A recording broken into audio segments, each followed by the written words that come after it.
Some stories don't ask whether monsters are real. They ask what happens when the truth becomes even more terrifying.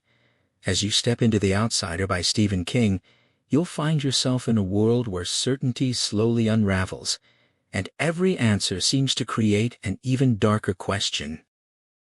King has often spoken about his fascination with the fragile line between everyday reality and unimaginable horror, and that obsession gave life to this haunting novel. First published in 2018, The Outsider went on to reach millions of readers around the world, adding another unforgettable chapter to the legacy of one of the most influential storytellers of modern fiction. From it, and The Shining to Misery and The Stand, King has spent decades turning ordinary places into landscapes of fear. Its chilling atmosphere was later brought to the screen in HBO's acclaimed television adaptation, released in 2020, introducing an entirely new audience to its unsettling mystery. What you're about to experience is a third-person retelling inspired by the original story, not a word-for-word reading. The visuals in this video are created using today's technology. They may not always perfectly match every scene from the story, but they are designed to help you visualize the world and atmosphere as you listen. Stay with the story, and along the way you'll discover fascinating facts, adaptation trivia, and behind-the-scenes details that make this mystery even more compelling. Now, Leave Your Certainty Behind the Story begins.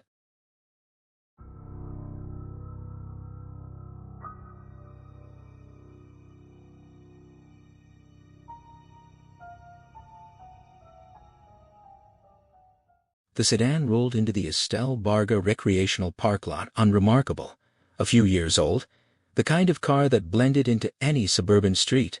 But the black wall tires and the three figures inside told a different story. Two up front in blue uniforms, one in back in a suit, a man so broad he seemed to fill the rear seat. On the sidewalk, two black boys watched the car turn in. One had his foot on a scuffed orange skateboard, the other tucked a lime green board under his arm. They exchanged a look that needed no words. One muttered the obvious police. The other confirmed it with a flat agreement. No further conversation. They pumped their boards and rolled away without a backward glance. The rule was simple when the law arrived. You left. Their parents had taught them that black lives mattered, but not always to the men in those cars. Behind them, the baseball field roared. The Flint City Golden Dragons were coming to bat in the bottom of the ninth, down by a run, and the crowd's rhythmic clapping and cheering swelled. The boys didn't look back. Jonathan Ritz sat across from Detective Ralph Anderson, his hands trembling slightly against the table. Anderson spoke first, acknowledging the man's distress, but steering him toward the facts. Ritz admitted he felt shattered, his heart still hammering, his stomach churning so badly he'd left evidence of his nausea at the scene. He mentioned needing something to calm down, maybe a pill, though he'd never taken such things before. Anderson promised to arrange medical attention afterward, but pressed for clarity now. Ritz agreed, gathering himself. He described the evening routine, walking his beagle, Dave, around 6, after the dog's 5 o'clock meal and his own dinner with his wife. A fair division of labor, he noted, rambling a little something important in a marriage once the children had grown. Anderson let him wander, then guided him back. Ritz apologized for the digression, explaining how the kids at school had taunted him with his last name, calling him a cracker. Anderson nudged him forward. The walk had taken them down the hill past Gerald's grocery, then up Barnum Street and into Figgis Park, a route the kids called Frigus Park, though the adults knew. Ritz clarified it was his usual path, and at that hour, the parking lot was almost always empty. That night, though, a white van sat there windowless, commercial style, dirty with mud on its tires from the recent rain. He hadn't noted a company name. They'd followed the gravel path through the trees until Dave caught a scent and bolted into the bushes, barking frantically. Ritz struggled to hold the retractable leash, but the little dog wouldn't be pulled back. He flopped and dug at the ground, determined. Ritz finally snubbed him close and pushed in after him, expecting a raccoon or some small animal. Instead, he spotted the first drops of blood on a birch leaf at chest height, then another, then a splash on nearby bushes, still wet and red. Dave sniffed at it but wanted to keep going. Ritz heard an engine start behind him, loud, rumbling muffler shot, and suspected it was the van pulling away. The thought that the killer might have been watching him from the trees crept into his mind later. At the time, he was too focused on the blood trail and controlling his frantic dog. He let Dave lead, keeping him close. Pushing through branches the little beagle could slip under. They emerged into a small clearing, a secluded nook where lovers might sit.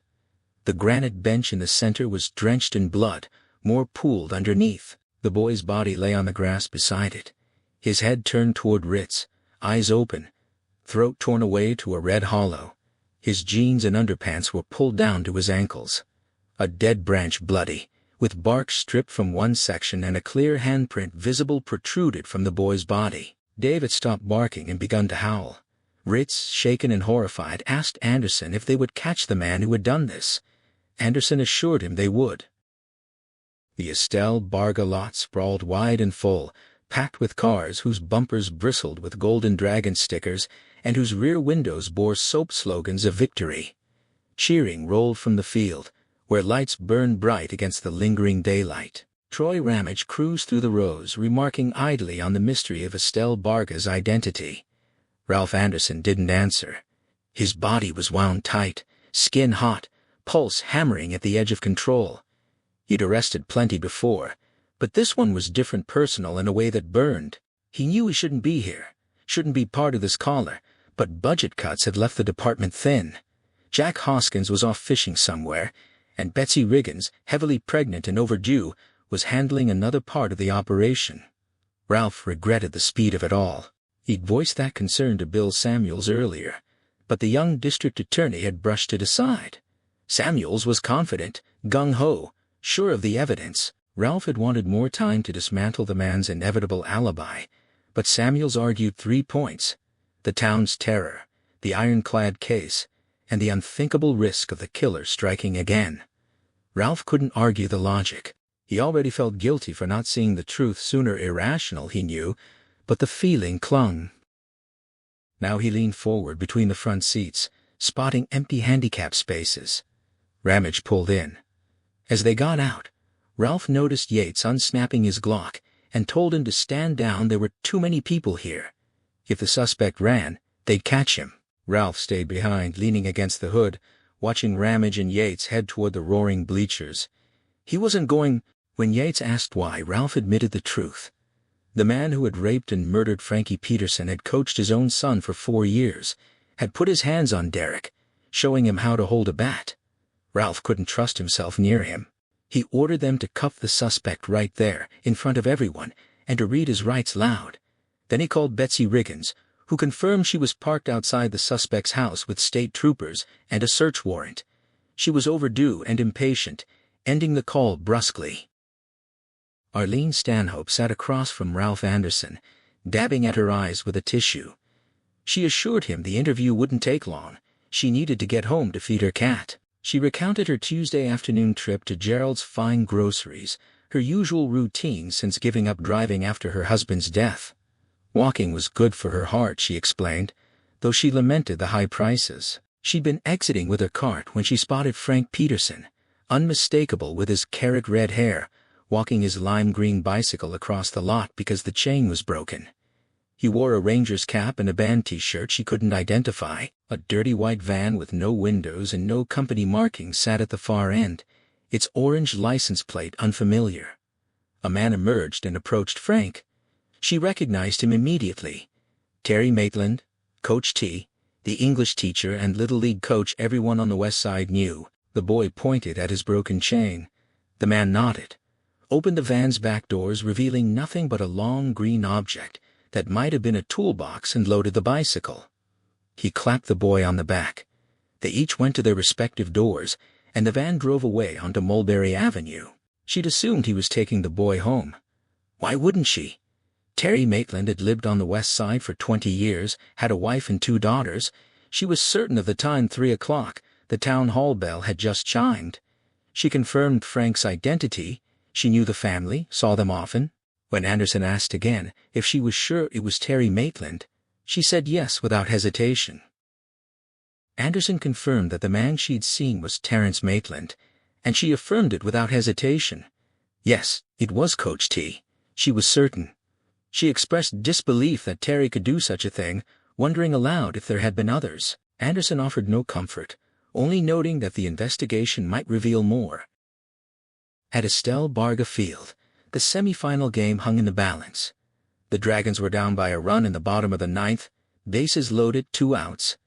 Terry Maitland had won the coin toss tails, as always, a superstition from his own playing days, and chosen to bat last. Now little Trevor Michaels stood in the left-handed batter's box, his oversized helmet slipping, bat twitching nervously. Terry had considered pinch hitting, but decided against it. A strikeout would be humiliating for the kid, but a hit would be a memory for life. The Bears closer through heat. Trevor watched strike 1 go by. The crowd groaned. Gavin Frick paced anxiously, sweat streaming, voicing his doubt. Terry told him to wait and see, though he felt no real confidence. The pitcher threw another fastball into the dirt, and Bibir Patel jinked at third but held. The crowd settled. Trevor swung wildly at a wide pitch, missing. A voice from the bleachers, probably the pitcher's father, bellowed for the strikeout. Trevor took a close pitch that the ump called a ball, drawing groans from the Bears' side. Now the count was 2-2, and Terry sensed the season's fate turning on the next pitch. He glanced at his wife and daughters in their lawn chairs behind the screen. They waved crossed fingers. He responded with a wink and thumbs up, though something felt off had for a while, he realized. Marcy's smile faltered as she looked past him toward the third baseline. Terry turned and saw 2 city cops walking in lockstep onto the field. The umpire called time, and Trevor stepped out of the box with visible relief. The crowd quieted, watching the officers. One reached behind his back, the other rested a hand on his holster. The ump shouted for them to leave the field, but they ignored him and walked straight into the Dragons' dugout. Troy Ramage produced handcuffs. The crowd murmured confused, then excited. Gavin Frick protested, but Yates pushed him back. The Bears player stood frozen, gloves dangling. Terry recognized Ramage and asked what was happening, his voice bewildered. Ramage saw nothing but honest confusion on the man's face, but he'd been a cop long enough to know the really guilty ones wore that expression perfectly. He raised his voice for the crowd. Terrence Maitland was under arrest for the murder of Frank Peterson. The murmur swelled into something louder, wind rising. Terry stared, the words registering but refusing to make sense. He asked if they were joking. The sports photographer captured his stunned, guilty-looking face. Ramage ordered him to hold out his wrists. Terry looked at Marcy and his daughters, frozen, horrified, and saw Bibir Patel walking off third, crying. Gavin shouted for the boy to get back, but Bibir only stood and wept.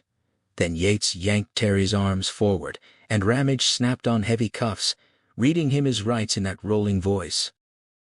Terry could barely hear himself. He asked what this was, but Ramage pressed on, asking if he understood. Marcy rushed to the chicken wire, shaking it, demanding to know what they were doing and why here. Terry understood one thing clearly. He was being publicly shamed in front of 1,600 people, his wife and daughters among them. He told himself to get through it, that they could straighten this out later, even as he knew his life would never return to normal. He said he understood the rights. Then he ordered Gavin Frick to back off, and Gavin, fists clenched and face flushed, stepped away, looking helplessly toward Marcy. Ramage continued in that same rolling public announcement voice, finishing the rights recitation. Ralph Anderson heard every word from where he leaned against the unmarked car. The spectacle was ugly, and Ralph knew he might face repercussions for it, but not from Frankie Peterson's parents, never from them. Terry acknowledged he understood, then added that he understood something else as well. He turned to the crowd and declared he had no idea why he was being arrested, instructing Gavin Frick to finish coaching the game and telling Bibir to get back to third and run in foul territory. A scattered applause followed, but muted. A voice from the bleachers demanded to know what the man had done, and the crowd murmured the answer. Frank Peterson's name, spreading like wildfire.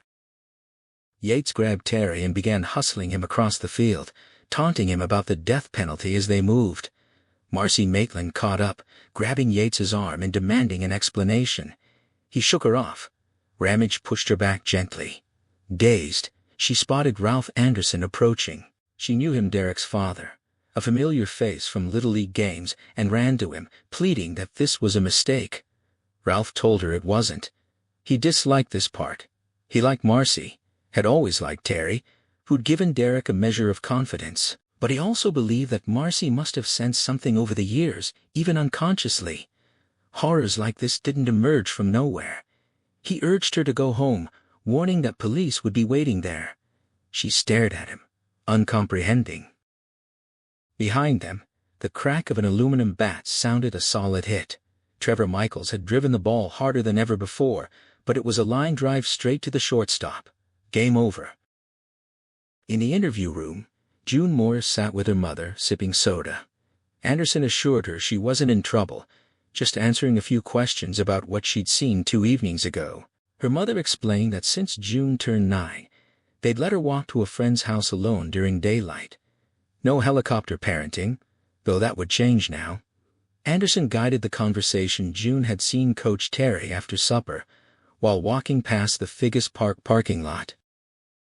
June confirmed, adding details about her evening plans with her friend Helen to finish their South America map and then play iPad games. Her mother placed the time between 6 and 6:30 when the local news was on. June described seeing Coach Terry emerge from the trees, covered in blood from his nose, he said. He waved. She waved back, asking what happened. He explained a branch had hit him, told her not to be scared, that he got bloody noses all the time. She remarked that blood wouldn't come out of his shirt. He smiled, and said he had plenty of shirts. The blood was also on his pants and hands.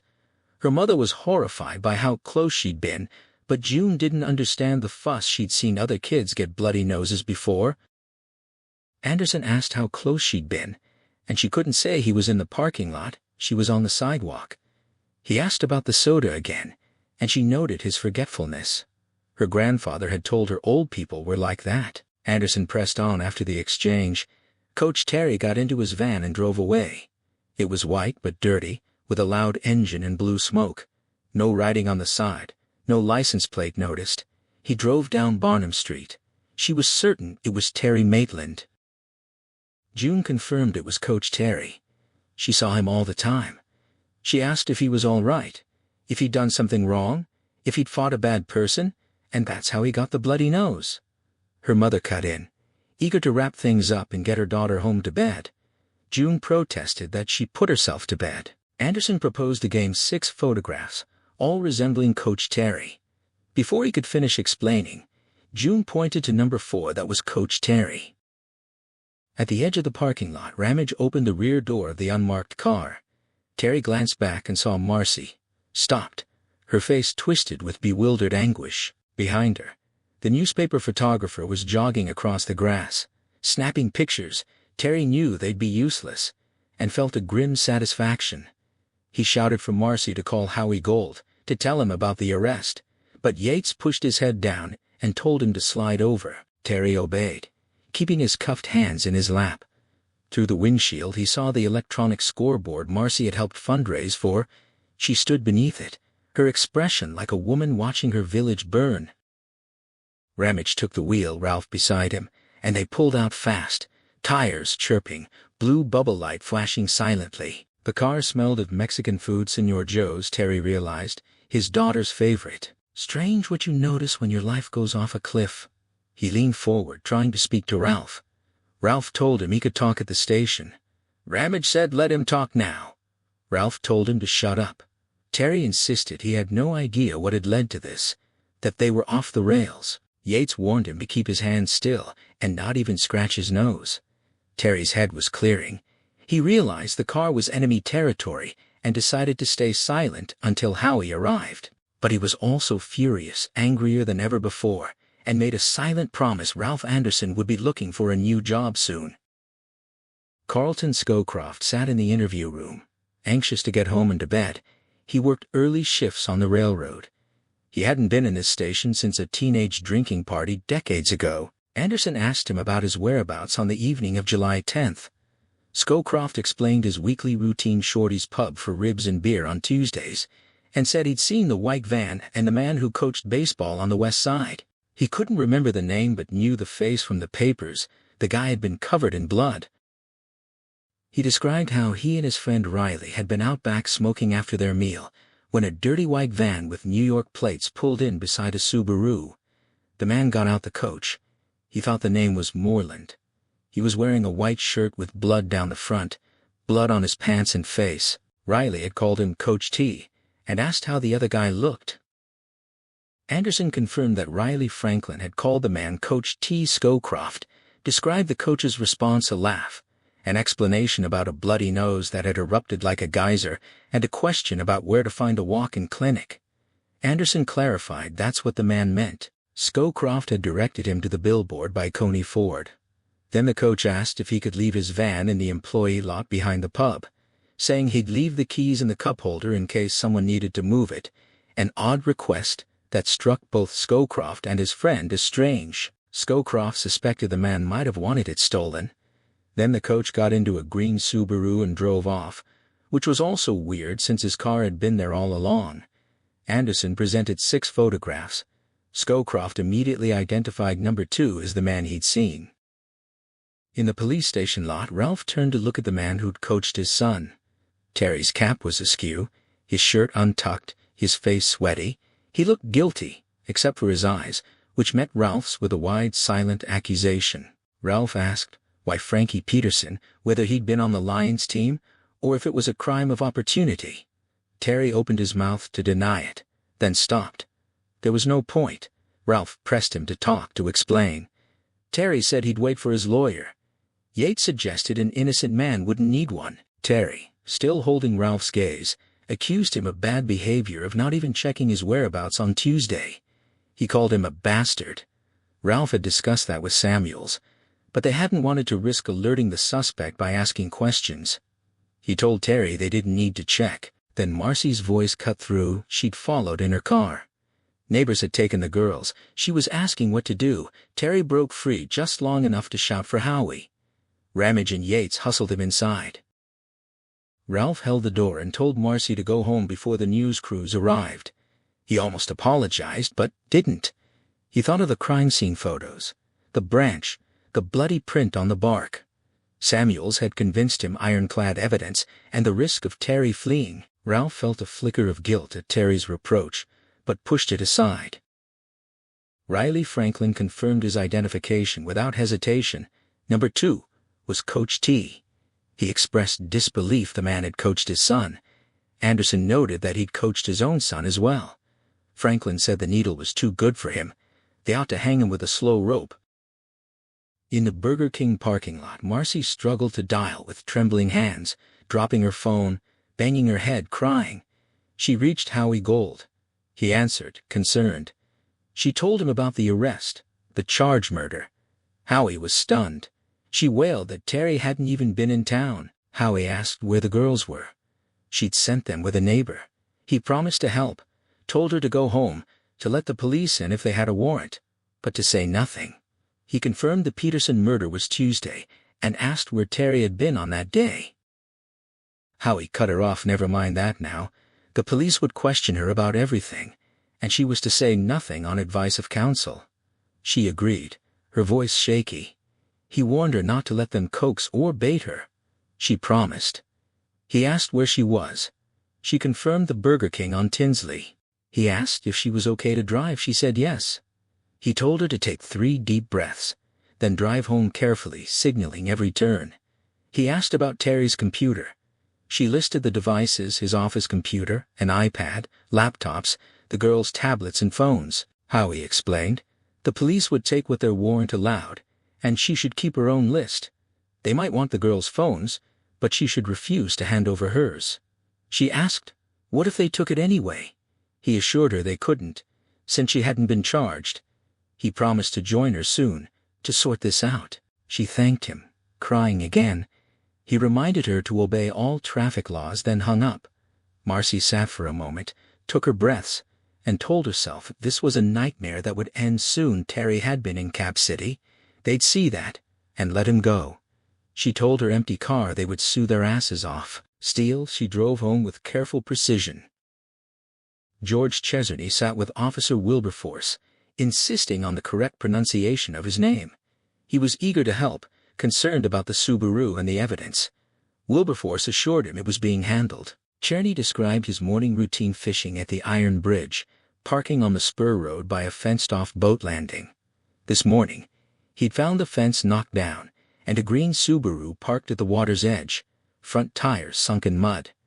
He'd assumed a drunk driver from the nearby strip club had run off the road. He looked inside. No driver, but bloody clothes on the passenger seat and sneakers with blood on them in the footwell. He'd touched nothing, knowing better from watching CSI. He'd called 911. In the interview room, Terry sat waiting, cuffs removed to avoid his lawyer's objections. Ralph watched through the one-way glass, uneasy again about the speed of the arrest. Terry's alibi would be thin, but still. Bill Samuels arrived, straightening his tie, his cowlick making him look young and vaguely comical. He observed Terry, noting he'd be happier when the man was in prison clothes and on death row. Ralph thought of Marcy, lost and desperate. Samuels remarked that Terry didn't look like a monster. Ralph agreed they rarely do. Samuels produced papers, Terry's fingerprints from his school file, and the latest from the Subaru. Over 70 prints lifted, 57 matching Maitlands. The rest were smaller, older, likely from the woman who'd reported the car stolen. Ralph noted they still needed DNA. Terry had refused the swabs. Samuels dismissed that Betsy and the Stadies would collect his razor, toothbrush, and pillow hairs. Ralph insisted that wasn't good enough. They needed a direct sample from Terry himself. Samuels tilted his head, studying him, his expression shifting from comical to shrewd. He asked if Ralph was having second thoughts, reminding him how eager they'd both been that morning. Ralph thought of Derek, of Terry's steady gaze and the word bastard that had stung more than it should. He denied any doubts, but admitted the speed made him nervous. He hadn't even secured an arrest warrant. Samuels countered that a warrant wasn't always necessary, and in any case, Judge Carter had signed one before the arrest. It should be waiting in Ralph's fax machine. He suggested they go in and talk to Terry. Ralph doubted Terry would cooperate. Samuels smiled. That prosecutor's smile, and said they could still talk to him, show him the walls closing in, reduce him to jelly. Ralph saw the man who'd put 2 killers on death row, and knew Terry would soon join them. Willow Rainwater sat across from Anderson, large and blunt. She acknowledged her size. It kept male customers from hitting on her, and she was fine with that. She explained her routine weeknights were slow, so she often positioned herself at the cab stand outside. "Gentlemen, please," reading her Kindle. On the night of July 10th, he'd arrived early and was the only cab there. She hadn't seen the man go in. She theorized he'd come just before her, only to call a cab. Anderson confirmed her dispatcher had logged a call from there at 8:40. When the man emerged, he was wearing faded blue jeans and a clean button-up shirt, yellow, she thought, with a horse's head belt buckle. She recognized him immediately as Terry Maitland, whom she knew from watching kids' basketball at the Y. He'd claimed to be scouting talent. Now she figured he'd been scouting victims. She told him she recognized him, asked if his wife knew where he was. He said he'd had business. She asked if that business involved a lap dance. He told her to call off the cab, that he was all set. She asked if he was headed home. He said no. He wanted Dubrow, the train station. She quoted the fare he promised, a $20 tip if she got him there in time. She drove him to the Amtrak station, making small talk about the City League tournament. He gave vague answers, then closed his eyes, faking sleep, she suspected, maybe even watching her. She'd have torn him apart if she'd known then what he'd done. At the station, he tossed 3 20s on the seat and was gone before she could speak. Anderson prepared to show her photographs. She waved it off. That was him. No need. She hoped he'd resist arrest, save the taxpayers some money. The dread that had lived in Marcy's childhood nightmares now took on flesh and bone. As a girl, she'd dreamed of classroom humiliation, of exposure and mockery. Now the terror was real, and there would be no waking up. The sight of the police vehicles crowding her driveway, a twin to the car that had taken Terry, a hulking state crime unit truck, and 2 black cruisers with their light bars strobing in the dusky gloom, sent that old helplessness surging back. The 4 state troopers, their wide-brimmed hats making them seem impossibly tall, stood like sentinels on the sidewalk. But even that wasn't the worst. The worst was the silent audience of neighbors on their lawns, their phones already glowing with the news they'd all but certainly received. She stopped the car when a trooper raised a hand, and he confirmed her identity before directing her to park at the curb. His impersonal authority sparked a flash of furious rebellion. She wanted to scream at him that this was her property, her garage, her goddamn driveway, but she swallowed it, pulling over and getting out, suddenly aware of a desperate, throbbing need to urinate that she suspected had been building since the moment the handcuffs clicked onto Terry's wrists. Then, from around the house, came a figure so grotesquely surreal it nearly broke her composure, a hugely pregnant woman in a flower print dress, waddling across the lawn with a walkie-talkie in one hand. The badge pinned to her chest was absurdly out of place, and her laminated ang from her neck. She introduced herself as Detective Betsy Riggins, her hand extended in greeting a gesture. Marcy refused, answering the unasked question of what she wanted with a demand of her own. The detective looked back at a state trooper who now approached, holding out a sheet of paper. He was clearly the superior, his sleeves bearing stripes. He identified himself as Lieutenant Sablo and announced they had a warrant to search the premises for anything belonging to her husband. Marcy snatched the paper, her eyes scanning the legal jargon and landing on the judge's signature. She'd briefly, crazily, thought it read Crater, the judge who'd vanished, before she corrected herself. The warrant was dated and signed only hours ago. She turned it over, frowning at the absence of a list. Her voice, edged with fury, demanded to know if that meant they could take his underwear, and Riggins confirmed it was at their discretion. That answer, that casual authority, snapped something inside Marcy. She accused them of acting like Nazi Germany, her outrage tinged with a growing hysteria. Riggins, in a tone that was almost weary, reminded her they were investigating the most heinous murder in the state's recent history, and that her cooperation was a courtesy. They could break the door down if needed. The threat of forced entry hung in the air, and Marcy felt her defiance cracking. A trooper's voice cut through, alerting them to the arrival of TV trucks, vultures he called them. Riggins urged Marcy to come inside, to escape the sidewalk and the cameras that would soon be trained on her. It was a surrender, Marcy knew, the first of what would likely be many. Her pride, her privacy, her children's sense of safety, it was all being stripped away, piece by piece. She agreed, but on her own terms. She wouldn't speak to them, and she wasn't giving up her phone. Riggins took her arm, a gesture that felt absurd, given the woman's condition, and guided her toward the house. But the press was faster. A blonde reporter leaped from a stopped SUV, her skirt riding up, and demanded a comment. Marcy fumbled for her keys in her purse, her hands shaking so badly she couldn't get the key into the lock. Riggins steadied her, their hands overlapping until the bolt slid home.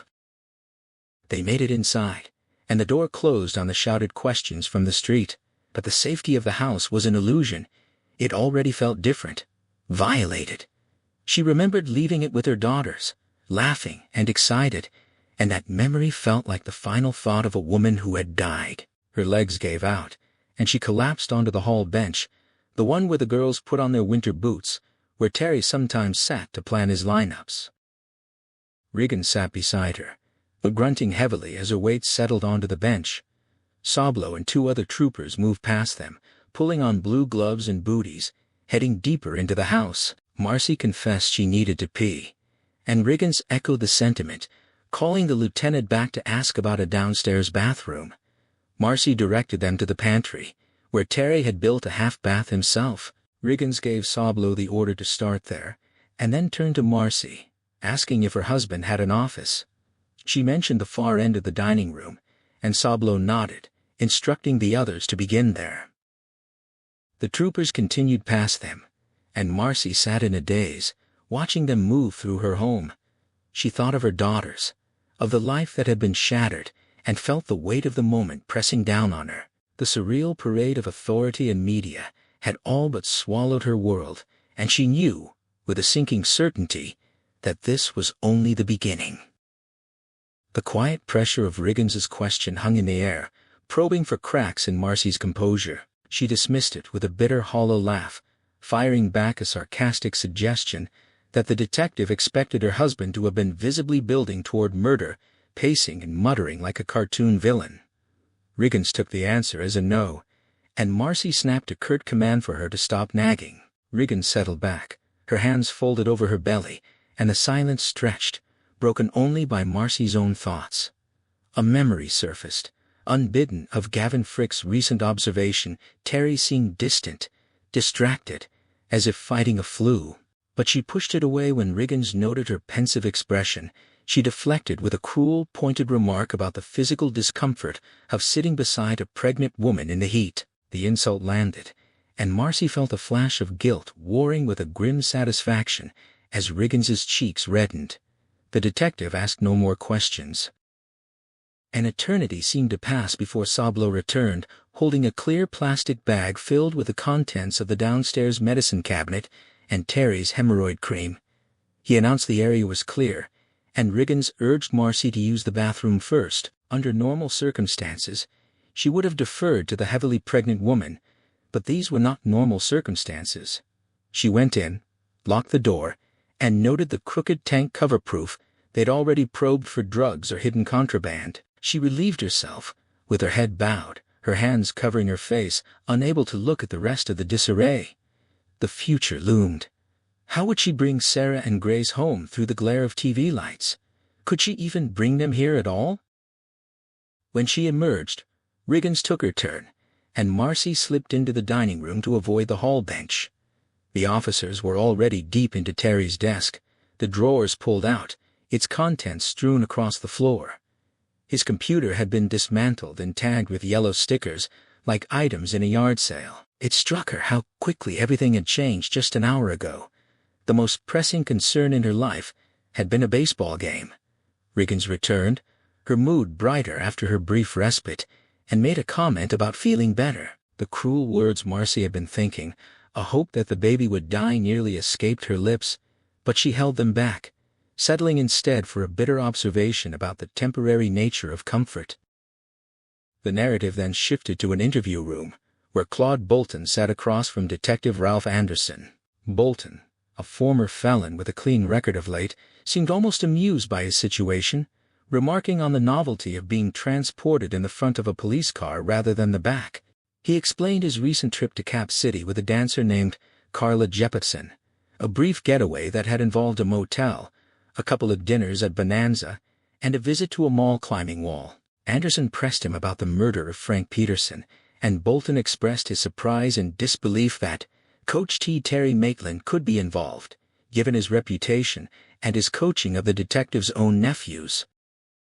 Bolton described his role as security staff at Gentlemen Please, a gentleman's club, avoiding the label of bouncer. He detailed the routine: one man in the pit, the other floating to monitor the bar, the game area, the private dance rooms, and the men's room, the latter being a prime spot for drug deals. He took pride in the club's discretion, comparing it to the unspoken code of Vegas. When Anderson pressed about seeing Maitland, Bolton recalled that night in detail. He had been circulating, checking the bar, then heading toward the men's room, where he spotted Coach T hanging up one of the public telephones. He paused in his recollection, and Anderson noted the hesitation, urging him to continue. Bolton continued, his memory sharpening as he described how strange the man had seemed, dazed, almost disoriented. He'd assumed it was the effect of the club's atmosphere on a first-time visitor, or perhaps the influence of drugs. When he greeted Coach T and asked about his team, the man had stared back with a blank, unrecognizing look, despite Bolton's regular attendance at Pop Warner games. The coach had eventually replied with a vague assurance and claimed he'd only stopped in to call a cab. Bolton noted the absurdity of the excuse, comparing it to the old Playboy alibi, but he'd let it slide. He described the man's clothing in detail: a yellow shirt, jeans, a belt buckle with a horse's head, and expensive-looking sneakers. He also mentioned that a few other patrons had recognized and waved at the coach, underscoring his local fame. He added one more detail, a small but unsettling moment as the man had turned to leave. Bolton had stuck out his hand to thank him for coaching his friend's nephews. The coach had seemed startled, pulling back before shaking, and his pinky nail had left a small cut on Bolton's hand, a thin scab that was already healing. Bolton explained that the gesture had reminded him of his drug days, when bikers would grow out their pinky nails, sometimes decorating them to use as coke nails.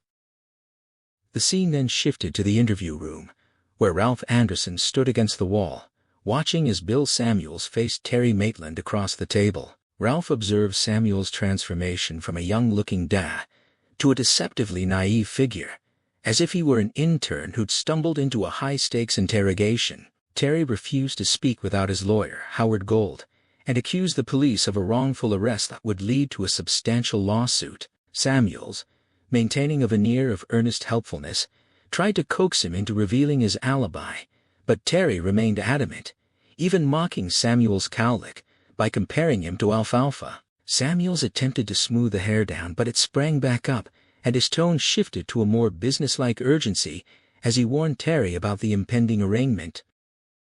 Terry, undeterred, called out to Ralph as Samuels prepared to leave.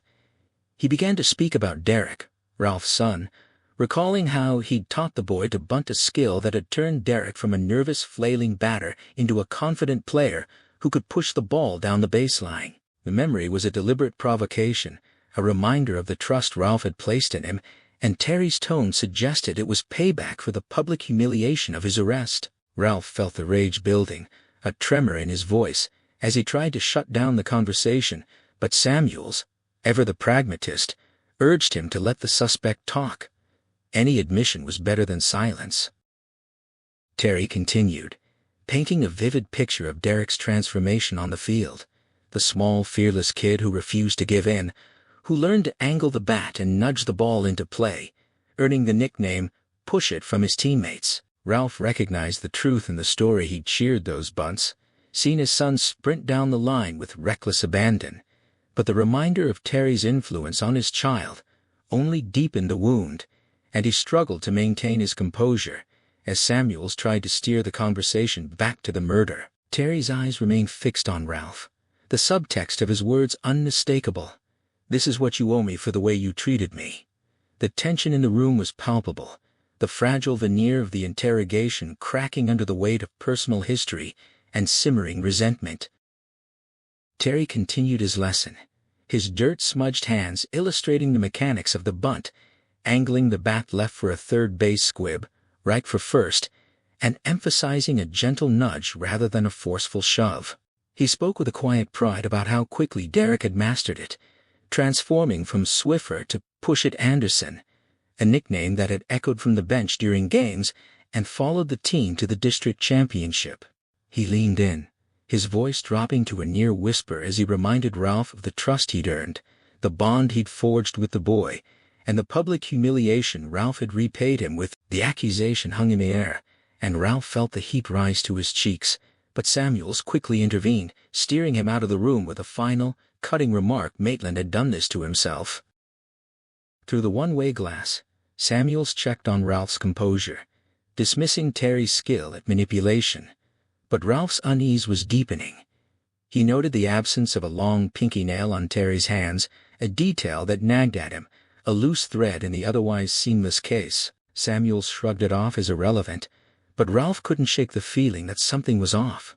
Before he could voice his concerns, the door burst open, and Howard Gold strode in, his casual weekend attire a stark contrast to the legal briefcase he carried. His entrance was a demand for answers, a sharp rebuke for arresting the city's man of the year.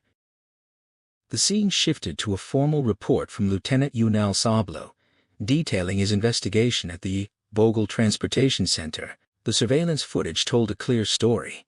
A man matching Terry's description, yellow shirt, jeans, distinctive belt buckle, had entered the station, bought a paperback, and exited through a side door, only to vanish into the shadows of a service alley.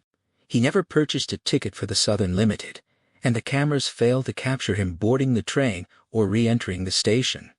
Sablo's conclusion was that the man had been laying a false trail, possibly returning to Flint City by other means. The report noted the limitations of the security coverage, but left the door open for further lines of inquiry.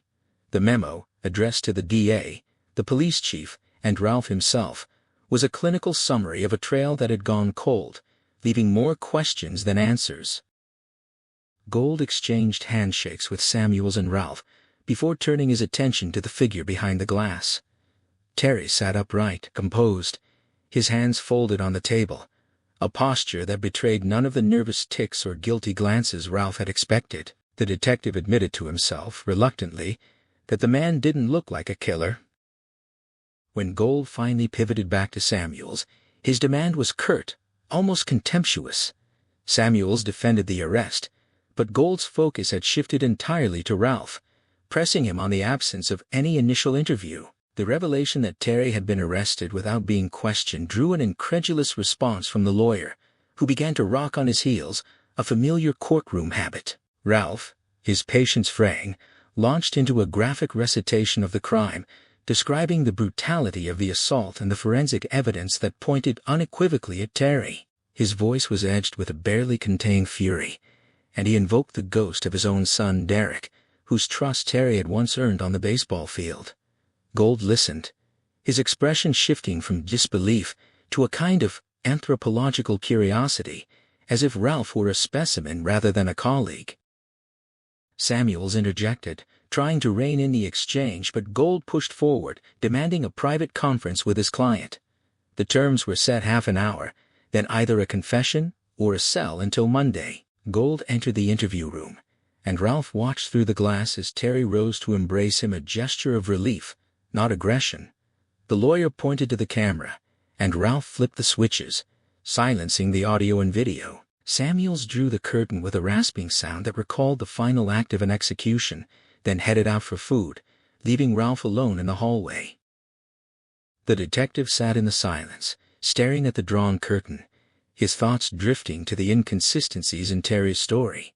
He recalled the taxi driver, Willow Rainwater, and the way Terry had addressed her as ma'am, despite their acquaintance, a small but nagging detail that suggested a gap in his familiarity. It could be stress, Ralph reasoned, but the explanation felt thin. The photocopier droned on beside him, a soft mechanical hum that did little to quiet the doubts beginning to surface in his mind. A new thought surfaced in Ralph's mind, offering a more satisfying explanation for Terry's odd behavior. He remembered his younger brother Johnny, who as a child would hide from him by simply pulling the covers over his head, operating on the childish logic that if he couldn't see Ralphie, then Ralphie couldn't see him. Perhaps Terry, reeling from the horror of what he'd done, was clinging to a similar delusion. If he didn't acknowledge knowing someone, they wouldn't know him. It was a desperate, mad logic, but it fit the profile of a killer who had committed an unspeakable act and yet believed he could walk away unnoticed, despite being a local celebrity. But then there was Carlton Scowcroft's statement, which undercut that theory. Terry had asked for directions to a walk-in clinic, something a lifelong Flint City resident wouldn't need. Ralph could almost see Gold seizing on this in court, crafting a defense around the inconsistencies, a variation on the O.J. Simpson defense. If he didn't know the area, you must let him go. Samuels returned with food, and Ralph sipped the bitter coffee, wrestling with whether to voice his growing doubts. He held back, knowing Samuels would dismiss them as irrelevant against the mountain of forensic evidence. The minutes ticked by until Gold emerged from the interview room, his expression, not one of worry or indignation but genuine sympathy. He delivered a grim pronouncement: they were in big trouble. A formal memo from Dr. Bogan followed, detailing the blood and DNA evidence. The branch used in the assault bore traces of both the victim's O+ blood and a rarer AB+ type, likely the perpetrator's. Blood from both types had also been found in the abandoned van and on the discarded clothes in the Subaru. The semen samples, along with skin cells from the branch, were being fast-tracked for DNA analysis, with results expected the following week. The doctor added a personal plea for the swift capture of the killer. Back in the interview room, the DNA swabs were taken from Terry, who remained calm and cooperative, insisting he'd be released by midnight. Gold made his calls, reassuring Marcy and arranging for the girl's care, then returned to join the interrogation. Samuels began the questioning with a smile, his tone dripping with insinuation, probing Terry's interest in young boys and his presence at the YMCA games. The district attorney's opening question struck like a lash, the accusation coated in a veneer of casual cruelty. Terry Maitland met it without a flicker of hesitation, his response carrying the ring of a man who had nothing to hide. He turned the implication on its head with ease, pointing to his own 2 daughters. Undeterred, the prosecutor pushed harder, laying out the pattern of Terry's coaching career, building a picture of a man who surrounded himself with boys while avoiding girls' teams. The implication was deliberate and damning, though he wrapped it in an offhand tone. The lawyer beside Terry remained still as stone, his face a careful blank, giving nothing away. His eyes tracked the exchange like a spectator watching a tennis match. Terry, remarkably, seemed to find some dark amusement in the accusations. He recognized the source of the district attorney's information, a loud, opinionated cab driver he'd encountered at the YMCA. He remarked on her colorful coaching style with a knowing smile. When pressed about his whereabouts on the night of the murder, Terry began to answer, but his lawyer cut him off with a firm squeeze to his shoulder. The message was clear: keep silent. The lawyer demanded the prosecution lay out their case, or he would take the story to the press and paint the arrest as a travesty. The district attorney countered with a cold promise: Terry would face his family in court, not at home. Detective Anderson, feeling the tension fray, tried to redirect the conversation with a seemingly innocuous question about Terry's blood type. Terry answered readily, mentioning his frequent Red Cross donations. When Anderson supplied the specific type, Terry's surprise was genuine. He clearly hadn't expected them to know. The district attorney steered the conversation toward fingerprints, and Terry's expression shifted to pure disbelief at the suggestion his prints had been found at the crime scene. Anderson laid out the case with brutal precision: prints on the abduction van, the victim's bicycle, the toolbox, the stolen Subaru, and most damning of all, on the branch used in the assault. The prints, he emphasized, were not just present, they were preserved in the victim's blood.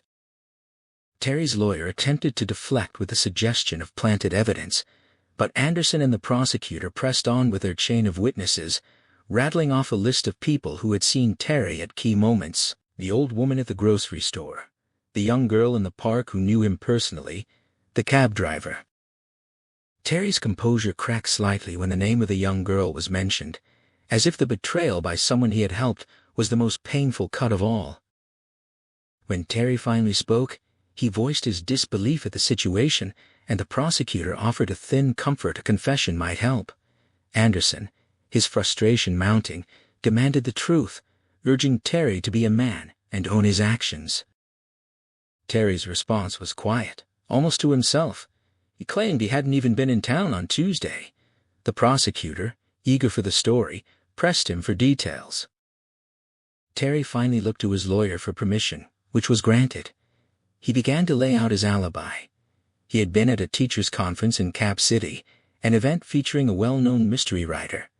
He had traveled with colleagues, attended the keynote address, and signed up for an autograph. The details were specific, the timeline concrete.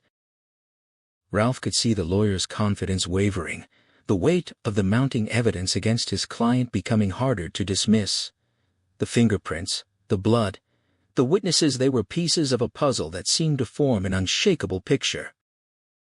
And yet, the man across the table, the one they had all but convicted, continued to maintain his innocence with a steadiness that felt almost impossible to reconcile with the facts they held.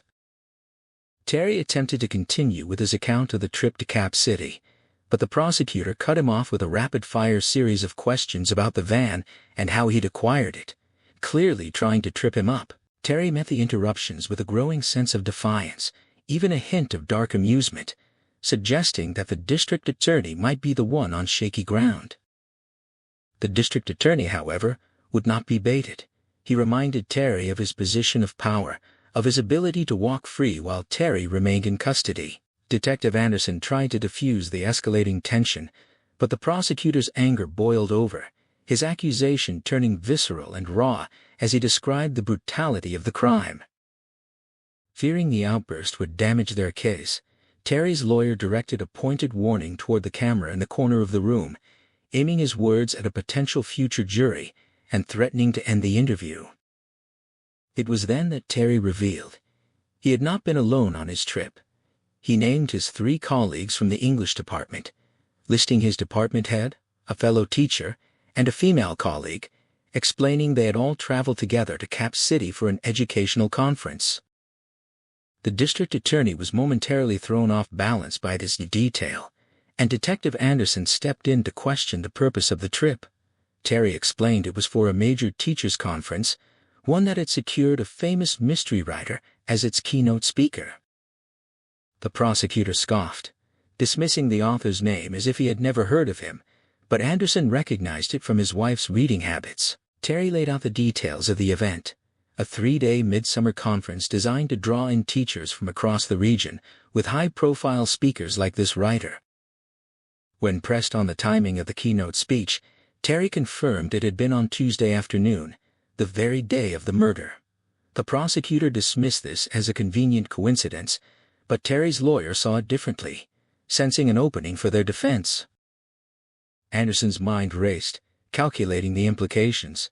The old woman's testimony placed Terry at the abduction scene at the very hour he claimed to be in Cap City. The window of opportunity, 3.5 hours, was tight but possible, just enough time to drive the 70 miles from the conference back to Flint City. The detective began to entertain a new, troubling thought. What if the elderly witness had not seen Terry himself, but someone who merely resembled him? Someone dressed in his teen jacket and cap, taking advantage of her failing eyesight.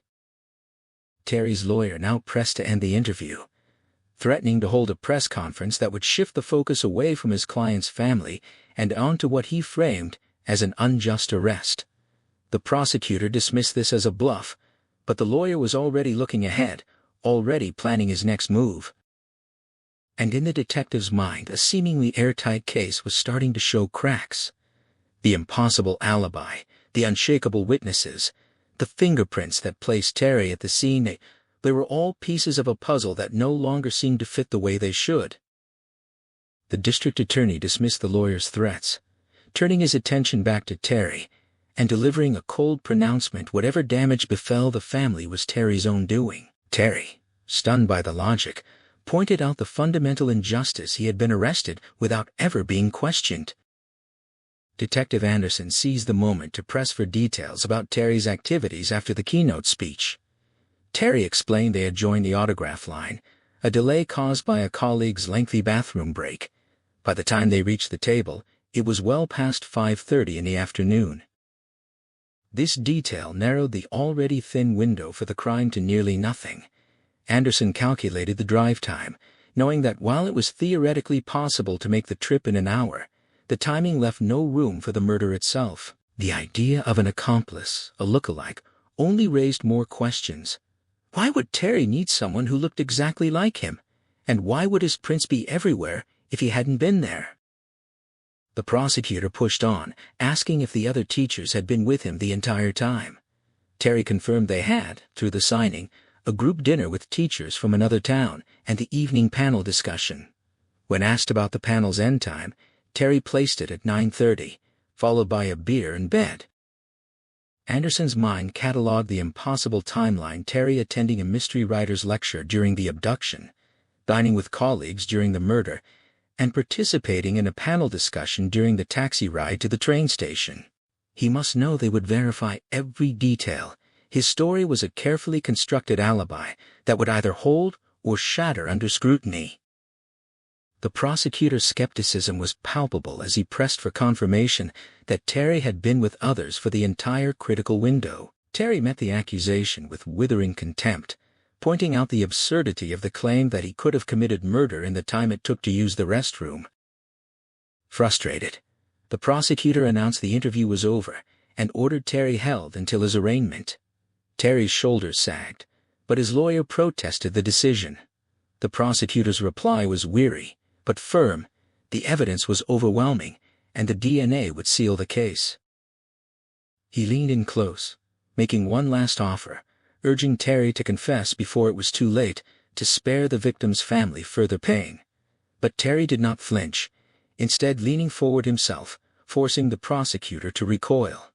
Terry held his ground, repeating his innocence with quiet conviction.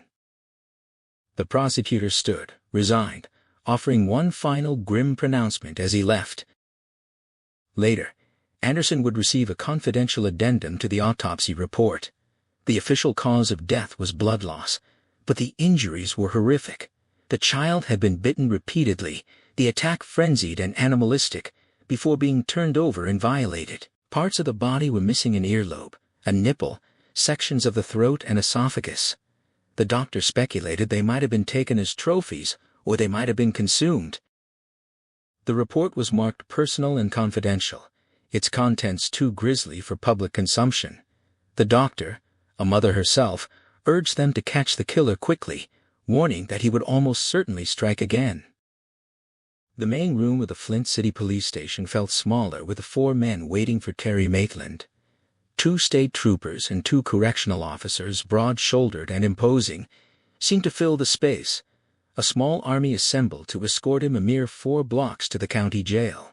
In his stunned state, Terry found a flicker of dark humor in the sheer overkill of it all.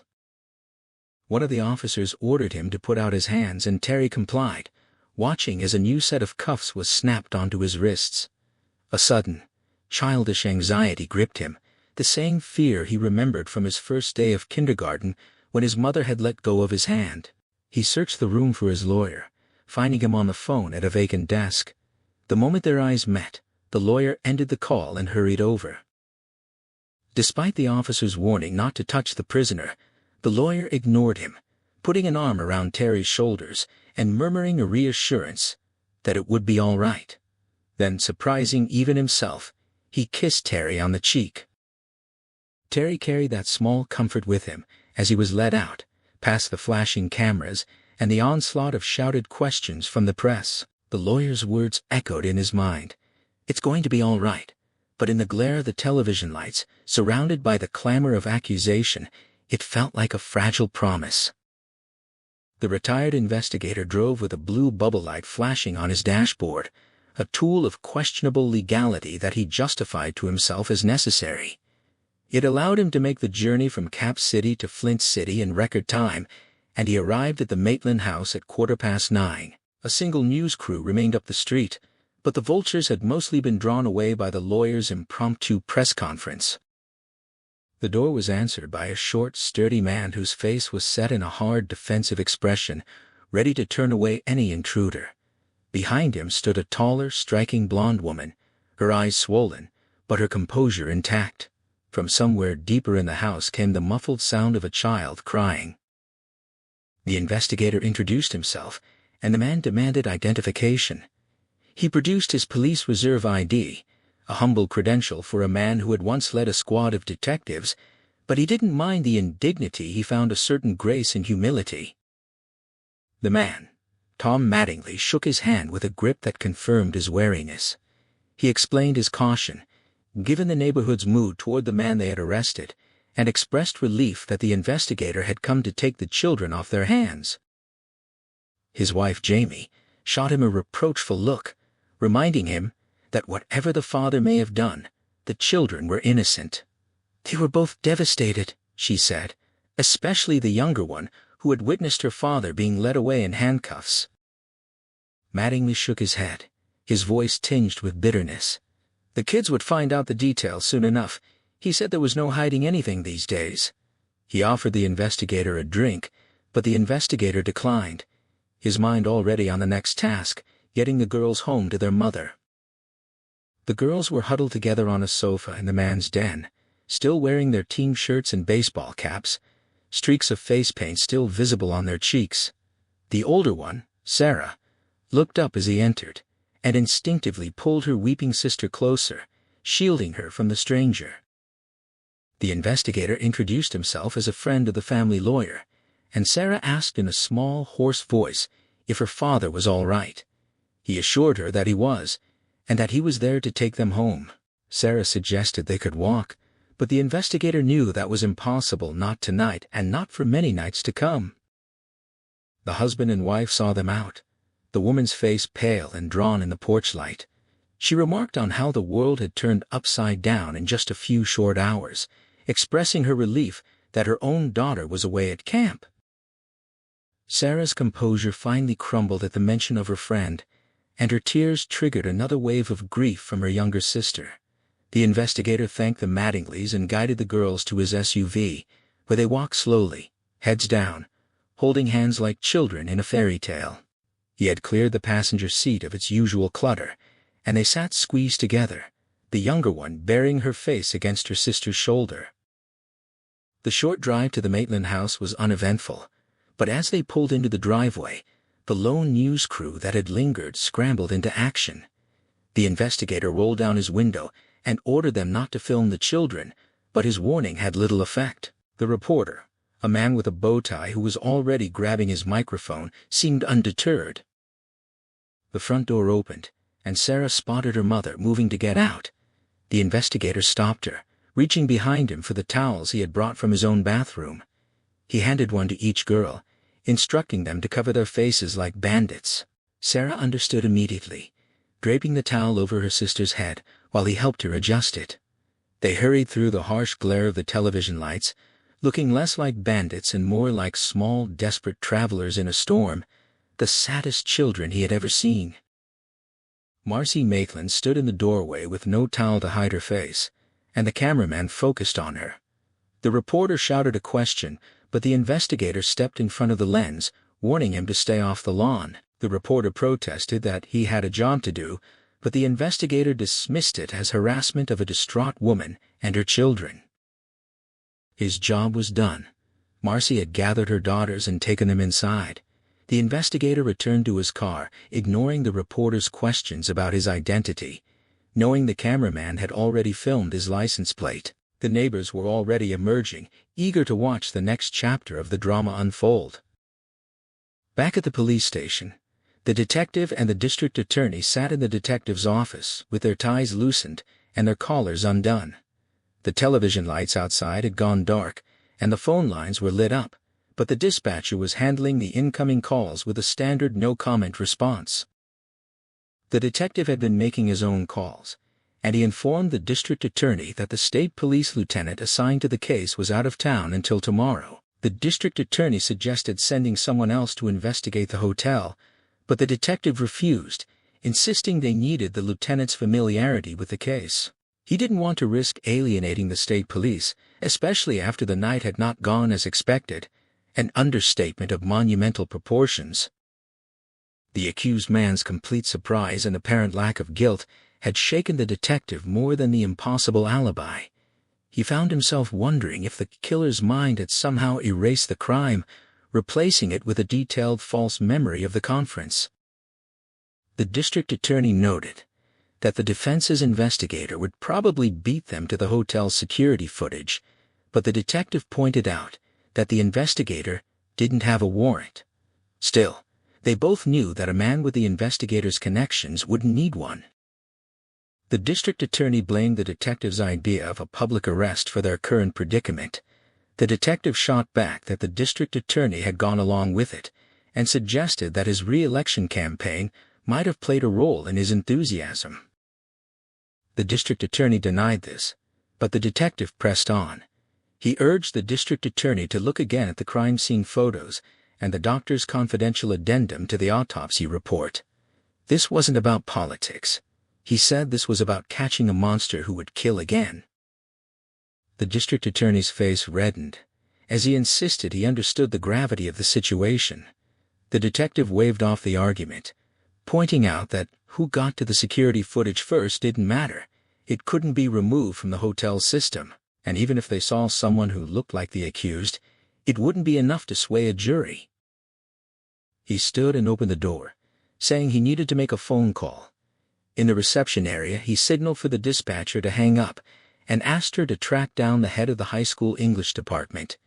She had already received 2 calls from the man, she said, and had been holding his messages. The district attorney, speaking slowly and looking at the floor, admitted he didn't like that at all. The detective pulled into his garage at 11:15, the familiar ritual of the garage door opening and closing offering a small comfort in a world that had suddenly become unmoored. He sat in the dark for a moment, tapping his wedding ring against the steering wheel, an old raucous rhyme from his teenage years echoing in his mind. His wife emerged from the kitchen, wrapped in her housecoat, and he saw she was wearing the bunny slippers he'd given her as a joke. The real gift, a trip to Key West, had faded to a blurry memory, but these silly pink slippers with their floppy ears had endured. Seeing her in them made his eyes sting. He felt as though he had aged 20 years since stepping into that clearing and seeing the bloody ruin of a child. He got out and hugged her hard, pressing his stubbly cheek to hers, holding back the tears that threatened. She asked what was wrong, and he admitted he should have brought the man in for questioning instead of making a public arrest. He had been so sure. She suggested tea, but he said it would keep him awake.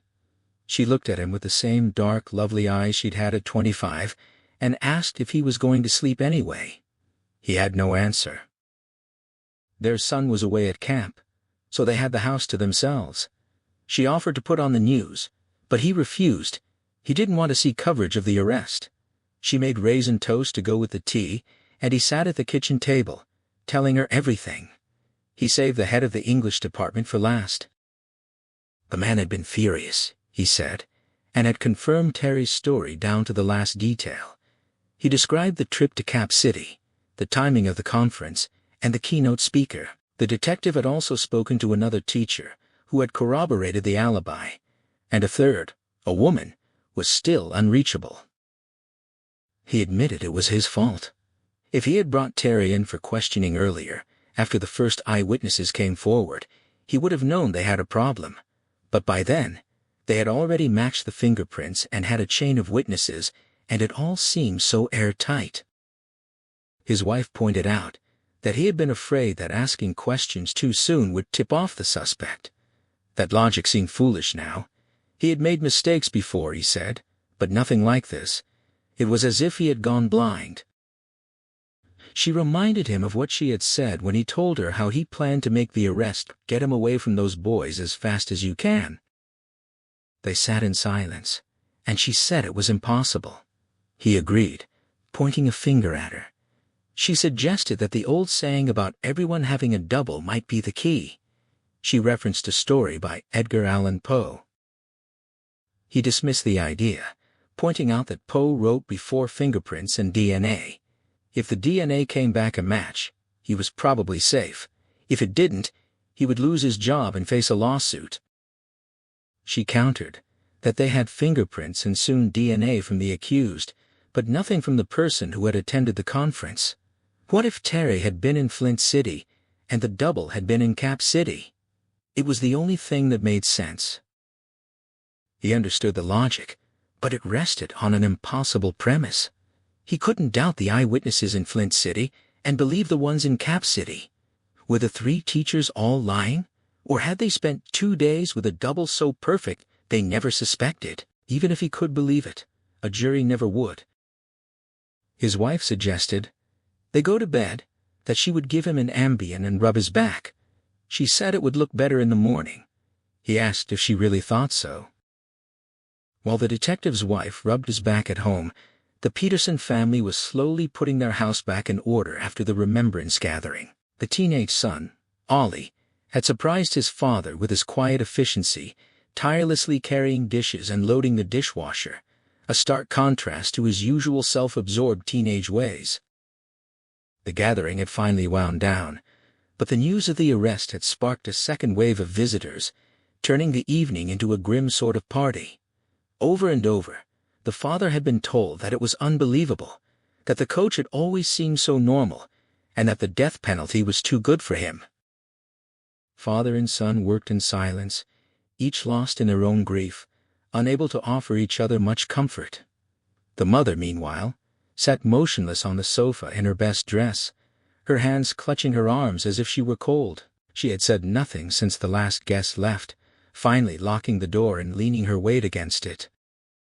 The father remembered his wife as a slender bride, but time and children had changed her. He knew she needed to lose weight for her health, but with their youngest son dead, the future they had once envisioned seemed meaningless. Only Ollie remained precious, and Fred knew they had to let him be a boy again, even as they all grieved. He made a silent promise to himself to be patient with Ollie's messes and to break the heavy silence between them as soon as he could think of something to say. But nothing came to mind. He watched his son vacuum the den with an eerie efficiency, and finally suggested he would do the living room. Ollie agreed, but warned him not to use the phrase, "It's what Frankie would have wanted." The father smiled, a small, real smile that was rare these days. As he began to vacuum, his wife got up and trudged to the kitchen. Moments later, an unexpected sound erupted laughter. It rose to a hysterical pitch, and both father and son rushed to see what was happening. The mother was standing with her back to the sink, holding her belly, and nearly screaming with laughter, her face bright red, tears streaming down her cheeks. The kitchen was still littered with leftovers from the gathering casseroles, Tupperware, and a half-eaten chicken on the stove. She managed to gasp out that they had enough leftovers for a month, then began to howl with manic grief-stricken laughter. Her son tried to stop her, but she threw the chicken across the room, then dumped a serving dish of lasagna on her own head. His attempts to restrain her were futile. She dodged him, grabbing another container, but then she dropped it, and the laughter stopped. She clutched her chest, her eyes wide, and said she thought her heart was giving out. She bent to look at the mess she had made, and then let out a long, rattling gasp. Her husband grabbed for her, but she was too heavy, and slipped through his arms. The color was already fading from her cheeks as she collapsed. Her son screamed for her, then looked up at his father with a terror-stricken face, saying he didn't think she was breathing. Fred shoved his son aside and ordered him to call for an ambulance. He knelt over his wife, feeling for a pulse beneath the soft flesh of her neck. It was there, but erratic, a chaotic rhythm that made his own heart lurch. He began chest compressions, unsure if he was doing it right but desperate to keep her with him. Her eyes fluttered open, and a wave of relief washed over him. It wasn't a heart attack, he told himself, just a fainting spell from overexertion. He would get her on a diet, buy her one of those fitness trackers. She whispered an apology for the mess she'd made, and he told her not to speak. His son was on the phone, shouting their address. She continued to apologize, saying he'd have to clean up the living room again, but before he could reassure her, she drew another rattling breath, and her eyes rolled back, turning her face into a terrible mask he would never forget. His son asked if she was all right. Fred didn't answer. He kept pressing on her chest, wishing he had taken a CPR class, wishing he could turn back the clock a single week. He would trade his soul to make that happen. He pressed on, telling her silently that she would be all right, that sorry would not be her last word. In the Maitland house, the wife took her younger daughter into bed with her, but the older one declined. Hours passed, and the worst Saturday of her life bled into the worst Sunday. She thought of her husband in a jail cell, and of the detective she had once considered a friend, now a figure of pure betrayal. She imagined suing the police department, stripping the detective and his family of everything they owned, leaving them as beggars in the street.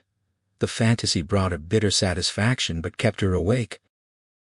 At 2:15 a.m., her older daughter appeared in the doorway, asking to join them. The wife moved over, and the girl climbed in. She began to cry, unable to stop thinking about the handcuffs. The wife held her, whispering for her to be quiet so as not to wake her sister. When the girl finally calmed, the wife thought she had fallen asleep, but then she rolled over, her wet eyes shining in the dark, and asked if her father would go to prison. The wife assured her he wouldn't, that he had done nothing wrong. The girl pressed on, asking about innocent people who went to prison anyway, who sometimes spent years there before being exonerated. The wife insisted that wouldn't happen to her father. His alibi was solid. The girl said she knew what he had been arrested for, adding that she wasn't stupid. The wife agreed, and the girl said the police must have had a reason. "They probably think so," the wife replied, "but their reasons are wrong. The lawyer would explain everything, and he would be released." The girl said she didn't want to go back to community camp, and she didn't think her sister should either. The wife promised they wouldn't have to, and that by fall this would all be a memory. "A bad one," the girl added, before finally falling asleep. The wife tried to sleep, but her dreams were filled with terrible images of her husband being led away in handcuffs, a crowd watching, a young boy crying. In the county jail, the cacophony of drunks and prisoners had finally subsided into snores and groans. Terry lay on his bunk, marveling that at 40 years old, he had ended up in jail. He wanted to feel anger, but all he felt was shame. He knew his lawyer would get him out, but he also knew the stain would never fully wash off. He would always be the man arrested for the murder of Frank Peterson, the man about whom people would say there was no smoke without fire. He could have dealt with that if it was just him, but it wasn't. His wife would be branded, their friends would drift away, and his daughters would face the cruelty of schoolyard gossip. He thought of his wife, and the friends who would no longer call even the one who had taken the girls in, might not stick by them. Terry lay on the thin bunk in his cell, staring into the darkness above. The jailhouse stench of piss and disinfectant filled his nostrils, but his mind was elsewhere on his daughters. He could already see it, a future where Sarah and Grace would be marked by what had happened to him, their lives shredded by the cruelty of other kids. Even after he was cleared, they would carry the stain. In the dark, the weight of that certainty pressed down on him like a physical thing. He would have to move them away, Tulsa, Cap City, maybe Texas, and start over. Someone would hire him. His references were solid, and they'd be afraid of a discrimination suit if they didn't. But the arrest itself, and the grotesque reason for it, would follow them like a shadow. He could almost hear the whispers, see the accusing stares. Those are the girls whose father got away with murder. He told himself to stop, that he had to sleep, that the shame and fear would look smaller in the morning light. But lying there in the baggy brown uniform, the thought was impossible to shake. He covered his eyes with his hands, as if that could block out the future he saw coming. Across town, Howie Gould's bladder woke him at 6:30 on Sunday morning, a familiar betrayal of his 60s. Once awake, his mind immediately snapped into gear, refusing to let him drift back. He left his wife sleeping, and padded barefoot to the kitchen, starting the coffee and checking his phone. A text from Alec Pelly sent just after 1 in the morning caught his eye. He drank his coffee and ate his cereal, waiting for the hour to be decent enough to call back. When his wife came in, yawning, he offered her eggs with the lightness of someone killing time, though his thoughts were elsewhere. He managed not to break the yolks, a minor victory. They exchanged quiet remarks about the case, his wife wondering if the world had gone insane if Terry Maitland was guilty, Howie reassuring her that Terry's alibi was as solid as Superman's chest. He looked at his watch, decided 5 minutes of 7 was close enough, and called Pelly. His investigator answered, grumbling about shaving cream, but his tone was good-humored. A moment later, Pelly confirmed the good news. He'd seen the security footage, plenty of it, and there was something even better, something he was clearly grinning about. On the other side of town, Jeanette Anderson woke to an empty bed.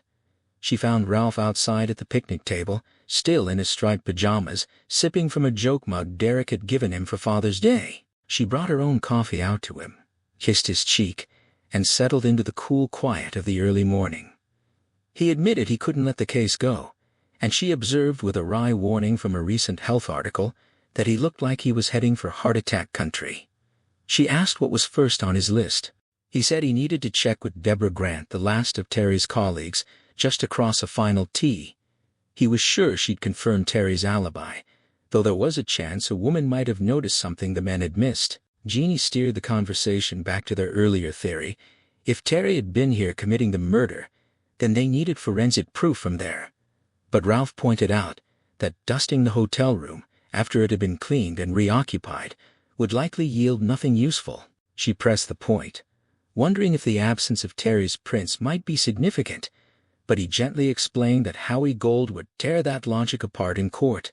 Still, she convinced him to try it was a good enough idea, and at least it was something to do. The hotel would probably cooperate, given the media attention, but what he really wanted was the security footage from the convention, and that meant a trip to Cap City. He knew he'd be hours behind Alec Pelly, but that couldn't be helped. Jeannie squeezed his hand, asking only that he pause now and then to acknowledge the day, the only one he'd have until tomorrow. He smiled, squeezed back, then let go. his thoughts already circling back to the vehicles. The Subaru was a straightforward theft. Easy with modern keyless ignitions and distracted drivers, its owner had left the fob in the cup holder, and the car was gone by the time she returned from work. The parking attendant didn't remember who drove it out, and the exit camera footage was wiped every 48 hours. But the van was different. It belonged to a part-time carpenter in New York who'd kept a spare key in a magnetic box under the bumper. Someone had found it and driven it away. Bill Samuels theorized that thief had left it somewhere, maybe Cap City, maybe Dubrow, maybe right here in Flint City with the key still in the ignition, and Terry had stolen it, stashing it in an abandoned barn or shed before using it. He ditched it behind Shorty's pub, hoping someone would steal it a third time. No one had. Now they had the van in impound and the key, which bore Terry's thumbprint. There were dozens of prints in that filthy 10-year-old van, and while many had been eliminated, Terry's and Frank Peterson's were unmistakable. 4 of the boys' prints were on the inside of the passenger door, clear as fresh pennies likely made when Terry was trying to pull him out, and the child resisted. Jeannie winced at the image. Ralph admitted the whole thing made no sense, not just the failure to wipe prints, but why steal vehicles at all if you were going to flash your face to anyone who looked? He insisted this wasn't just buyer's remorse. Samuels believed Terry had done it in a frenzy, that the impulse had built until it exploded when he saw Frank Peterson with the broken bike chain. Dr. Jekyll turning into Mr. Hyde. Jeannie murmured the phrase, but her thoughts ran ahead. What about after? What about when he was sated and sane again? Why didn't he wipe his prints then? Ralph mentioned a scrap of paper under the van's driver's seat, a takeout menu fragment. Probably nothing, but what he really wanted was the security footage from the Sheraton and the restaurant where the teachers had dined. Jeannie asked him to send her a screen grab if he got a good look at Terry's face in Cap City. She'd know if it was him. After all, women were more observant. At the Maitland house, Marcy watched her daughters push away their breakfast. The absence of their usual devices was striking. They'd looked at their phones and tablets once, then abandoned them. The news and social chatter were too painful. Marcy pulled the curtains when she saw the news vans and police cruiser outside, wondering how she'd survive the day. Howie Gold called at 8:15, upbeat. He'd arranged a visit to Terry that afternoon, though it would be non-contact, through glass. He'd pick her up at 1:30. She needed to bring his best suit and a dark tie for the arraignment, plus some snacks in a clear bag. The girls should stay home. Marcy hesitated, but Howie assured her all was well. Alec Pelly had found something big in Cap City, like breaking open a piñata full of prizes. He'd send her a link. Within minutes, she and her daughters were huddled over Sarah's tablet, watching something that made them laugh and scream with joy, exchanging high fives. Marcy felt a surge of hope. This wasn't just light at the end of the tunnel, but a whole rainbow. Merle Cassidy woke from a nightmare of his abusive stepfather to the sound of a cop tapping on his window. He was in El Paso, out of gas and out of money, having pulled into a Walmart lot to sleep. He rolled down the window, offered a polite explanation, and tried to pass himself off as 18. The cop was friendly but skeptical, asking for license and registration. Merle lied, saying they'd been stolen. The cop asked where he was from. Merle said Phoenix without conviction. The cop noted the Oklahoma plate on the Buick and told him to step out. Merle obeyed, feeling the end of a long run approaching. The cop kept his tone easy but pressed on, pointing out the Oklahoma plates. Merle had no answer. He stepped out of the car as instructed, hands visible, feeling the weight of a miraculous run finally ending. He'd made it 3 months without getting caught. A dozen times he should have been collared, but now it was over. He didn't care. Where had he been going anyway? Nowhere. Anywhere. Just away. The cop asked his name, and Merle gave it, spelling it out. A few early shoppers glanced their way, then moved on. The cop asked for ID. Merle pulled out his worn wallet, a birthday gift from his mother from years ago, and produced a laminated card from the Poughkeepsie Youth Ministry. The cop noted he was from New York, and Merle confirmed, naming Sputnikil as his hometown and reciting his mother's explanation of its meaning. The cop asked how long he'd been on the run, going on 3 months, and who taught him to drive. His Uncle Dave, who'd since died. The cop tapped the card thoughtfully. then asked how many cars he'd stolen. 4, including the van from his neighbor down the road. The cop asked how he'd eaten, where he'd slept. Merle admitted he'd stolen from ladies' purses, and when they caught him, he ran. Tears came. Real ones, offering a relief the nighttime crying had never brought. He confessed he was running from his stepfather, and if sent back, he'd run again. The cop asked his real age 12 but 13 next month. The cop was amazed, then told him to come along. At the station, Merle was photographed, deloused, and fingerprinted routine procedure while he waited for social services. At the Flint City Police Station, Ralph arrived to find Bill Samuels waiting, looking sick, his cowlick drooping. Ralph asked what was wrong. Samuels showed him a text from Alec Pelly with a link, a Channel 81 public access video titled, Harlan Coben Speaks to Tree State English Teachers. Ralph scrolled past other videos and played it. The introduction droned on, but Samuels directed him to 9 minutes and 30 seconds, where the speaker finally introduced Coben. The audience gave him a standing ovation, and there at a table near the front were Terry Maitland with his colleagues. Ralph froze the video, stunned. It wasn't just a look-alike, it was Terry. Plain as day. Samuels noted Coben spoke for 40 minutes, with Terry visible in many audience shots. But the real blow came around minute 56. As Coben took questions, the picture switched to Terry asking one, his face in close-up. Ralph's last hope evaporated. He stared at the image, then handed the iPad back. Samuels declared their case was gone. Ralph heard himself say DNA was still pending, and he still needed to talk to Deborah Grant, then head to Cap City for old-school detective work, knocking on doors, talking to hotel staff and restaurant employees. He also wanted forensic evidence, though Samuels pointed out how unlikely that was in a big city hotel a week later. Samuels shook his head, noting that even with a DNA match, juries rarely convicted on that alone. The O.J. trial was proof enough. Samuels cut him off, ticking through the eyewitnesses one by one. Stanhope was old and half-blind. The kid saw a bloody man from across the street. Scowcroft and his buddy were drinking, and Bolton had a drug record. The best witness was Willow Rainwater. But in this state, people didn't trust Indians. Ralph acknowledged they were in too deep to back out, and Samuels agreed grimly. They sat in silence for a moment, the station quiet on a Sunday morning. Ralph thought about telling Samuels they were ignoring the elephant in the room, a murdered child, and they had the man who did it. The fact that he seemed to be 70 miles away was something they had to address. He invited Samuels to come to Cap City, but the DA declined, planning to spend the day with his ex-wife and kids at Lake Oklahoma, not wanting to jeopardize their fragile reconciliation. Ralph stood up, and Samuels warned they could lose their jobs over this, and that Maitland would sue if he walked. Ralph told him to go to his picnic, that this wasn't over. As Samuels walked away, his slumped shoulders and dispirited stride infuriated Ralph, who reminded him that a child had been raped and possibly bitten to death. Did he think the parents cared about their jobs or lawsuits? Samuels didn't reply, just crossed the deserted squad room and left. Ralph figured the DA wouldn't enjoy his picnic much. At Mercy Hospital, Fred and Ollie had arrived in the ER waiting room shortly after midnight, just behind the ambulance carrying Arlene Peterson. The room had been chaotic, but by Sunday morning it was nearly empty. Fred had dozed off, but Ollie kept vigil, staring at the elevator where his mother had disappeared, unable to sleep.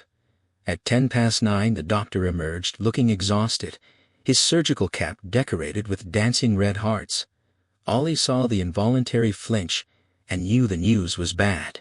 He shook his father awake. The doctor delivered the news. Arlene Peterson had passed away.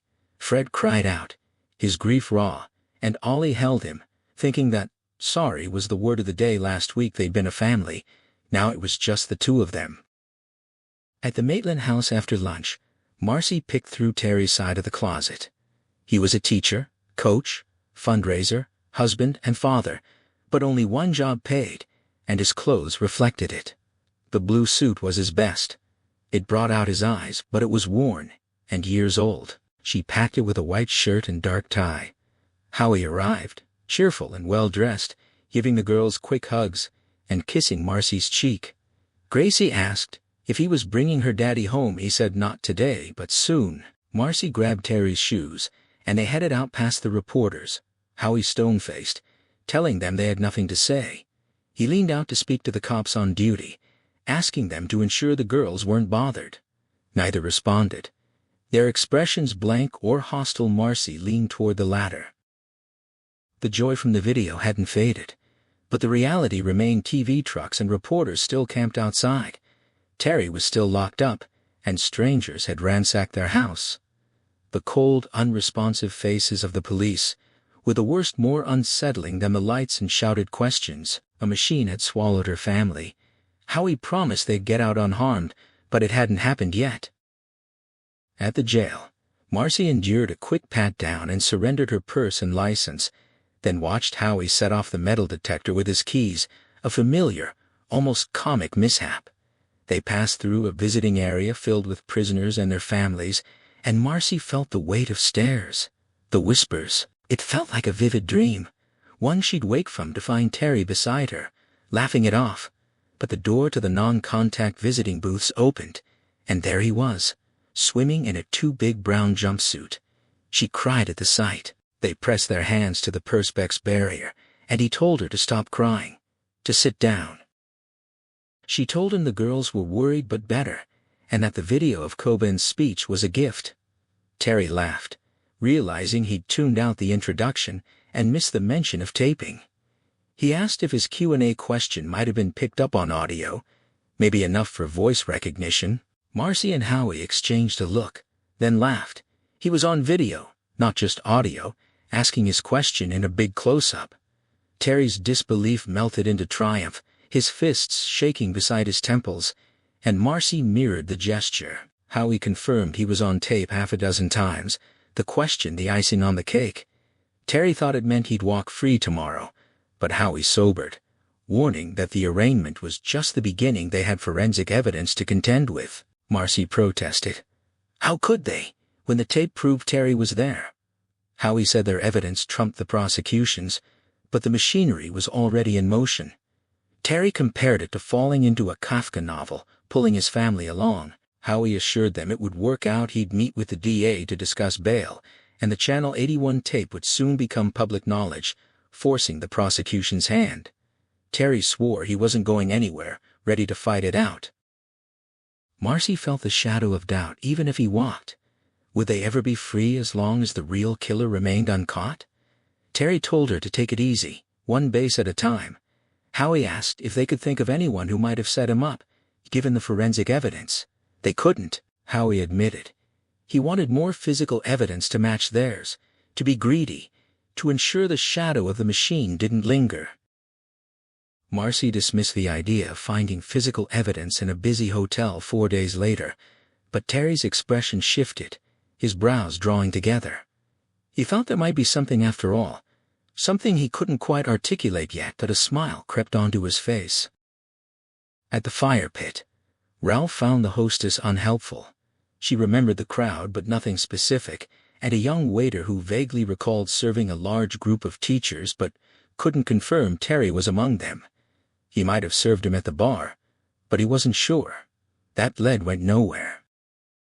At the Sheraton, Ralph confirmed that Terry and William Quaid had stayed in room 644, but the manager showed him the bill signed by Quaid, who'd paid with his MasterCard. The room had been occupied and cleaned every night since, often twice a day with turn-down service. The manager let him review the security footage, which was sharp and full color. Ralph saw a man who looked like Terry in the lobby, the gift shop, the fitness room, and waiting in the autograph line. The lobby and gift shop images were iffy, but the fitness room and autograph line sightings were unmistakable. It was his son's old coach, the one who'd taught Derek to bunt. Ralph muttered that none of it made sense. The hotel detective asked if he needed anything else, but Ralph declined. The Channel 81 tape already made this a fool's errand. Yet a corner of his mind still nagged. The way Terry had stood to ask his question, as if he knew the camera was on him, felt too perfect. Could it all be a setup? He didn't see how, but he also didn't know how David Copperfield walked through walls. If it was a trick, Terry was laughing at them all. The hotel detective mentioned that the footage was supposed to be saved for Howard Gold, Ralph waved it off, saying he didn't care, and headed for the exit. But on the lobby's far side, a thought struck him. According to Terry, Debbie Grant had gone to the women's room after Coben's lecture, and the others had waited at the newsstand. He decided to check it out. The newsstand was an auxiliary gift shop run by an overly made-up woman named Miss Lavelle. She remembered Terry he'd asked about a book called A Pictorial History of Flint County, Doree County, and Canning Township. He'd taken it down, seen the price $79.99, and put it back. Ralph asked if anyone had handled it since. She was incredulous that book had sat on the shelf for years.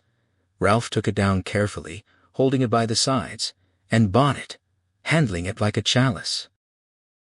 Ralph pressed the shopkeeper for confirmation, his absurd luck almost too much to believe. She repeated the story the man had taken down the book, commented on the Canning Township photo, then put it back after seeing the price. Ralph didn't know if it was evidence, but he intended to find out. The Peterson family's world had shrunk to a hospital waiting room. Fred had been useless at arrangements before, and now Arlene was gone too. He and Ollie sat in the living room, watching a soccer match neither cared about, until Fred trudged to get Arlene's old red address book. He found Donnelly Brothers. But her handwriting was shaky. She'd never expected to need a funeral parlor's number before Frank died. The sight of the faded, scuffed book, so full of her careful jottings, broke him. He told Ollie he couldn't do it, not so soon after Frankie. Ollie turned off the TV and took the task on himself, telling his father to go upstairs and rest. Fred knew he shouldn't leave the burden to his 17-year-old son, but he was too tired to argue. He'd carry his share later. Right now he needed sleep. Alec Pelly, delayed by family commitments, reached the Cap City Sheraton after 5. He tipped the valet to keep his car close, made a brief visit to the newsstand, then called Howie. He'd beaten Anderson to the security footage, but Anderson had beaten him to the book and bought it. A wash, more or less. Howie was frustrated, wondering how Anderson even knew about it. Alec figured it was luck and old-fashioned police work. The newsstand woman had mentioned the book's handling, and Anderson had followed up. Howie dismissed the potential prints as meaningless. Anyone could have handled that book over the years. But Alec noted the woman said it had sat untouched, month in and month out. Howie wasn't worried, but Alec felt a small flaw in their otherwise perfect case. He reminded himself juries didn't care much about what wasn't there. Howie thanked him and asked if he'd be at the arraignment. Alec said he wouldn't miss it. They discussed bail. Samuels would fight it, but Howie was almost positive he'd win. Alec warned that Maitland shouldn't take any strolls. He was the least popular guy in Flint City. Howie sighed about the book, and Alec ended the call, eager to get home for Game of Thrones. That evening, Ralph and Yoon Sablo met Bill Samuels at his home on the city's north side. The DA had been in fine spirits during dinner, affectionate with his ex-wife, but once the meal was done and she was packing up the girls, Ralph suspected the mood would sour. On the coffee table sat a pictorial history of Flint County, Doree County, and Canning Township in a clear plastic bag, its shrink-wrap dusted with fingerprint powder. A single clear thumbprint stood out on the front cover, Ralph explained. There were 4 more on the back, and he'd printed them at home using a photocopy of Terry's print card. He laid out the comparison cards in 2 rows, Terry's booking prints from the night before, and the prints from the shrink-wrap. Yoon looked and said he bought it. Samuels, his jaw jutting, refused to accept it without a computer comparison. Ralph held his silence, weighing the man across from him. He had always been a hopeful person by nature, and that hope now turned toward the possibility that his initial read on Bill Samuels, that the man might fold when the pressure truly mounted, had been premature. The evidence of Samuel's character at home was undeniable. His ex-wife still regarded him with clear affection, and his young daughters adored him without reservation. Yet Ralph knew, with the weary wisdom of his years on the job, that a man's domestic life revealed only one dimension of his character. The same person who could be a devoted father might also be an ambitious prosecutor, unwilling to admit error, especially when that error threatened to derail carefully laid plans. And those plans mattered now more than ever, because Ralph and Samuels were yoked together by this case, for better or worse, and their fates had become inseparable. Samuels broke the quiet brushing at his hairline out of habit, but the cowlick that usually defied him was strangely tame tonight. He insisted it was impossible, that no man could occupy two different places simultaneously, and the words came out with a defensive edge that suggested he was arguing as much with himself as with the others. Sablo countered gently, pointing out that there was now physical evidence from Cap City where none had existed before, and that changed everything. Samuel seized on this with visible relief, proposing an alternate explanation. Perhaps Maitland had handled the book earlier, deliberately laying the groundwork for his alibi well in advance. The theory seemed to contradict his earlier insistence that the murder had been a spontaneous act of uncontrollable impulse, but he appeared not to notice the inconsistency. Ralph couldn't dismiss the idea outright, but he also couldn't embrace it. He had examined more fingerprints than he cared to count over the years, and these looked fresh. The ridge detail was crisp and well-defined, not degraded by time or handling. Such clarity would be unlikely if the prints had been left weeks or months prior, and he said as much with quiet certainty. Sablo murmured an observation that hung in the air like smoke. They had gambled and won a car they hadn't wanted, and the realization settled over them with uncomfortable weight. Samuels brightened at the thought of a hypothetical alternative, his tone taking on an almost pleasant quality as he spun out possibilities.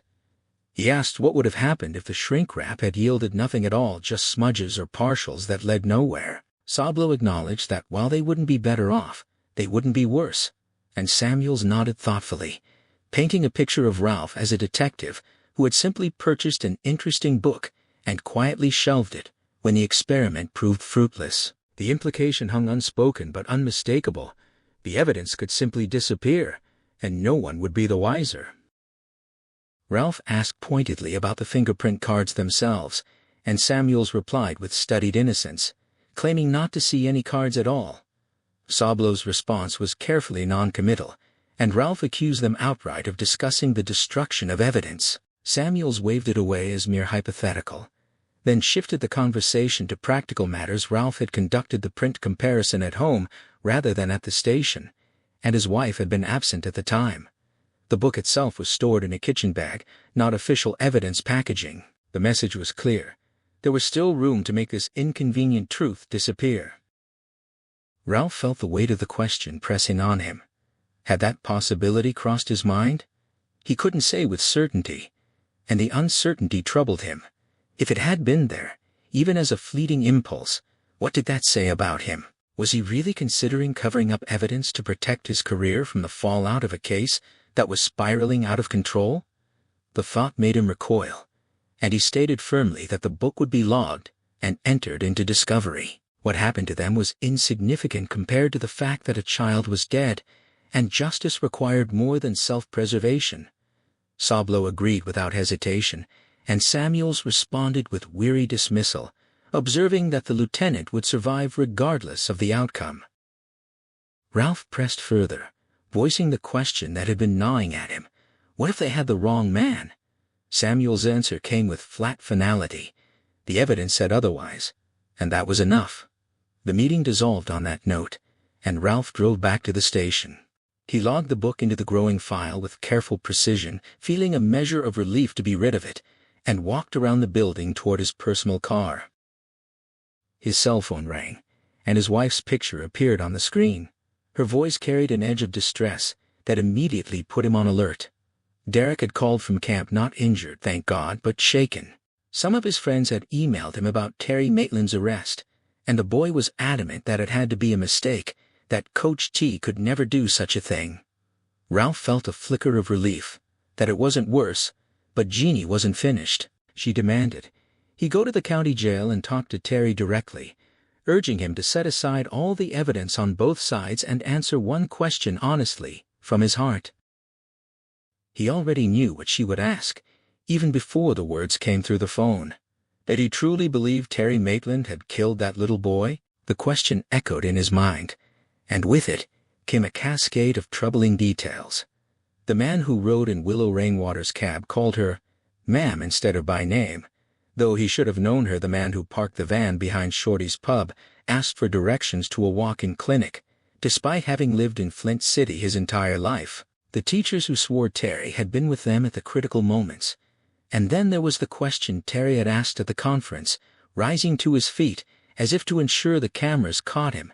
It all felt too convenient, too perfectly arranged. He admitted that he didn't know.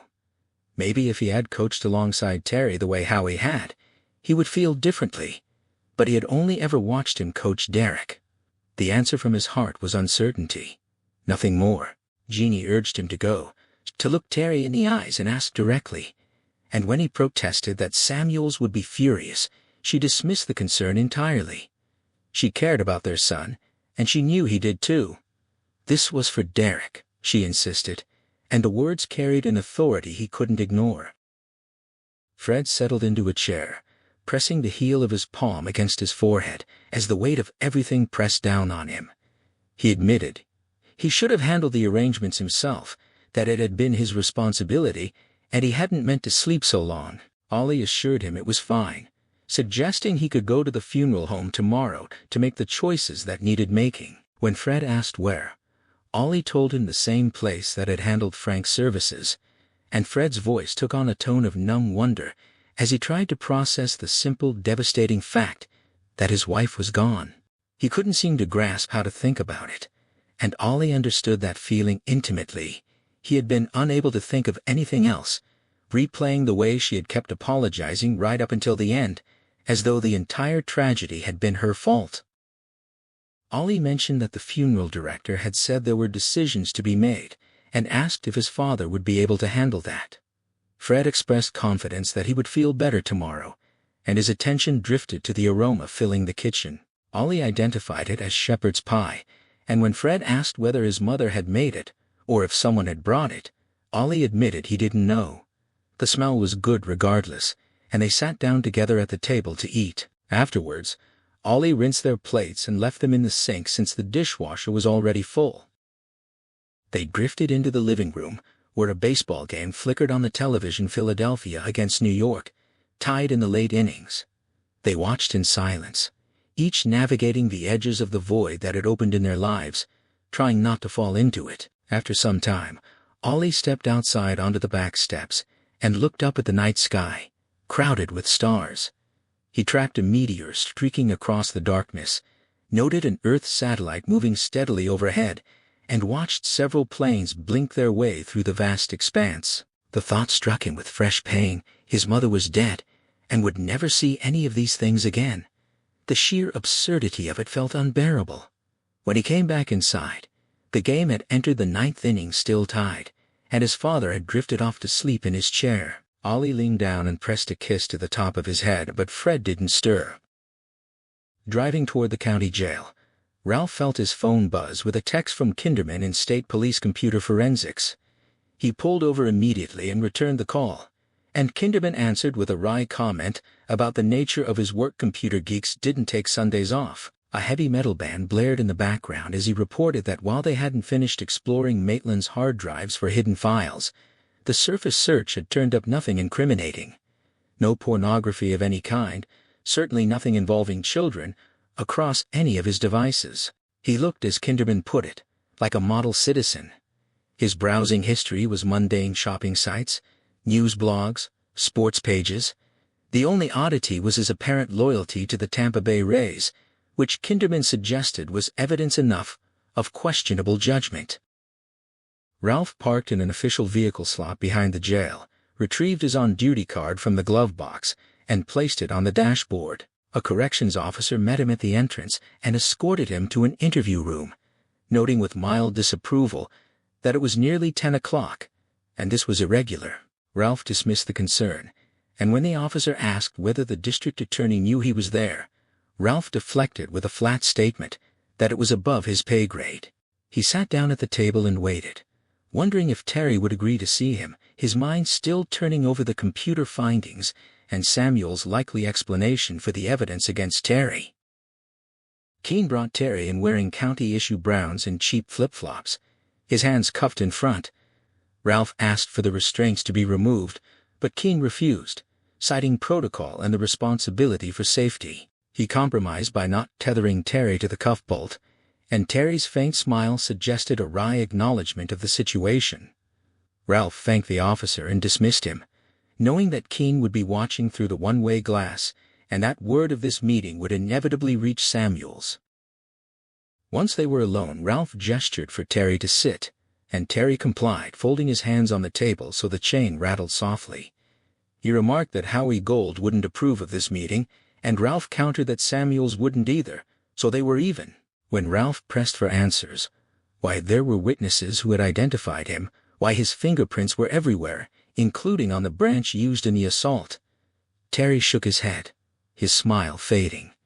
He was as mystified as Ralph, and expressed gratitude that he could prove he'd been in Cap City. Without that proof, he said, he would be facing the death penalty before summer's end. Ralph pivoted to the van with New York plates, expressing his interest in it. Terry claimed he couldn't help, noting that the last time he'd been in New York was 16 years ago, on his honeymoon. Ralph acknowledged that they had verified his movements over the past 6 months, and found only one trip outside the area to Ohio in April. Terry confirmed it had been a family vacation to Dayton to visit his father, who was in poor health, and that they had flown both ways. He insisted he had never seen the van used in the abduction, no matter how many of his fingerprints were found in it. And Ralph outlined Samuel's theory. Someone else had stolen the van, ditched it nearby with the keys still in the ignition, and Terry had reclaimed it. Terry pointed out the contradiction. If he had been in a kill frenzy, as Samuels would argue, he wouldn't have been so careful. Ralph acknowledged that Samuels would indeed make that case to a jury, and Terry asked whether the jury would still believe it after his colleagues testified, and how he showed them the conference footage. Ralph deflected, returning to the question of whether Terry had known Frank Peterson personally. Terry laughed bitterly at the question, acknowledging that Howie wouldn't want him to answer, but he did anyway. He knew most kids on the West Side by sight, and Frankie's red hair was unmistakable, but he didn't know him well. The boy was still in grade school, and didn't play sports. Terry had coached Frankie's older brother Ollie in Little League, but Ollie had lost interest after a few years. Ralph pressed further, asking if Terry had had Frankie in his sights that day in the grocery store parking lot. Terry met his gaze with a look of silent contempt, then raised his cuffed hands toward the mirror and declared they were done. Ralph stopped him, demanding one more answer, a direct question that required eye contact. Did he kill Frank Peterson? Terry's gaze didn't waver as he denied it firmly, and then Keene returned to take him away. Ralph sat alone in the room, waiting to be escorted out, the answer he had come for now in hand. He wanted to believe Terry, but found that he could not. Howie Gold's refusal was immediate and emphatic, a triple rejection that cut through the morning air of the county jail's visitors' room. Ralph pressed the point, insisting the vest was for Terry's own protection, but Howie countered with sharp frustration. He could already see the front-page photograph, the lead story on every news channel. His client paraded before the cameras in a bulletproof vest that would make him look already condemned. The handcuffs were bad enough, he argued, and the vest would be an insult added to injury. The room was crowded with 7 men, the children's toys stored away in their plastic bins, and the chairs upturned on the tables. Terry stood beside his lawyer, facing Sheriff Dick Doolin, Ralph, and Assistant District Attorney Vernon Gilstrap.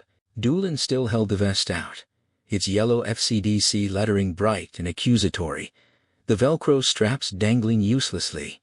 2 jail officers stood by the door with folded arms, one of them having supervised Terry's morning shave, the other having searched every pocket of the suit and shirt Marcy had brought.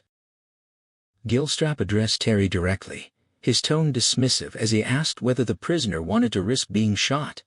The assistant DA made it clear he wouldn't mind either way.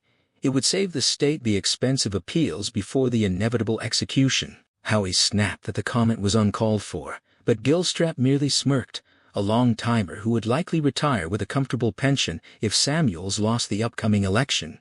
Terry asked the guard who had watched him shave how hot it was outside, and when Mitchell answered that it was already 84 and climbing toward 100, Terry declined the vest with a smile that made him look almost youthful. He didn't want to stand before Judge Horton in a sweaty shirt, especially since he had coached the judge's grandson. Gilstrap, alarmed by this revelation, pulled out a notebook and scribbled something. Howie took Terry's arm and urged movement, But Ralph's phone rang, and he insisted on answering it. Howie protested with bitter impatience, questioning whether this was an arraignment or some kind of spectacle. But Ralph ignored him and walked to the far side of the room, where vending machines hummed beneath a sign restricting their use to visitors. He took the call quickly, and returned with a curt instruction to proceed. The guards cuffed Terry, and Howie draped his suit coat over the restraints to shield them from view. They moved out, with Gilstrap leading the way like a strutting majorette, and Howie fell into step beside Ralph. In a low voice he called the situation a disaster, and pressed for a meeting himself, Ralph, and Samuels with Pelly if necessary. The facts would come out eventually, he warned, and when they did, the national media would descend like vultures, turning the case into a freak show that mixed celebrity scandal with supernatural horror. Ralph understood exactly what Howie was doing, redirecting attention to the impossible paradox of a man in two places at once, away from the brutal details of the murdered child. Howie insisted he wasn't the enemy, that Samuels was the one driven by conviction, and asked whether Ralph didn't want to know the truth. Ralph offered no response. In the lobby, Marcy Maitland waited between the massively pregnant Betsy Riggins and State Police Lieutenant Yoon Sablo. She surged forward at the side of her husband, shaking off Riggins's attempt to restrain her, and managed to kiss Terry's cheek before Officer Mitchell intervened. He pushed her back gently but firmly, telling her it wasn't allowed. She called out her love and the girl's love as the officers moved Terry toward the exit, and Terry responded in kind, promising her it would be all right. Then he stepped outside into the hot morning sun and the barrage of shouted questions from 24 reporters. To Ralph, still standing in the lobby, the voices sounded more like accusations than inquiries. Howie persisted, refusing to give up. He spoke of Ralph's integrity, praising him as one of the good ones who had never taken a bribe or tampered with evidence. Ralph's mind flickered back to the previous night, when he had come uncomfortably close to doing exactly that. If Sablo hadn't been there, if it had been just him and Samuels, Howie's expression turned almost pleading as he revealed another devastating development. Frank Peterson's mother had died of a heart attack the day before. Ralph, who hadn't seen the news that morning, stared in shock. Howie pressed his advantage, asking whether Ralph didn't want to know the truth, didn't want to get this right. Ralph could hold back no longer. He told Howie about the call from Dr. Bogan. The semen sample from the boy's legs had matched Terry's cheek swabs. His client had killed Frank Peterson, had raped him with a branch, had torn away pieces of his flesh, and had been so aroused that he ejaculated on the corpse. He walked away quickly, leaving Howie momentarily speechless. But the central paradox remained. Gnawing at Ralph, DNA didn't lie, yet Terry's colleagues weren't lying either, and the fingerprints on the book and the conference footage only deepened the contradiction. Ralph felt his mind splitting in two, and the double vision was driving him mad. Alec leaned close to murmur his observation as he helped Marcy into the SUV. Noting the irony of the situation, half the city police force was on vacation, and the county sheriff couldn't manage crowd control even at a modest local event. Howie dismissed the comment with a single instruction to get them moving, and climbed into the back with Marcy. Once the doors closed, the noise from the crowd and the prison bus faded to a dull roar. The police cars and the blue bus pulled ahead at a funereal pace, and Alec fell in behind them. Howie watched reporters sprinting along the sidewalk, heedless of the heat, desperate to reach the courthouse before Terry arrived. The television trucks were already there, parked in a solid line like grazing prehistoric beasts. Marcy's voice cracked with despair as she observed the hatred directed at her husband. The eye makeup she had applied to hide her exhaustion now smeared into dark circles. She couldn't understand how a man who had done nothing but good for this town could inspire such venom. Howie assured her that public opinion would shift once the grand jury refused to indict, and he was certain that what happened. The case was riddled with reasonable doubt. But when she pressed further, asking whether people would truly change their minds, Howie's reassurance sounded hollow even to his own ears. He caught Alec's grimace in the rearview mirror and knew the lie was necessary until the real killer was found. Flint City would believe Terry had manipulated the system and escaped justice. For now, Howie could only focus on getting through the arraignment. Ralph found a strange stability in the ordinary rhythms of daily life, planning meals, running errands, talking to Derek at camp. But whenever his attention turned to Terry, a hyper-awareness took hold, as though his mind was frantically trying to prove that reality remained intact. The heat in the poorly air-conditioned car produced sweat on his upper lip, but he understood that the real discomfort came from something deeper. When the mind's filters failed, perspective collapsed entirely. There was no forest, only trees, and at times not even trees, just bare bark. The procession reached the courthouse, and Ralph noted every detail with painful clarity, 4 points of sunlight reflecting off the sheriff's cruiser bumper. Reporters who had been at the jail were already streaming in, swelling a crowd twice the size of the earlier one, packed shoulder to shoulder on the lawn. He could make out television logos on polo shirts in dark sweat circles beneath arms. The blonde anchor from the Cap City affiliate arrived disheveled, sweat cutting tracks through her carefully applied makeup. The sawhorse barricades had been knocked askew by the surging crowd, and a dozen officers, half city police, half sheriff's deputies, struggled to maintain order. It wasn't nearly enough, Ralph knew, but summer always thinned their ranks. The reporters jostled ruthlessly for prime positions, shoving spectators aside. The blonde anchor attempted to claim a spot at the front, flashing her well-known smile, and was struck by a crudely lettered sign demanding that Maitland take his medicine. Her cameraman shoved the sign-bearer backward, knocking an elderly woman off her feet, and another woman retaliated by striking the cameraman with her purse.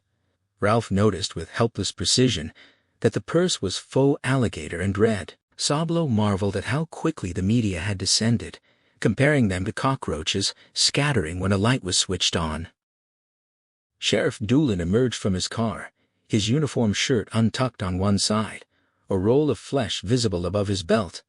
As he opened the rear door for Terry, someone in the crowd began chanting for the needle, and the chant swelled into a rhythmic demand that echoed like a sports stadium. Terry emerged, his neatly combed hair coming loose above one eyebrow, and Ralph could see the pained bewilderment on his face.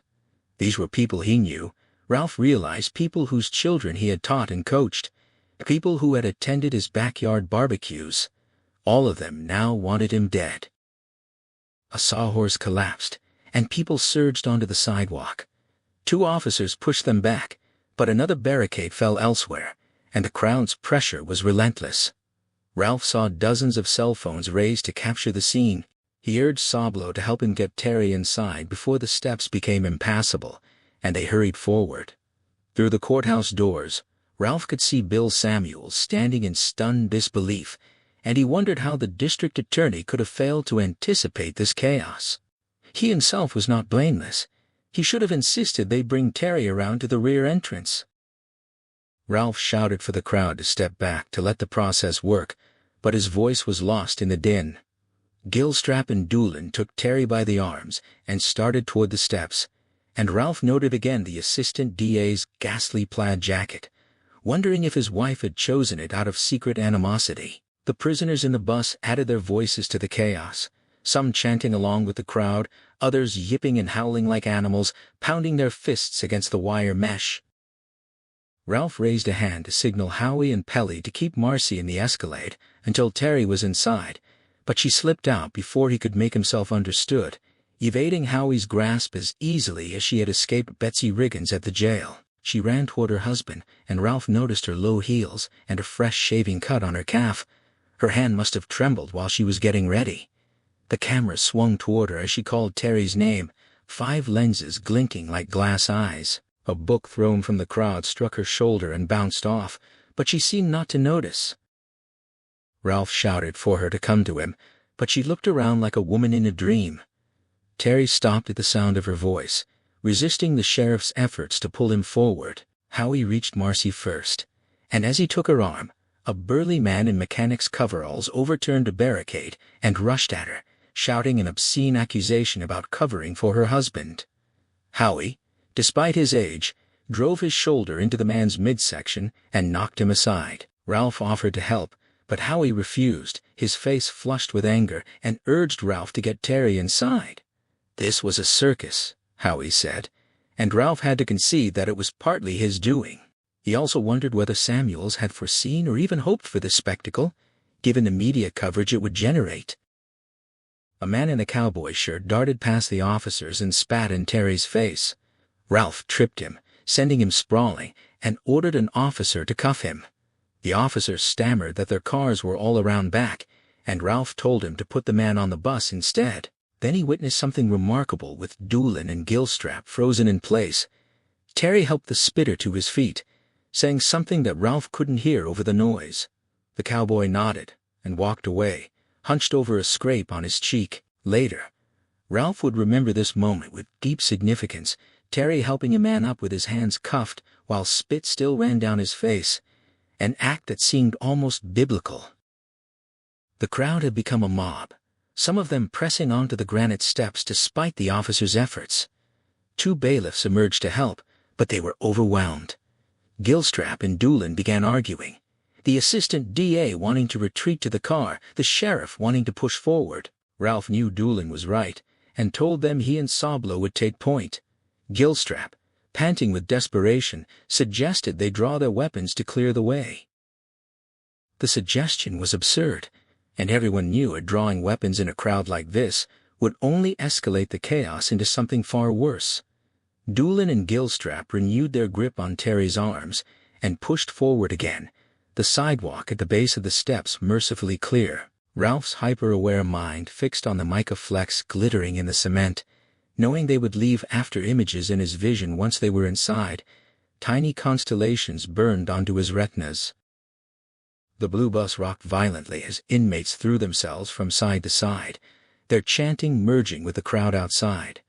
A car alarm blared as 2 young men danced on the hood and roof of a parked Camaro. Ralph watched the cameras capturing it all and knew exactly how his town would appear on the evening news like hyenas.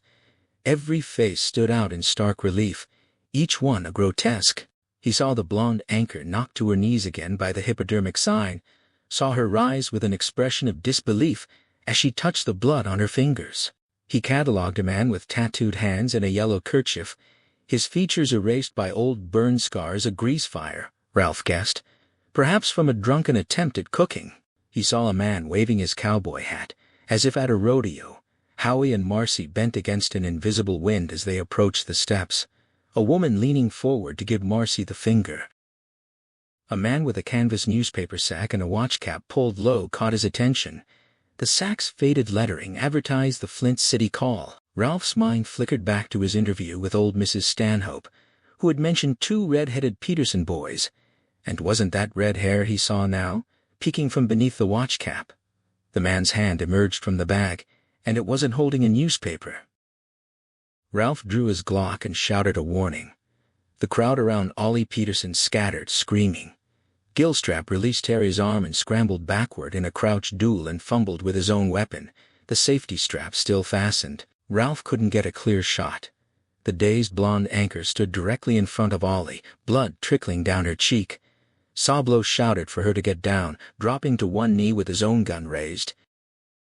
Terry pushed Marcy away, the handcuff chain just long enough to allow the movement, just as Ollie fired over the anchor's shoulder. The bullet grazed Terry's head, sending a spray of blood across his suit jacket. Ollie screamed that his brother hadn't been enough, that Terry had killed his mother too, and fired again, striking the Camaro. The dancers jumped for safety. Sablo tackled the blonde anchor, pulling her down, and shouted for Ralph to take the shot. Ralph had a clear view now, but as he fired, a fleeing spectator crashed into him. The bullet struck a cameraman's shoulder-mounted camera instead, shattering it and sending the man staggering back with blood streaming through his fingers. Ollie fired a 3rd time. Terry grunted and stepped backward, his cuffed hands rising to his chin. Marcy scrambled to him. Ralph took careful aim and fired again. This time the shot was true. The boy's forehead collapsed, his eyes bulging with cartoon surprise as the bullet destroyed his brain. He fell across his back, the revolver clattering down the steps. Ralph held his stance, the area momentarily clear, but Marcy's desperate plea for help told him everything. Terry's first wound had been superficial, but the 3rd shot had pierced his chest on the left side, the shirt beneath turning purple with spreading blood. Ralph thought bitterly of the vest Terry had refused. He pushed Howie away when the lawyer tried to crouch beside the dying man, and pushed Marcy back when she clung to her husband. A cameraman's shadow fell over them, and Sablo spun him away. Ralph knelt beside Terry, and told him plainly that he was dying, that the bullet had found his heart were just above it. He urged him to make a dying declaration, to confess to killing Frank Peterson and clear his conscience. Terry smiled through the blood trickling from his mouth and denied it again, his voice barely audible but perfectly clear. He asked how Ralph would clear his own conscience. His eyes closed, then struggled open once more, and then there was nothing behind them. Ralph checked for breath, and found none. He turned to Marcy, his head feeling impossibly heavy, and told her that her husband was gone. Sheriff Doolin muttered that if Terry had worn the vest, things might have been different, and shook his head. The newly widowed woman stared at Sheriff Doolin with disbelief, but her rage found its true target in Ralph. She lunged at him, leaving Alec Pelly holding only a torn piece of her blouse, and raked her nails down the side of his face. He let her, grabbing her wrists only after she had drawn blood. He deserved that, and perhaps more. He told her it had been Frank Peterson's brother who fired the shots, and Ollie would have been there regardless of where they had arrested Terry. Howie helped pull her away, stepping carefully around Terry's body, and countered that while that might be true, the crowd of onlookers wouldn't have surrounded him if they'd made the arrest elsewhere. Alec's gaze held stony contempt, and when Ralph looked to Yoon for support, the state police lieutenant turned away to help the sobbing blonde anchor to her feet. Marcy's voice cut through the chaos as she held out her bloodied palms, reminding Ralph that he had at least gotten Terry's dying declaration to words that would haunt him. She turned and saw Samuels standing at the top of the courthouse steps, and she screamed at him that Terry had declared his innocence with his last breath. Samuels said nothing, only turned and walked back inside. Sirens wailed, the Camaro's alarm blared, and the crowd that had scattered now returned, eager to see the body and photograph it for social media. Ralph picked up Howie's dirt-stained coat from the street and draped it over Terry's face, drawing a howl of grief from Marcy. Then he sat on the courthouse steps and lowered his head between his knees. Later, at the Anderson home, Jeannie let Bill Samuels in but made no secret of her disdain. She directed him to the backyard and returned to her television show. Samuels found Ralph sitting in a lawn chair with a beer, watching a hackberry tree. Ralph pointed out a nuthatch, though Samuels couldn't see it, and suggested it was just a sparrow. Ralph insisted he knew what he'd seen and offered Samuels a beer from the cooler. Samuels revealed that Jeannie had told him Ralph was considering retirement and tried to reassure him that the mandatory psych evaluation would be easy. Ralph dismissed that concern, instead dwelling on the cameraman he had inadvertently injured. A piece of shrapnel from the shattered camera had lodged in the man's eye, and he would likely lose it. Samuels argued that it wasn't Ralph's fault someone had slammed into him as he fired, and if the cameraman hadn't had his equipment up, he'd be dead. Ralph countered that the cameraman had simply been doing his job, just as Ralph had been doing his. Samuels pivoted, insisting that Terry Maitland had killed Frank Peterson, and that the evidence supported that conclusion. Ralph pointed to Terry's dying declaration, but Samuels dismissed it, as a man trying to protect his wife from the truth. The DNA was definitive, Samuels argued, and nothing else mattered. Ralph asked whether Samuels had come to convince him or himself, and Samuels deflected by revealing a new piece of information. They now knew who had originally stolen the white van, a 12-year-old boy who had been on the road for months, stealing vehicles all the way from New York to Texas. He had abandoned the van in Ohio, leaving the keys in the ignition just as they had theorized. Ralph absorbed this, something nagging at him that he couldn't quite identify. Samuels admitted the news didn't cast any light on the murder itself, but thought Ralph would find it interesting.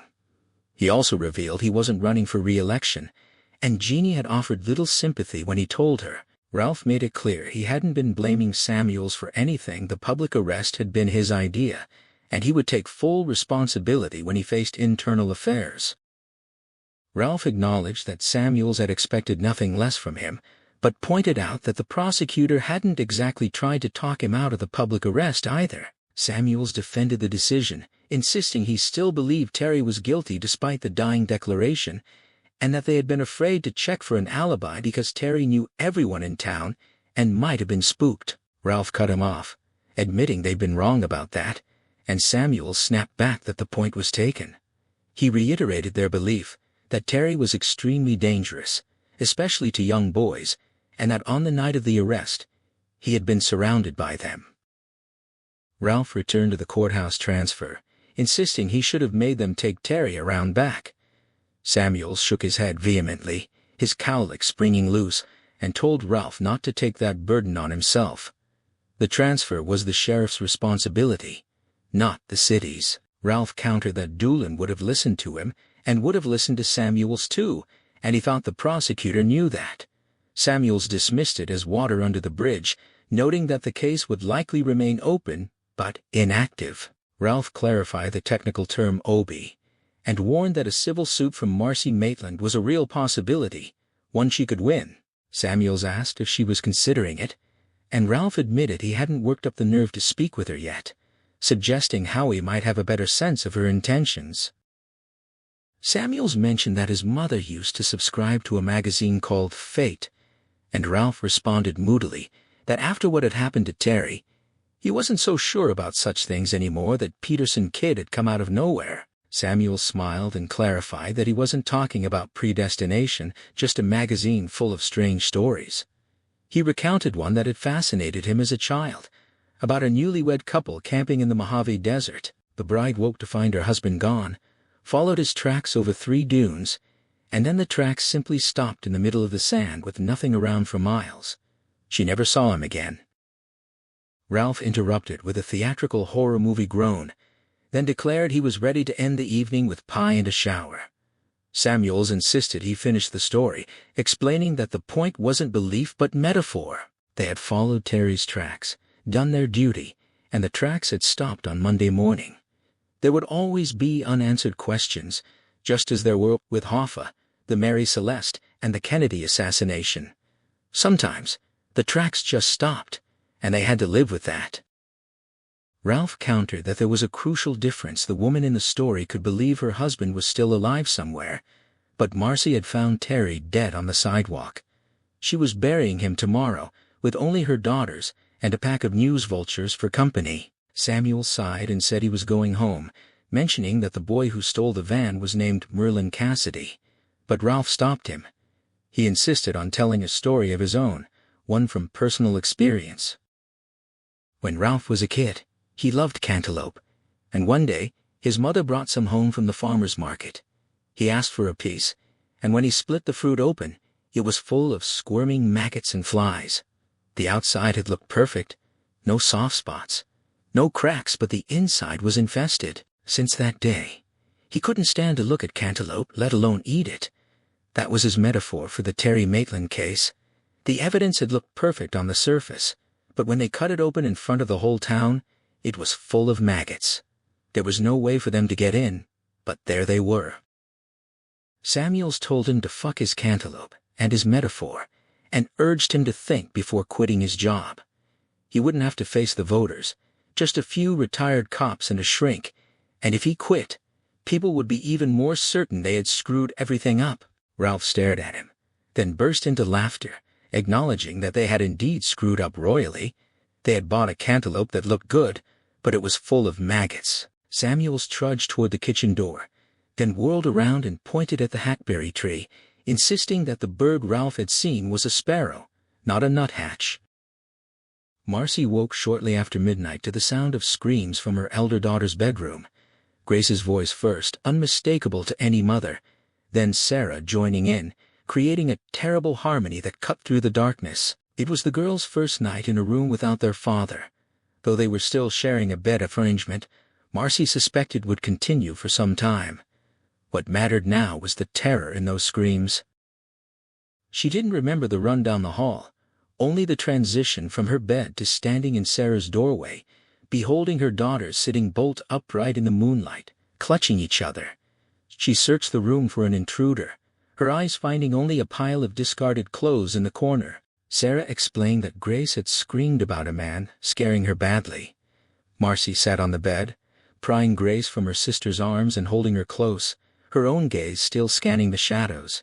Could he be in the closet, under the bed? Every childhood fear surged back while she waited for a hand to close around her ankle. Grace was too hysterical to speak, but she pointed at the window. Marcy approached it on unsteady legs, wondering if the police were still making their rounds. Howie had said they would for a while, but that didn't guarantee they were there now, and Sarah's window overlooked the side yard between their house and the Gundersons', and the Gundersons were away. The window was locked, the yard empty, every blade of grass casting its own moon shadow. She returned to the bed and stroked Grace's sweaty, tangled hair, asking Sarah if she had seen anything.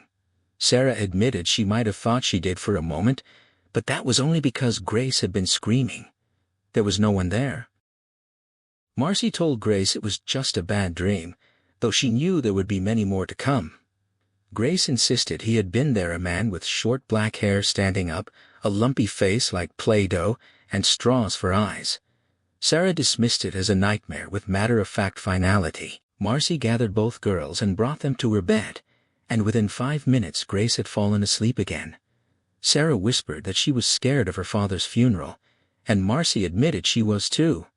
Sarah didn't want to go, and neither did Grace. Marcy told them they would be brave because that's what their father would have wanted. Sarah confessed she missed him so much. She couldn't think of anything else, and Marcy kissed her temple, urging her to sleep. Sarah eventually did, but Marcy lay awake, thinking of Grace's description of the man with straws for eyes. Around 3 a.m, Jeanette woke needing the bathroom and found Ralph's side of the bed empty. She went downstairs and found him in his easy chair, staring at a blank television screen, and noticed he had lost weight since Frank Peterson's murder. She touched his shoulder gently, and he told her something Bill Samuels had said was nagging at him like a word on the tip of his tongue, impossible to grasp. She wondered if it was about the boy who stole the van, and Ralph admitted he thought it might be. There was also a scrap of paper in that van he had meant to check, part of a takeout menu perhaps, and it had gotten lost in the shuffle. He thought he might go to the station tomorrow and take a look, hoping it would help him figure out what was bothering him about Samuels's comment. She mentioned that she had reread Poe's William Wilson, a story about a man who encounters his double and eventually stabs him, only to realize he has stabbed himself. Ralph acknowledged the psychology was sound, especially for a 19th century story. Then she asked him a question, hesitant and serious. What if the only explanation for the riddle of the two Terrys was supernatural? She expected him to laugh, but he didn't. He stated flatly that he didn't believe in the supernatural, not ghosts, not angels, not even the divinity of Christ. He went to church for the peace and the expectation, and he suspected she did too, or perhaps for Derek's sake. It was late, the house dark, and Jeannie's words hung in the air between them. She confessed her longing for a belief in something more than finality, a hope that existence didn't simply extinguish into the void from which it came. Yet she anchored herself elsewhere in the vastness of the stars, in the hidden depths of a single fistful of sand, in the layered thoughts she sensed trailing behind her conscious mind. And she invoked Sherlock Holmes's famous dictum that once all impossibilities are stripped away, whatever remains, however improbable, must be the truth. Ralph's response was a dry, teasing jab about the author's well-known credulity when it came to fairies. But Jeannie, sighing, dismissed the debate, steering them toward a more primal comfort, a physical connection that might quiet their restless minds. He followed her lead, but even in the throes of intimacy, save for the single, obliterating moment of release, his thoughts clung to the detective's logic. The principle was sound, undeniable, but a question gnawed at him, an amendment he couldn't accept. If you eliminated the natural, what remained would have to be supernatural. He rejected that premise outright, not just as a professional, but as a man rooted in reality. A flesh-and-blood human had killed Frank Peterson, not some phantom from a comic book. And so the only conclusion, however improbable it seemed, remained the same. The killer was Terry Maitland, now dead and buried. A night passed. The moon, which had risen as a swollen orange globe, had shrunk to a distant, cold silver coin by the time Fred Peterson stood in his own backyard. He placed a footstool beneath a hackberry tree, an old tree old enough to have witnessed the dawn of the atomic age, and slipped a rope around his neck. He had studied the instructions, ensuring the knot sat just so. The stool wobbled beneath him as the breeze cooled his sweat-dampened cheeks. Part of him hoped his family was still within reach, that he might join them soon. More than that, he simply couldn't face the morning, the unbearable symmetry of attending 2 funerals at the same mortuary where his family's destroyer would also be laid to rest. He took a final look around, searching for any reason to stop, found none, and kicked the stool away. He expected the sharp crack, the tunnel of light, and his loved ones waiting at the end. Instead, there was only the sudden strangling pressure of the rope closing his windpipe. He had miscalculated the drop needed for a man his size. As his breath was cut off and his vision blurred, a primal panic erupted from the depths of his being, drowning out his will to die. Instinct took over. He clawed at the rope, managed to get his fingers beneath it, and eased the pressure just enough to draw a shallow, agonizing breath. He tried to reach the branch above, his fingers scraping uselessly against its underside, sending a cascade of bark onto his head. He wasn't a fit man. A lifetime of sedentary comforts had left him with no strength for such a feat. His grip on the rope began to fail, and his legs kicked uselessly, losing a slipper, then the other. A feeble wheeze was all he could manage for a cry. His hand slipped. The branch groaned. As his lungs burned and his skull felt ready to burst, he began to flail, a drowning man in the air. A rasping sound escaped his throat as he thought, "This is wrong." Black spores bloomed in his vision, bursting into grotesque shapes. Through the encroaching darkness, he saw a figure on his patio, a hand resting on his own barbecue grill. It might have been a man, but the features were crude, like a lump of clay shaped by an unskilled, blind hand, and from its face, 2 pale prongs protruded where eyes should have been. Next door, June Gibson was still awake, tormented by a familiar burning pain in her back and leg. She sat in her living room, helpless against the recurring attack of sciatica, which was worse when she lay down. The muted infomercial flickered on the television, but her ears were sharp, catching the sound of what she thought was a gunshot from the Peterson house. She leaped up, ignoring the searing agony that shot down her leg, and grabbed her cane. Hobbling to her back door, she saw Fred Peterson crumpled on his lawn, a rope trailing from his neck to a broken branch. It wasn't a gunshot, she realized. He had hanged himself. Abandoning her cane, she half ran, half limped across the 90 feet of lawn between their houses, crying out in pain with every step. She reached him, seeing his swollen, blackened face and his tongue protruding. She worked her fingers under the rope, pulled with all her might, and let out a scream that pierced the night. She felt the rope begin to give, but Fred didn't breathe. June Gibson, a former bank teller turned certified home helper, had training for this. She tilted his head, pinched his nose, and began to force breath into his lifeless lungs. The 10th breath left June Gibson lightheaded, a gray fog creeping at the edges of her vision. A hand tapped her shoulder, and she looked up to see Mr. Jagger from across the street. He asked if Peterson was gone. She refused to accept that, her voice sharp despite her exhaustion. She fumbled for the phone in her robe pocket and tossed it back toward him, commanding him to call for an ambulance and to be ready to take over if she collapsed. She didn't collapse. On the 15th breath, just as she felt herself truly about to, Fred Peterson choked in a deep, wet gasp of air, then another. She waited for his eyes to open, and when they didn't, she peeled back one lid. Beneath it, the sclera was a map of broken blood vessels, red and terrible. He breathed the 3rd time, and then fell still again. She began chest compressions, uncertain if they would help but certain they couldn't hurt, aware that the searing pain in her back and leg had dulled. It was absurd to think the sciatica had been shocked out of her system. It was adrenaline, and its end would leave her worse off. A siren wailed in the distance, growing closer. She resumed mouth to mouth, pausing only when the gray faint threatened to swallow her. Mr. Jagger didn't offer to take over, and she didn't ask. Until the ambulance arrived, this was her battle.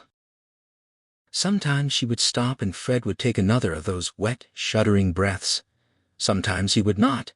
The pulsing red lights of the emergency vehicle washed over the yards as the EMTs arrived, one of them easing her to her feet. She could stand with barely a twinge of pain. She accepted the miracle, however temporary, with silent thanks. The EMT praised her work, and Mr. Jagger echoed the sentiment, but as she wiped the mixture of her own saliva and Peterson's blood from her chin, she muttered that maybe it would have been better if she'd failed. Later that morning, Ralph Anderson found himself in his backyard, cutting grass on a day with no other demands. It was a distraction for his hands but not his mind, which spun endlessly around the images of the last 8 days, the Peterson boy's body, the witnesses, the tape, the DNA, the courthouse crowd. An inexplicable detail clung to him, a teenage girl's yellow bra strap jiggling like a bright ribbon as she cheered from her boyfriend's shoulders. His phone rang, a rattling xylophone melody. He killed the mower and answered. It was Officer Troy Ramage calling from the hospital. Ralph smiled at the thought of Betsy Riggins in labor, but Ramage corrected him. The chief had sent them to the hospital on another matter. Fred Peterson had attempted suicide in the night. He'd tried to hang himself, but the branch had broken, and his neighbor, an elderly woman named June Gibson, had resuscitated him. Ramage reported the man had minimal brain function and a slim chance of recovery, and he thought Ralph should know. The news hit Ralph like a physical blow, and he turned away from his lawnmower, fighting the urge to vomit. He asked where Betsy was, and Ramage explained she was with the Gibson woman in Peterson's room. The old lady had refused to give her statement anywhere else, perhaps believing the comatose man could still hear her. Ramage dismissed it as a gesture with no real purpose. Ralph understood the reason. June Gibson was there out of a deep neighborly sorrow, and perhaps a sense of guilt for having condemned Fred to a life sustained by machines. He felt the full, crushing horror of the past week. The killer hadn't just taken the boy, but had systematically dismantled the entire Peterson family, and in his mind, the killer had a name: Terry. Ramage offered a grim observation and then apologized for the courthouse debacle. Ralph agreed with his assessment and thanked him for the call. He returned to the lawn, slowly finishing the last strip, his mind now fixed on the girl's yellow strap as his phone rang again. It was Dr. Bogan from the hospital with a DNA update. The samples from the branch, including the perpetrator's blood and skin cells, matched Terry Maitland's cheek swabs perfectly. Ralph sighed, instructing the doctor to relay the news to the chief and Lieutenant Sablo. He was on administrative leave and likely would be for the summer, he said. Bogan dismissed the leave as ridiculous, but Ralph knew protocol. With Maitland dead, the case was essentially closed. They were just filing paperwork. Bogan pressed the importance of the blanks, suggesting the DNA evidence could dissuade Maitland's widow from a civil suit. He called the prospect of such a suit obscene, asserting that Maitland was guilty and that there were always warning signs. He offered Ralph a compliment, saying he deserved a medal. Ralph thanked him and asked to be kept informed of any further results. He ended the call and finished his mowing, storing the lawnmower in the garage.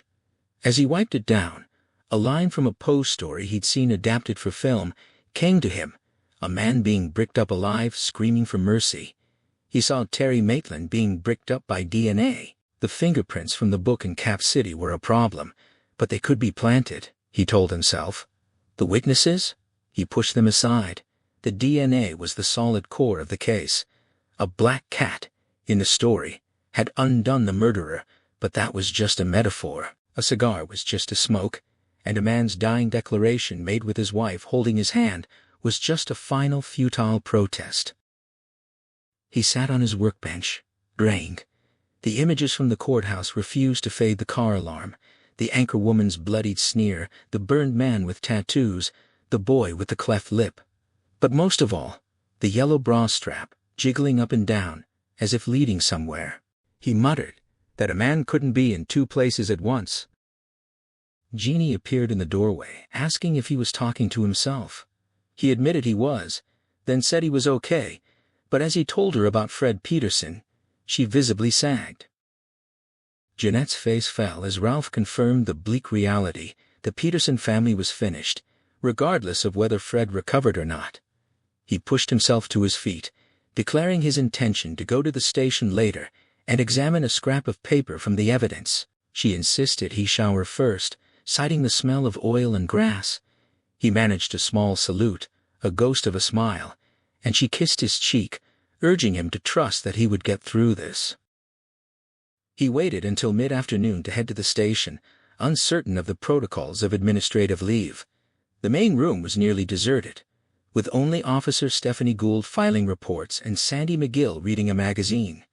Chief Geller's office stood empty. Gould greeted him with a mixture of surprise and commiseration, and he deflected her offer of busy work with a vague promise to return another time.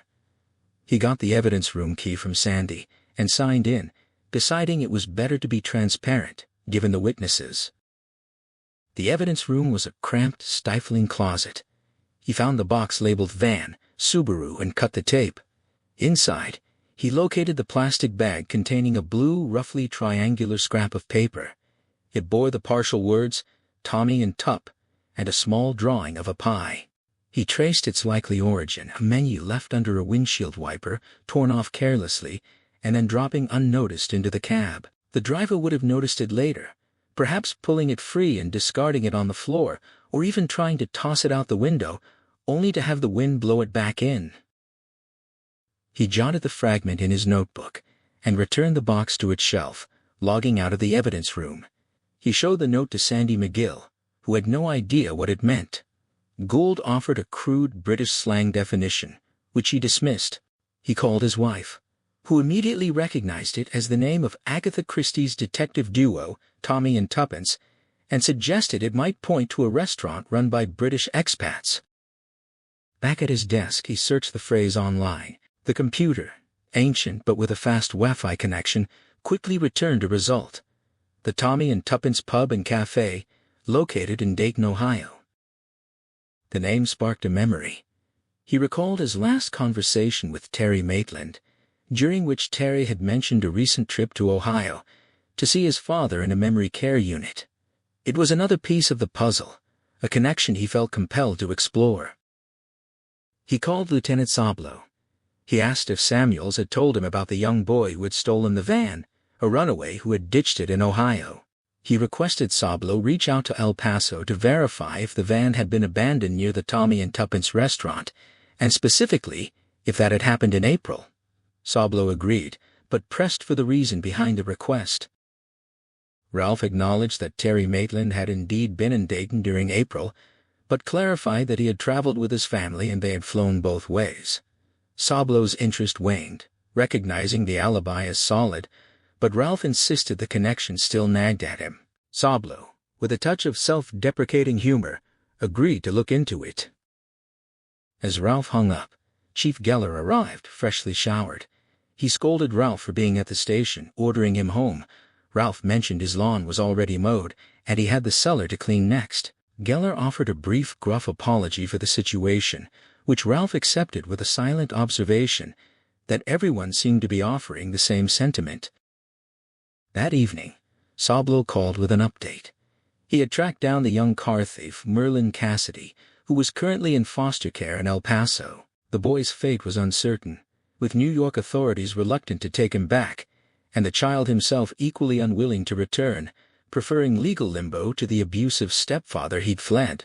Ralph relayed the details, noting the boy's story of abuse and the predictable cycle of violence.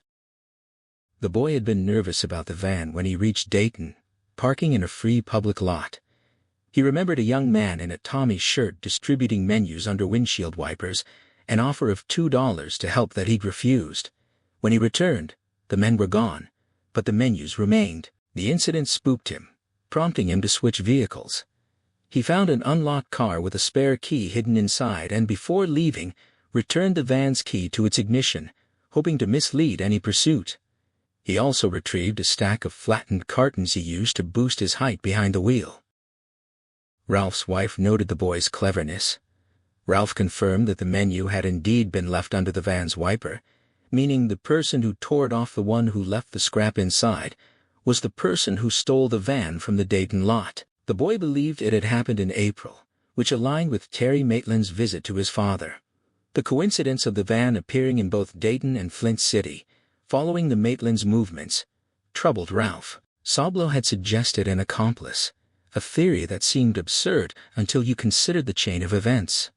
Ralph expressed his desire to question Marcy Maitland about the Dayton trip, despite knowing she would be unwilling to speak with him. He resolved to try anyway. As sleep began to claim him, his wife pressed him, asking if it wasn't the bra strap that had bothered him. For a fleeting moment, he saw the word "can't" in blue-green letters, a phantom that slipped away before he could grasp it. He admitted he couldn't catch it, and she assured him he would, eventually. They fell asleep, and when he awoke the morning was bright and full of birdsong. By mid-morning on that Friday, Marcy Maitland felt her composure fraying to its breaking point.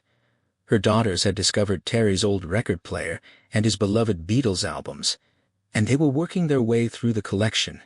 Starting with the early hits, they wanted to play every one, to remember their father, and she couldn't deny them that small comfort, not with their pale, solemn faces and red-rimmed eyes, but the music, the cheerful, nostalgic melodies cut into her with a sharpness she hadn't anticipated. The girls knew the songs, of course, because they'd heard them drifting up from the garage workshop where Terry spent his evenings, but they didn't know the memories they carried. They didn't know the weight of those harmonies, the ache of a first kiss, the certainty of a future together. The funeral was over. The life of a single mother stretched out before her, and the relentless cheer of the Beatles was a fresh wound with every chord. Twice she'd risen from the kitchen table, her coffee growing cold, and gone to the foot of the stairs, ready to scream for it to stop. Twice she'd turned back, the sound of her children's grief too heavy to interrupt. She found herself at the utensil drawer, pulling it open on a whim, and her hand closed around a pack of Winstons she'd forgotten she'd stashed away years ago. 4 cigarettes, stale and old, relics of a habit she'd quit when Grace was 5. She took one, the familiar greed for nicotine flooding back, and reflected that smokers never really quit, they just paused. The music shifted to another track as she crossed the living room, her hand reaching for the matches on the shelf above the pot-bellied stove, a shelf she couldn't bear to look at because of the photographs lined up there. The reporters had mercifully moved on, but the thought of one of her daughters seeing her through a window, backsliding into her old vice, was enough to drive her to the front door. She opened it, and Ralph Anderson was there, his fist raised to knock. The shock on her face, the raw horror as if she were looking at a walking corpse, struck him physically. He saw her disheveled hair, the stain on her robe, the bent cigarette in her trembling fingers. He saw the rapid deterioration in her appearance, a change he would have thought impossible. He began to speak, to plead, but she cut him off, her voice a low, breathless hiss, ordering him away. She accused him of killing her husband, and when he tried to apologize, to explain, she threatened to have him arrested, refusing to let him use her name. He begged, and she responded with a bitter, toneless laugh, calling him the worst kind of vermin. He asked the one question that might break through. What if he didn't do it? Her grip on the door slackened.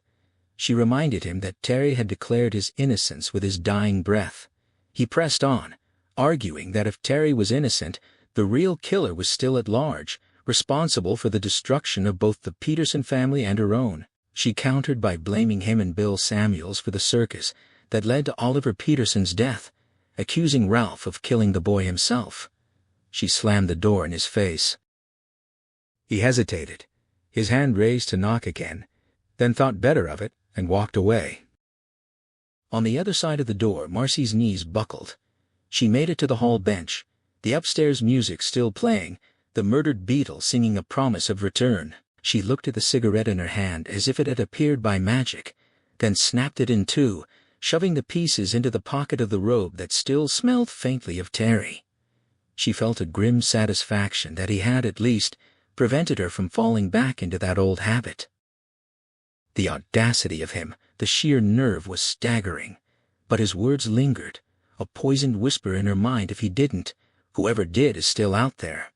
She couldn't summon the energy to confront that idea, to look up timelines of grief on the internet. Why should she bear that burden? The police had failed, had stubbornly clung to their mistake, even when Terry's alibi was ironclad. Let them find the truth. Her task was to survive the day, to figure out what came next. Could she stay here in a town that saw her husband's assassin as a hero? Could she subject her daughters to the cruelty of schoolyards, where even the wrong shoes could be a mark of shame? She had done the right thing. She couldn't have him in her house. She'd heard the honesty in his voice. She was sure of it. But it didn't erase what he'd done. She whispered for herself to be quiet, to stop the chain of thought. Is still out there. And what if he did it again? Howard Gold, known to Flint City's upper crust as a man of means and taste, was in truth the son of a wandering laborer. He'd grown up in the back of an airstream, crisscrossing the Southwest with his parents and brother, his schooling a patchwork of roadside lessons and occasional classroom stints. He'd put himself through college and helped his brother do the same, and he'd made sure his parents were comfortable in their old age. He cut a fine figure in Rotary, and at the country club, ordering expensive wine and sending lavish gifts to clients. But alone in his office, he still ate like a boy on the road, a greasy fried egg sandwich, extra mayo, and fries blackened to a crisp, with a slice of pie and melting ice cream waiting for dessert. When his phone rang, he answered. It was Marcy Maitland, calling to tell him that Ralph Anderson had come to her door. Howie expressed his displeasure and offered to call the chief, but Marcy said she'd already slammed the door in his face. It hadn't felt good, though, and she needed to know the truth. Did Howie think Terry killed the boy? Howie didn't hesitate. He told her there was evidence. Sure, but too much against it. Terry would have walked, and more to the point, he just wasn't capable of such an act. His dying declaration only confirmed it. Marcy acknowledged that people would say Terry was just trying to save face in front of her. Howie thought, but didn't say, that Terry likely hadn't even known she was there. He believed Terry had been telling the truth, and Marcy agreed. If Terry was innocent, then the real killer was still out there and would kill again. Howie recognized Anderson's guilt trip for what it was, a classic police tactic, and said he deserved a reprimand. But Marcy insisted the logic was sound. She was desperate, thinking of her daughters and the town's whispers. If the killer wasn't found, she'd have to leave, but she had nowhere to go. She felt broken. Howie asked what she wanted. She wanted him to call Anderson, to set up a meeting at her house that night. She wanted Howie and his investigator, Alec Pelly, to be there. Howie agreed, but warned her that Anderson had a vested interest in proving Terry was guilty. If the real killer was found, Anderson's career would be finished. He might just be flailing, but he could be trying to find a different way to tie the crime to Terry. Marcy accepted the warning, but was driven by more immediate concerns. Her best friend Jamie Mattingly had unfriended her on Facebook. She would only come back, Marcy said, if the real killer was caught. She needed to know why Anderson had come to her door. Meanwhile, a 17-year-old boy named Dougie Elfman was driving a rattling old pickup down a dusty ranch road. He'd been sent to collect old milk cans from a barn and had found what he was looking for, but also something else. He'd been checking his phone constantly for a signal, and when he finally got a couple of bars at a highway crossing, he called his father. He reported on the cans, and that the horse tack his father had been hoping for was gone. But more importantly, he'd found evidence that someone had been staying in the barn. There was no mess, no bottles or wrappers, but there were clothes.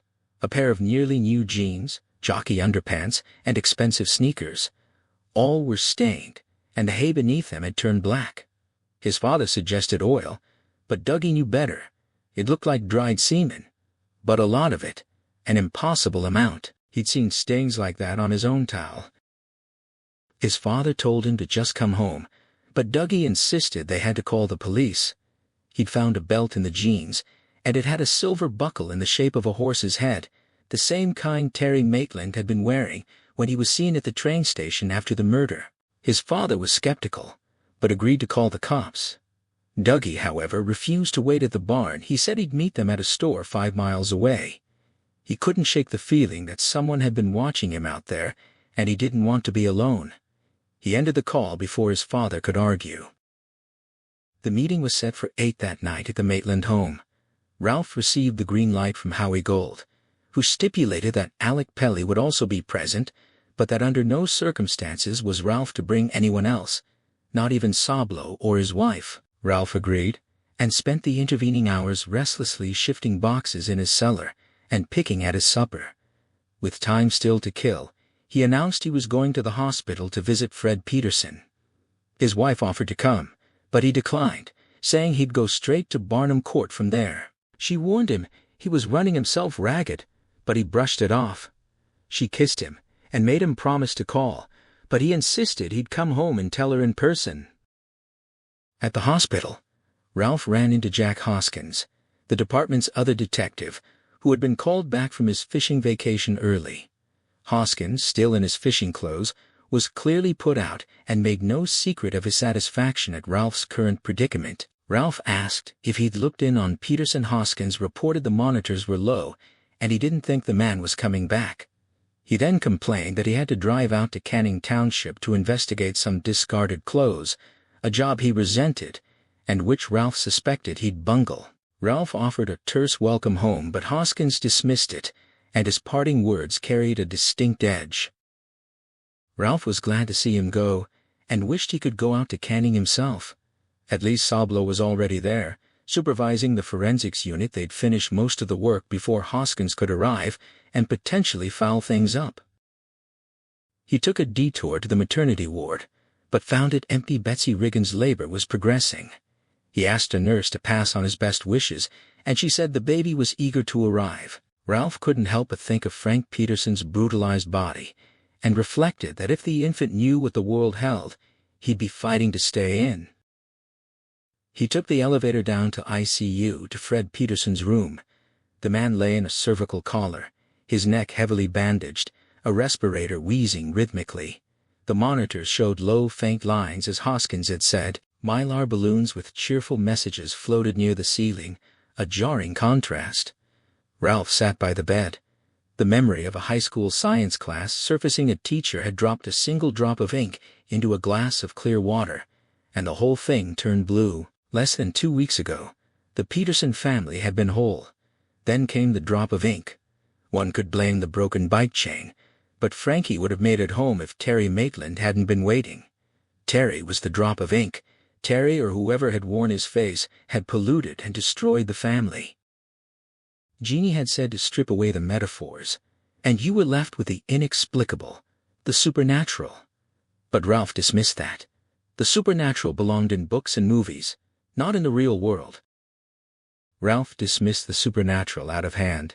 The real world, where inept and drunken detectives got pay bumps, was his reality, and his nearly 50 years of experience had shown him no room for the impossible. But sitting beside Fred Peterson's unconscious form, he couldn't ignore the pattern. The boy's death had spread like a stain, consuming not just Frank but his entire family, and the damage rippled outward. Marcy and her girls would carry scars. He and Jeannie were collateral damage, and even Derek would return from camp to find his father's job at risk. The respirator wheezed, and Fred's chest rose and fell. Every so often, a thick, unsettling sound escaped him, almost like a chuckle, as if the joke of it all was only visible to someone in a coma. Ralph couldn't take it anymore. He left, practically running for the elevator. Outside, he called the station. Sandy McGill answered, but she was guarded, unable to share any news about Canning Township. Chief Geller had given strict orders. Ralph accepted it, understanding that orders were orders. He hung up, telling himself it was fine. Yoon would fill him in. Probably. He got in his car, cranked the air conditioning, and found himself with time to kill.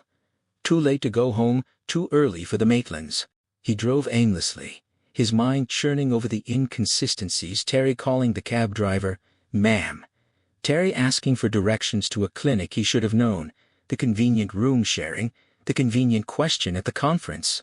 He thought about the ink in the glass, the footprints that ended, the maggots in the perfect cantaloupe. To consider the supernatural was to question his own sanity, and that was a path he didn't want to go down. He found loud music on the radio and drove until it was finally time. At the Maitland house, Alec Pelly answered the door and led him to the kitchen. Marcy and Howie were at the table, coffee in hand. No one offered him a cup. He sat down and thanked them for seeing him. Howie, speaking for Marcy, said the meeting was painful and should be brief. Marcy corrected him sharply. Ralph had said he needed to talk to her. Ralph, not quite ready to apologize, none of them had seen what he'd seen, offered a new piece of information. He called it a confluence. The van used in the abduction had been stolen by a runaway kid, Merlin Cassidy, who dumped it in Dayton, Ohio in April. The Maitlands had been in Dayton that same month. Marcy slammed her cup down, refusing to let him put this on Terry. They'd flown. They'd been together the whole time. Ralph acknowledged that, but pressed on the weirdness of the coincidence.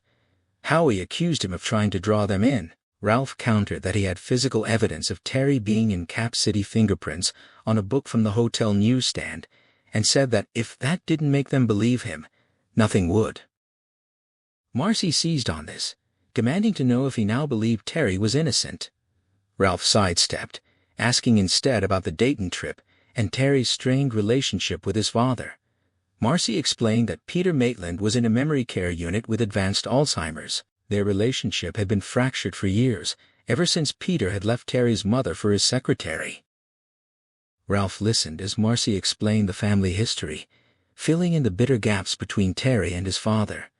Peter had abandoned them for another woman, and Terry had never forgiven him, only making the trips to Dayton out of duty to his mother.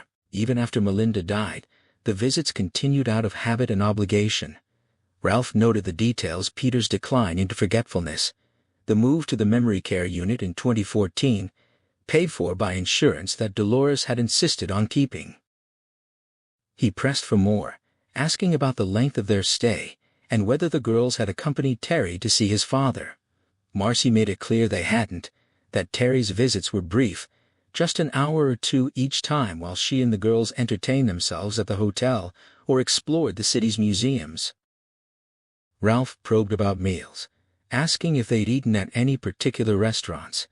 He mentioned the Tommy and Tuppence, trying to sound casual, but Marcy dismissed it immediately. The conversation was growing tense, Marcy's patience fraying as she collected coffee cups and made it clear she wanted him gone.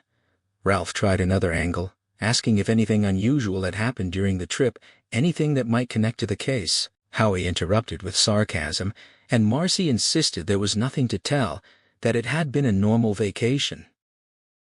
But then Sarah appeared in the doorway, pale and thin, and mentioned something her father had gotten a cut during one of his visits. Marcy tried to send her back upstairs, but the girl stood her ground, fixing Ralph with a hard, curious stare. She asked him directly if he'd gotten her father killed, and Ralph admitted his role, offering an apology that felt both necessary and inadequate. Ralph asked about the cut, and Sarah explained it had happened during his visit to his grandfather, treated by a nurse with antiseptic and a bandage. Marcy reluctantly filled in the details. Terry had bumped into an orderly on a wet floor. The man had grabbed his arm to steady himself, and a fingernail had left a small wound. It was nothing, she insisted, just a scrape. But Ralph felt a current of recognition pass through him, a connection forming between this small detail and something else, something he couldn't quite grasp. He thanked them and left, Alec following him out to the stoop. Alec pressed him about the cut, sensing that Ralph had reacted to it, but Ralph deflected, claiming indigestion. Alec didn't push further, offering instead a strange understanding of why the arrest had gone so wrong, acknowledging that if he'd been in Ralph's position, with a son involved, he might have made the same choices. It wasn't forgiveness, but it was something close, and Ralph took it with a heavy gratitude before walking away into the night. Ralph had just finished recounting the evening's events to Jeannie when his phone buzzed with Yoon's name on the screen. The state police detective sounded tired and evasive, asking to meet tomorrow rather than talk now, claiming there were strange findings from the barn where the discarded clothes had been discovered, more than one unusual thing. Ralph pressed him for immediate answers, but Yoon refused, saying he needed time to think. They settled on a coffee shop near the Dubrow train station for the next morning, Yoon emphasizing the need for discretion since Ralph was on administrative leave, and he himself was technically off the case. Ralph asked about the fate of the clothes, and Yoon explained they'd be sent to Cap City for forensics, then turned over to the sheriff's department, a jurisdictional technicality that rankled Ralph given Sheriff Doolin's incompetence. The conversation ended with Yoon hinting that the case had grown stranger than either of them had anticipated. Meanwhile, Jack Hoskins, resentful at being pulled from his fishing vacation, stopped for drinks at Gentleman Please before heading to the Elfman property. After 2 vodkas and an uneasy drive out to the remote ranch, he found the barn already processed and empty, the other officers gone. Frustrated and alone in the moonlit desolation, he approached the dark barn entrance despite his creeping unease. A momentary shadow in the beam of his flashlight turned out to be just an old piece of harness, and he laughed at his own fear. But then he felt a presence behind him, saw a long shadow stretching across the ground. He tried to reach for his gun, remembered it was locked in his truck, and found himself frozen with terror. A hand touched the back of his neck, disturbingly hot, fingers tracing across his skin with a lingering caress that burned. He couldn't move, couldn't scream, certain he was about to die. Then the touch withdrew, the shadow vanished, and he was alone again. Whirling around, he saw nothing but empty buildings and shifting moon shadows. He stumbled back to his truck, peeling out onto the highway, convincing himself the whole encounter had been nothing but the wind and his own imagination. By the time he reached the city limits, he'd nearly persuaded himself it had been nothing at all, ignoring the persistent throb at the back of his neck as meaningless. The Saturday morning at O'Malley's Irish Spoon was quiet, with only 2 elderly men nursing coffee over a chessboard and a waitress absorbed in a television infomercial for a peculiar golf club. Ralph spotted Yoon at a rear table, dressed casually in jeans and a tight t-shirt that emphasized his athletic build. As Ralph settled in, Yoon commented on the waitress's fascination with the Hollow Club, explaining its intended purpose, a discreet solution for golfers caught short on the course, complete with an apron attachment. The absurdity of it broke through their tension, and they shared a rare moment of genuine laughter, startling the chess players. When the waitress took their orders, the laughter continued, and Yoon remarked on how strange the world was, a sentiment Ralph readily agreed with given their current business. Yoon produced his iPad from a worn leather shoulder bag and began walking Ralph through what he'd found at the Elfman property. The belt buckle from the discarded clothes had been positively identified as the same one Terry Maitland wore in the train station footage, its fingerprints matching Terry's but with an unsettling quality. The ridges were faint and broken, as if left by someone much older. Ralph tried to dismiss it as insignificant, even as doubt gnawed at him. Yoon revealed a second set of prints, too blurred for identification but consistent with the unknown prints from the van, suggesting someone else had been involved. Ralph connected this to what Marcy had told him about the family's trip to Dayton, the pieces starting to form a troubling picture. Yoon also showed him photos of the stained clothes, jeans, underwear, socks, sneakers covered in a strange substance that looked like semen but couldn't be, given the quantity and its corrosive effect on the hay. The amount was staggering, enough to fill the novelty golf club, and it had turned the straw black. They both recognized the impossibility, yet the evidence was there. Ralph confessed that Jeannie had used the word supernatural to describe the growing strangeness of the case, and Yoon admitted his wife had suggested something similar, attributing it to cultural folklore. The implications hung between them, unspoken but increasingly hard to ignore.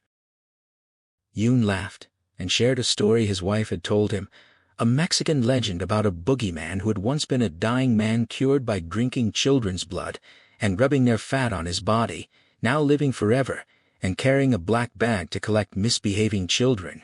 He mentioned how his wife had screamed as a child when a doctor arrived with a black bag, the connection to the legend triggering her fear.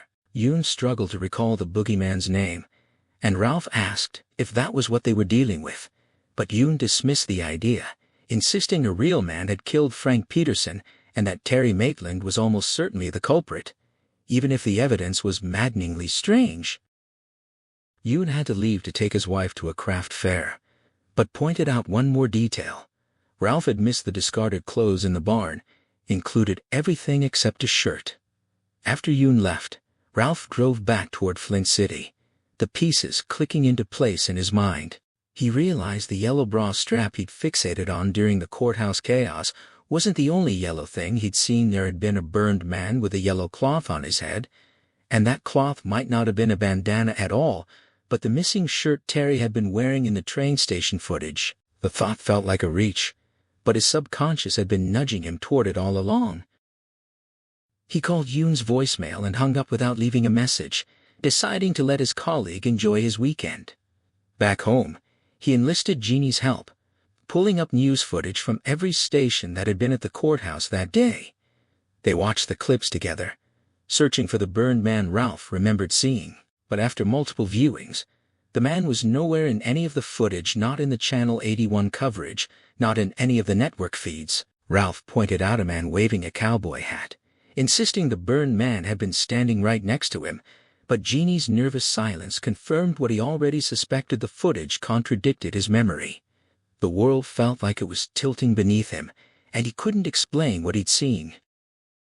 Ralph's insistence was absolute, a raw certainty that felt like a drug in his system, sharpening every detail into painful clarity.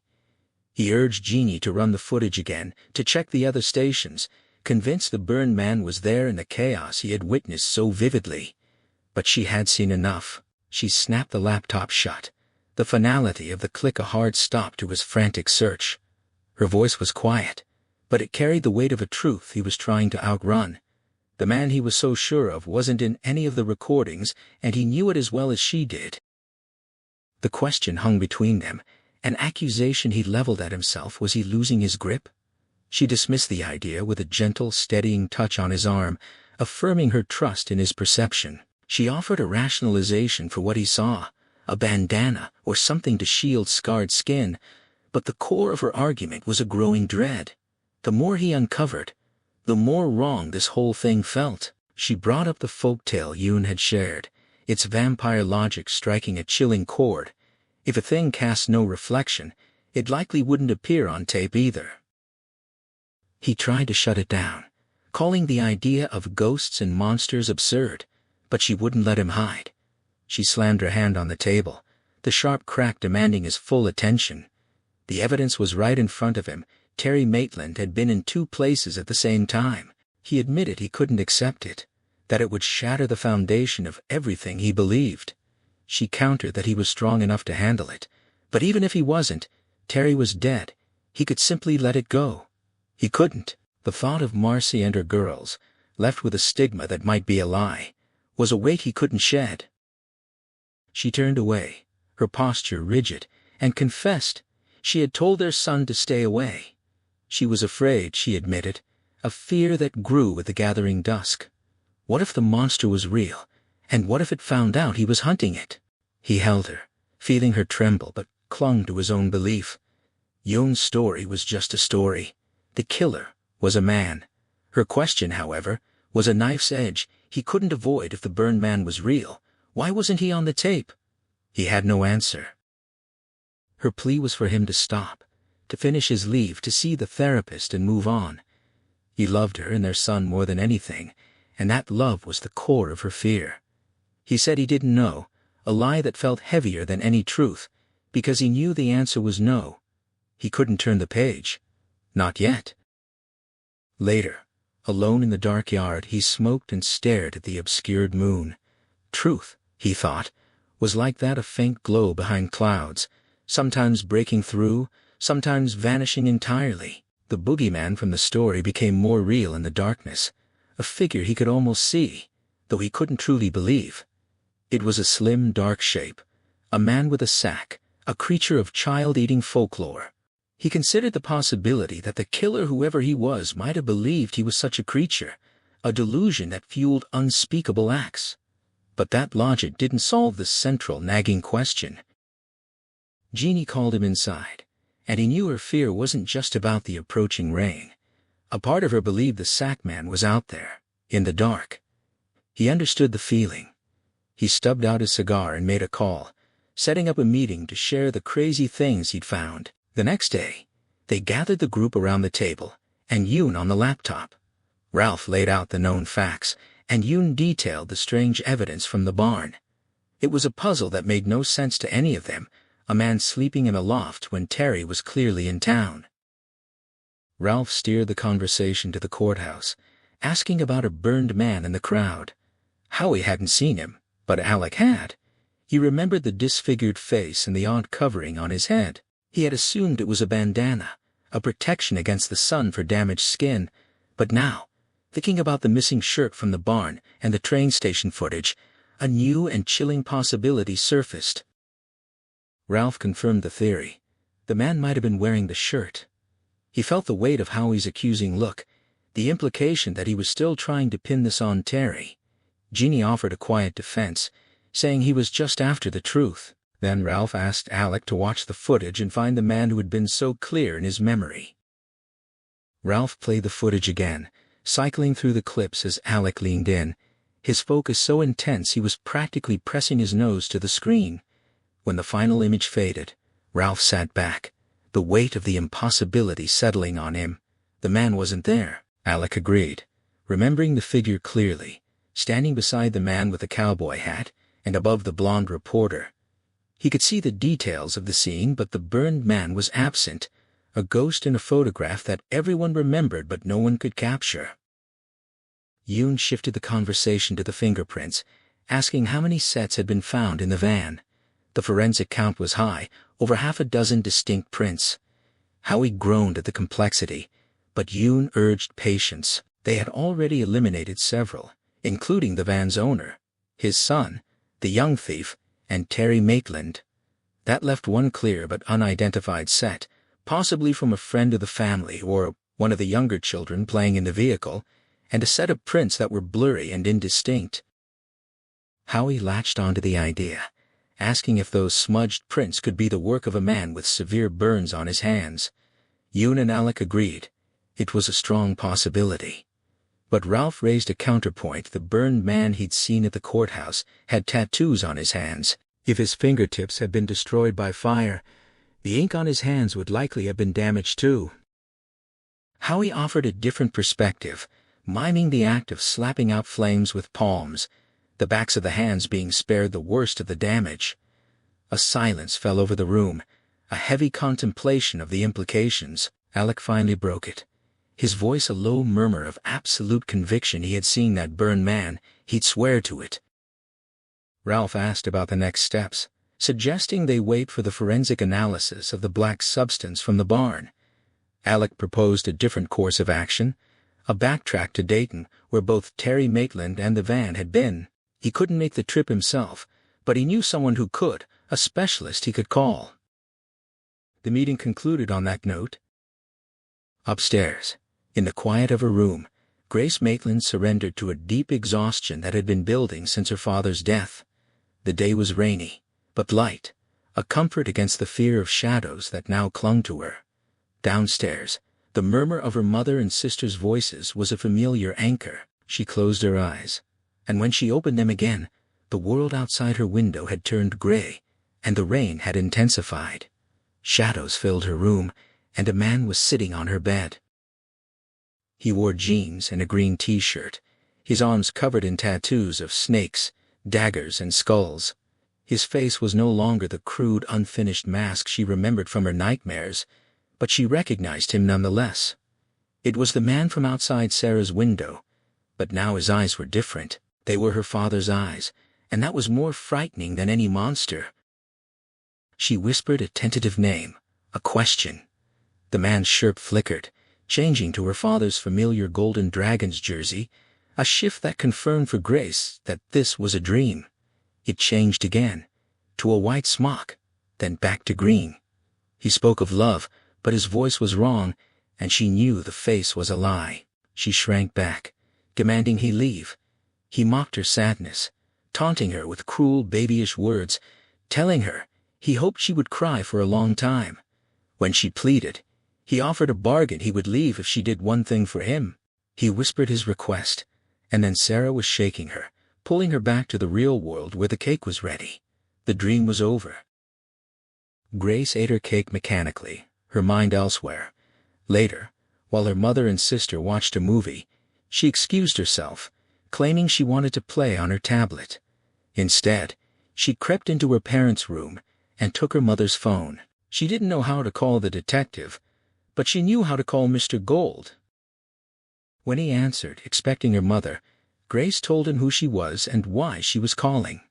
She needed him to relay a message. A man had given it to her in a dream, a man she'd seen before with straws for eyes. He promised he wouldn't come back if she passed the message along. His face was better now, but he was still terrifying. She wanted him gone, even if it was just a dream. She saw her mother in the doorway, a silent witness, but she pushed on. The message was simple. The detective had to stop. Something bad would happen if he didn't.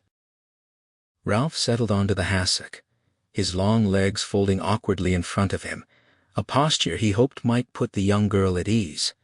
He asked Grace if she was certain it had been a dream, a question that drew a sharp defensive interjection from Marcy, who insisted no one could have entered the house unseen. Sarah backed her up, mentioning the stairs' telltale creaks, though her voice betrayed a flicker of fear. Marcy made it clear his only purpose was to comfort her daughter, and he agreed, assuring Grace that the man from her vision was gone. The girl seemed confident of this, believing the message she delivered had banished him, dream or not. Sarah's relief was palpable, and her mother gently hushed her. Ralph pulled out his notebook and asked for a description. Grace spoke of improvement. The crude, unfinished face was gone. Her sister clarified that the play dough face had been the earlier manifestation. Sensing the conversation was becoming too detailed, Marcy sent Sarah off to the kitchen with Howie to fetch cake, deflecting her daughter's pointed question about Ralph's welcome with a simple appeal to hospitality. With the others gone, Marcy urged Ralph to be brief, acknowledging Howie's belief that this held importance. Ralph returned his focus to Grace, noting the straws for eyes detail in his notebook. He asked if the man's appearance could have been the result of burns, but Grace rejected the idea. It was more like he was unfinished, a concept her mother echoed. Ralph saw the girl's thumb find its way to her mouth, a gesture that struck him with a fresh wave of responsibility. He pressed for a description of the man's current form. Grace described short, spiky black hair and a small beard, her father's eyes that weren't really his, and tattoos of snakes and other designs covering his hands and arms. His shirt had shifted colors, green to her father's baseball jersey to a white smock and back again. Marcy clarified the smock reference for him. Grace confirmed that made sense, but the shifting proved it was a dream. Then her composure cracked, and she wept against her mother, recounting the man's cruel words, how he was glad of her sadness, and called her a baby. Marcy's gaze over her daughter's head held fear, not anger. She recognized this wasn't just a nightmare. When the crying eased, Ralph thanked Grace for her honesty and assured her it was over. She agreed, relief in her tear-roughened voice. Marcy sent her to help her sister with the plates. Alone with him, Marcy confessed the toll this had taken, especially on Grace, though she seemed uncertain if it was just stress or something more. Ralph admitted he didn't know what to think. He asked if she'd checked Grace's room. No sign of intruders, no unlocked windows, and the creaky stairs remained a reliable alarm. He considered the bed itself, but Marcy dismissed the question with a weary laugh, knowing how restlessly Grace slept now. The situation was simply awful. He rose, intending to offer some comfort, but she recoiled, making it clear he was there on sufferance, his presence tolerated only in the hope it might bring her daughter peace. Howie and the girls returned with cake, and the tension was masked by Marcy's quick smile. He took his slice, his mind already made up. He had told his wife everything about this case, but the details of this little girl's dream were something he would keep to himself. Later, Alec Pelly attempted to contact a number in his phone, only to find it disconnected. He resorted to an old address book, a relic from a pure digital age, and dialed a different number. A voice answered, one he recognized, though the name eluded him. It had been years. He introduced himself, reminding the voice of a past case involving a stolen plane. The woman on the other end remembered the details and the client's slow payment. Alec identified her as Holly, recalling Bill's high praise for her. She confirmed her full name, Holly Gibney. Alec expressed his condolences when she revealed Bill had passed away 2 years prior from pancreatic cancer. She now ran the business with Peter Huntley, a former partner of Bill's from the force. When Alec offered a platitude, her response was stark and honest. The business was doing well, but she would trade it all to have Bill back. Cancer, she said, was very poopy. Alec nearly ended the call after offering his condolences, and later, he would wonder how different everything might have been if he had. But Bill's words about Holly echoed in his mind: eccentric, a little obsessive-compulsive, not great with personal contact, but sharp as a tack. She would have made an excellent detective. He asked if she could take on the investigation instead, and she was hesitant, pointing out that finders-keepers mostly handled bail jumpers and missing persons, and that she was far from his location. When he mentioned Ohio, the distance shortened considerably. She warned him that if the case involved violence, she would have to decline. She aborted. He assured her the violence had already occurred, and the man arrested for it was dead. The question was whether he had actually been the perpetrator, a matter that required backtracking a family trip to Dayton in April. She asked who would be paying, and he told her a lawyer named Howard Gold. She wanted to know if Gold paid more promptly than a previous client of theirs, and Alec confirmed he did. The fee would ultimately come from the victim's wife, who would have the funds from life insurance and a likely settlement from the city. Money, he reflected, was no cure for sorrow, but it could provide comfort and security. Holly asked him to describe the case, and though he offered to call back during office hours, she insisted on hearing it then. She paused a film to listen, and Alec began to tell the long and strange story. As he spoke, he could hear the click of her keyboard, and he was glad he hadn't hung up. She asked sharp questions, unfazed by the oddities. Bill Hodges was gone, but he might have found a suitable replacement. When he finished, he asked if she was intrigued. She was, and she agreed to take the case, providing her bank details for the retainer. After the call, she sat for a moment, her pulse elevated by the excitement of the case. Pete Huntley, her current partner, was a reliable plodder, but this was the kind of challenge that made her feel truly alive. There would be no danger like the cases she'd handled with Bill, but that was fine.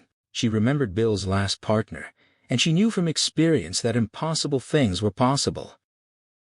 She looked up the Tommy and Tuppence pub and booked a room at a nearby hotel for 3 nights. She calculated the drive time, factoring in a stop for fuel and food, and planned her departure for the next morning. She set her departure time, adjusting it to 9:50 for safety, and planned an alternate route on her navigation app. After a shower to save time in the morning, she completed her nightly routine brushing, flossing out of habit, and lining up her hair clips. Then she padded into her film library, a room filled with thousands of alphabetized DVDs. She found the one she needed and placed it on her nightstand, a reminder for her packing. Kneeling by her bed, she closed her eyes and offered her evening prayer, a practice her analyst had suggested to help her vocalize her concerns. She asked for blessings on her partner Pete, who was fishing despite not being able to swim, and on the Robinsons in Ireland, hoping their son wouldn't kiss the Blarney Stone. She mentioned her efforts to gain weight with Boost and her continued success with Lexapro and not smoking. She said she was heading to Dayton tomorrow to work on an interesting case and asked for safe travel and clarity. She ended by saying she still missed Bill. She was asleep within minutes. The next day, she arrived at the Fairview Hotel at 3:17 p.m., a few minutes later than planned due to a string of red lights. The room was acceptable. She straightened the crooked towels and noted the lack of a DVD player, which was fine for her laptop. She stepped out and saw the Tommy and Tuppence pub just down the street, studying its menu in the window. She walked to a nearby city parking lot, observing it was mostly full and that the 6-hour limit wasn't being enforced. With no monitoring, she guessed the van wouldn't have lasted long after it was abandoned. Back at the pub, she introduced herself to the hostess, who was also a co-owner. The woman was willing to talk, and Holly asked about the date of the menu leafleting. The hostess recalled it vividly. They had changed the restaurant's name and concept from an Italian place to a British one, and had handed out menus the day before the reopening. It was April 19th, a Thursday. Holly confirmed that the parking lot was included in the distribution. The hostess seemed curious about the case, but Holly declined to share details, citing her job. She thanked the hostess and left. Back in her room, Holly sent a report to Alec Pelly, summarizing her findings. The menus were distributed on April 19th, the same day the van was likely abandoned. The Maitland family arrived on April 21st. She planned to check with the local police and visit the memory unit tomorrow. After dinner in the hotel restaurant and a movie ordered through the in-room system, she secured her room, said her prayers again mentioning she missed Bill, and slept soundly for 8 hours. The next morning, after her coffee, a walk, breakfast, and a shower, Holly called the Dayton Police Department's traffic division. A polite officer named Lyndon answered, and she found his courtesy refreshing.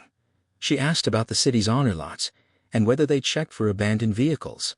He explained they did, but mostly for expensive cars, not to enforce time limits.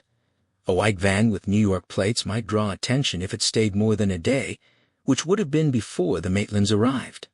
When she mentioned the van had been used in a child abduction, he understood her interest.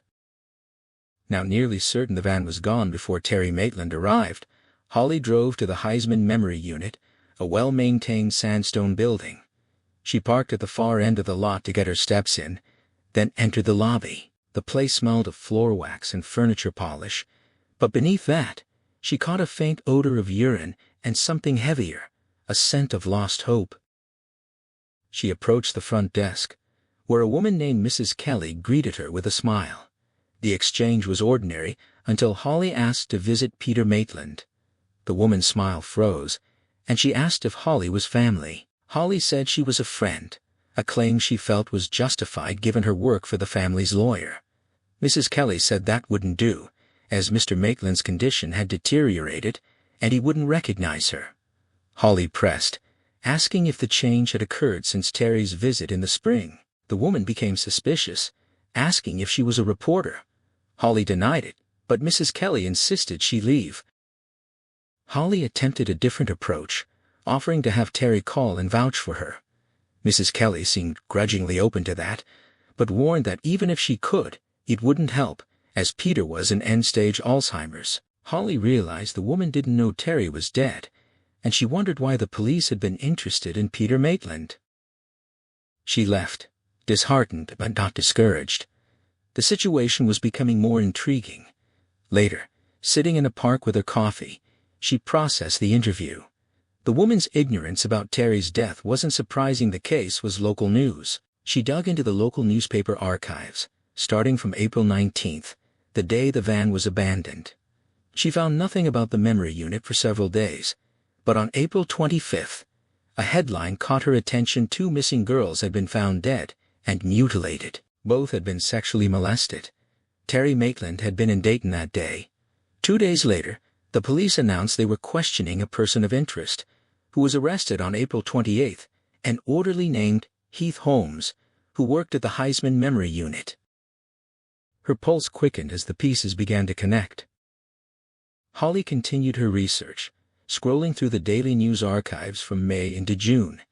Heath Holmes, unlike Terry Maitland, had survived his arraignment, but a similar fate awaited him. He had taken his own life in jail on June 7th, ensuring he would never face trial for the murders of the Howard sisters. Her pulse raced as she connected the dots, and she finished her latte, wishing her late partner Bill was there to work the case with her. But he was gone, and her friend Jerome was in Ireland. She wasn't done in Dayton yet. Back in her hotel room, she ordered a sandwich and updated her notes on her laptop.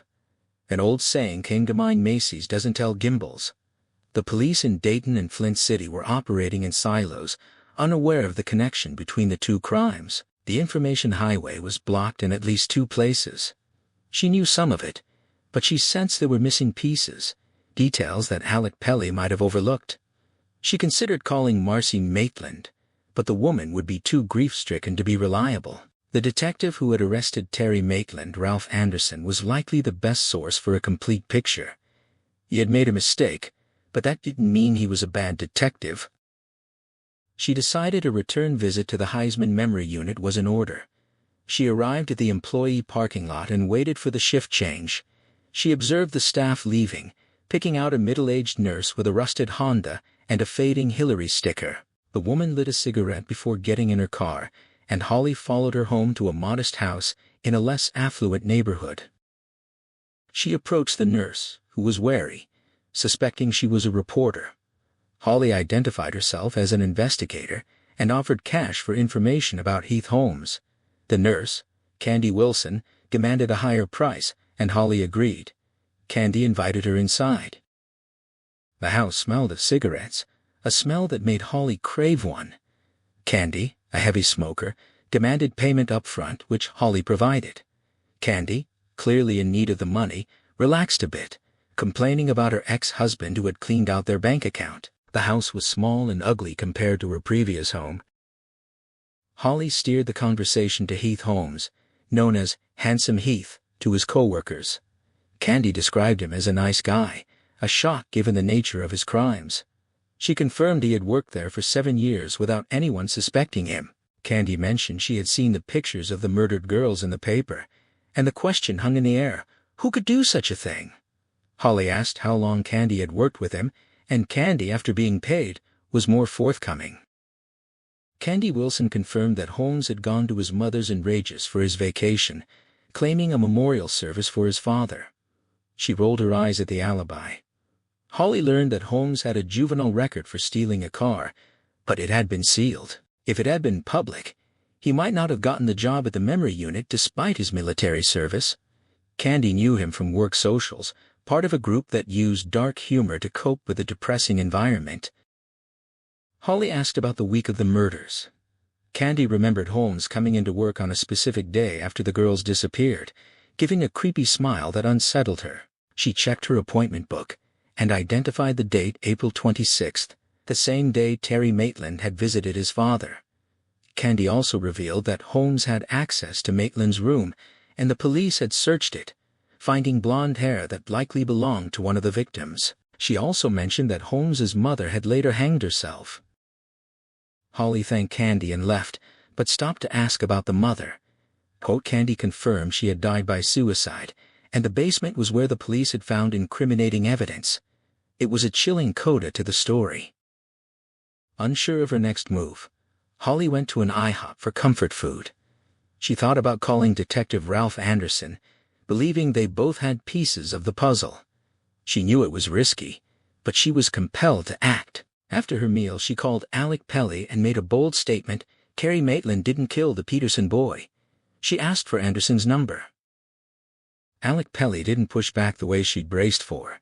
He explained he'd need to clear the request through his boss and get Marcy Maitland's approval, but he seemed to think it would be fine. Holly felt some of the tension leave her shoulders and took a sip of her coffee. She pressed him to arrange the call with Anderson as quickly as possible, insisting she wanted to speak with him that very night. Pelly pressed back, asking what she'd discovered. She deflected with a question of her own. She wanted to know if anything unusual had happened at the Heisman Memory Unit during Terry Maitland's final visit to his father. When he asked what she meant, she broadened it to anything at all, hinting that Maitland might have mentioned something to his wife afterward. Pelly thought for a moment, then recalled a minor incident. Maitland had bumped into an orderly on his way out. The floor had been wet, the orderly had slipped, and they'd both gone down.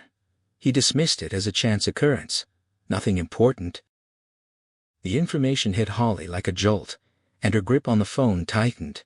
She was stunned he'd never mentioned this before. He admitted it hadn't seemed relevant.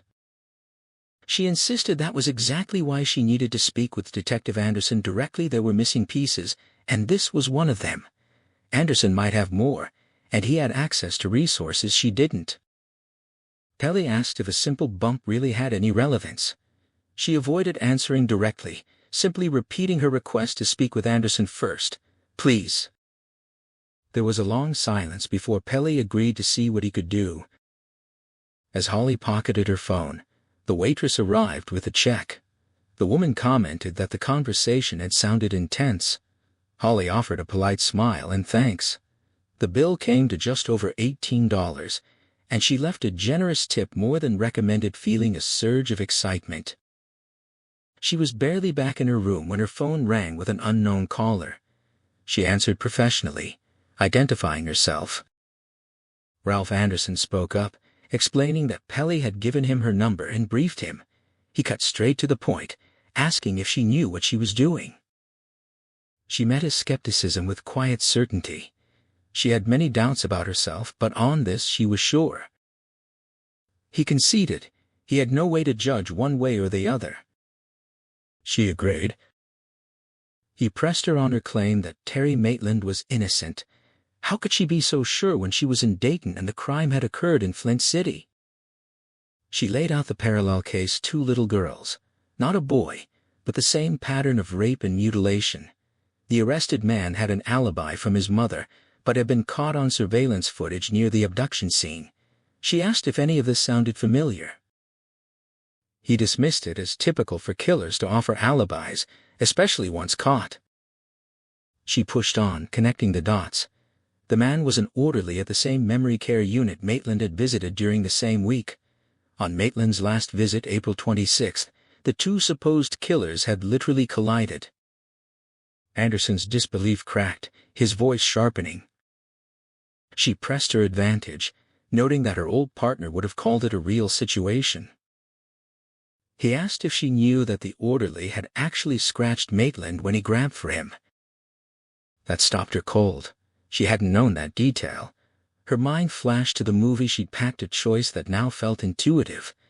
She'd never doubted something strange was at the heart of the Maitland case, shaped in part by her brush with another monstrous figure, Brady Hartsfield. That experience had forced her perspective wide open.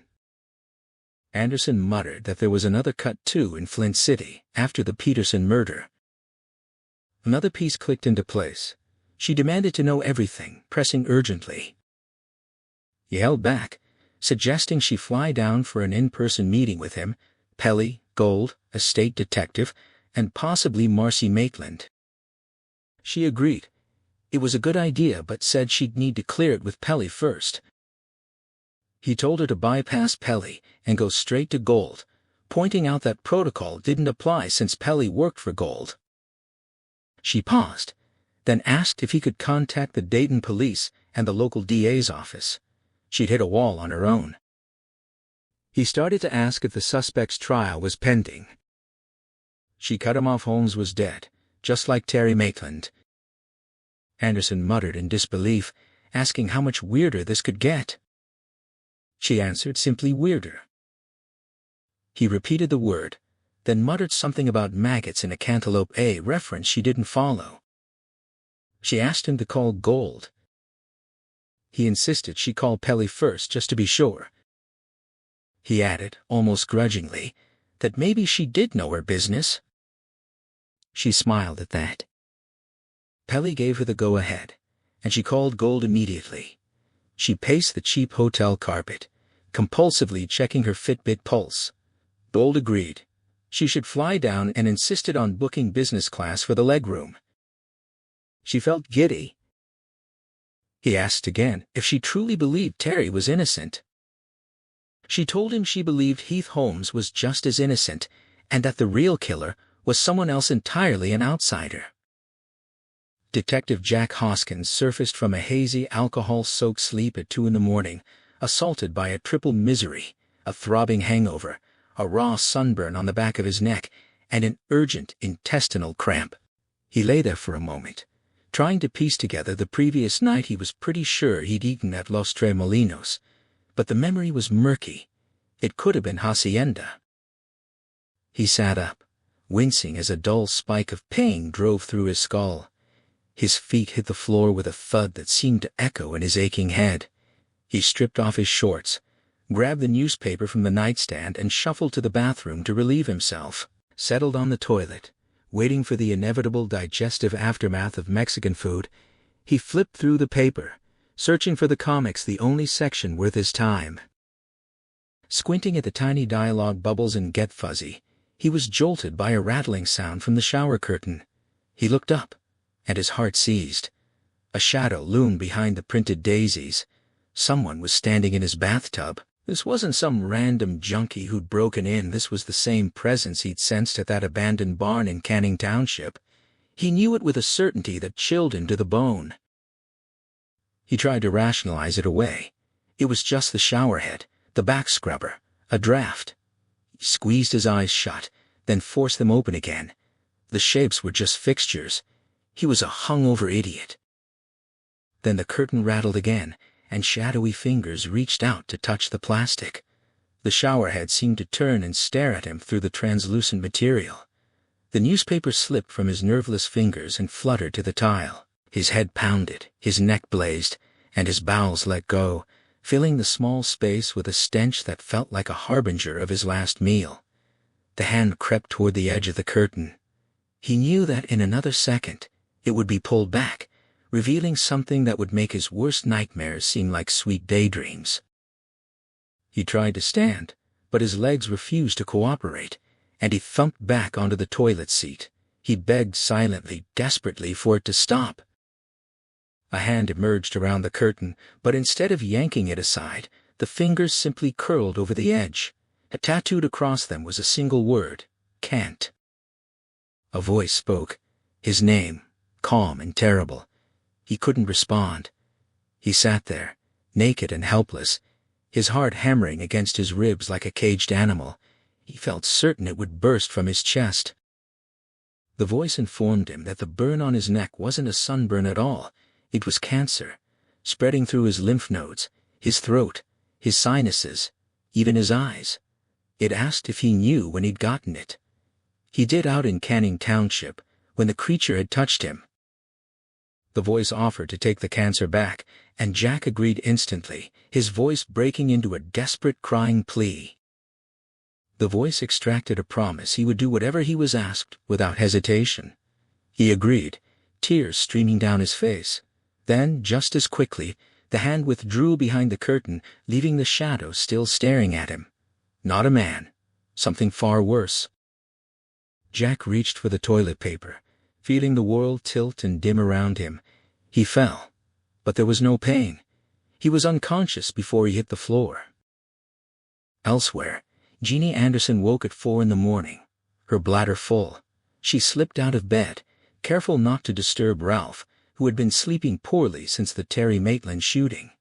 She padded down the hall to the bathroom, using the one past Derek's room. She decided against flushing, not wanting to risk waking her husband. She was halfway back down the hall when she noticed a light on downstairs, the muted glow from the stove light. She was sure it had been dark when she left the bedroom. She stood at the top of the stairs, frowning. The burglar alarm should have been set. Ralph had double-checked it before they went to bed. The extra precautions had only started after Maitland's death. She thought about waking Ralph, but he needed his rest. She considered fetching his service revolver from the closet, but the squeaking door would surely wake him.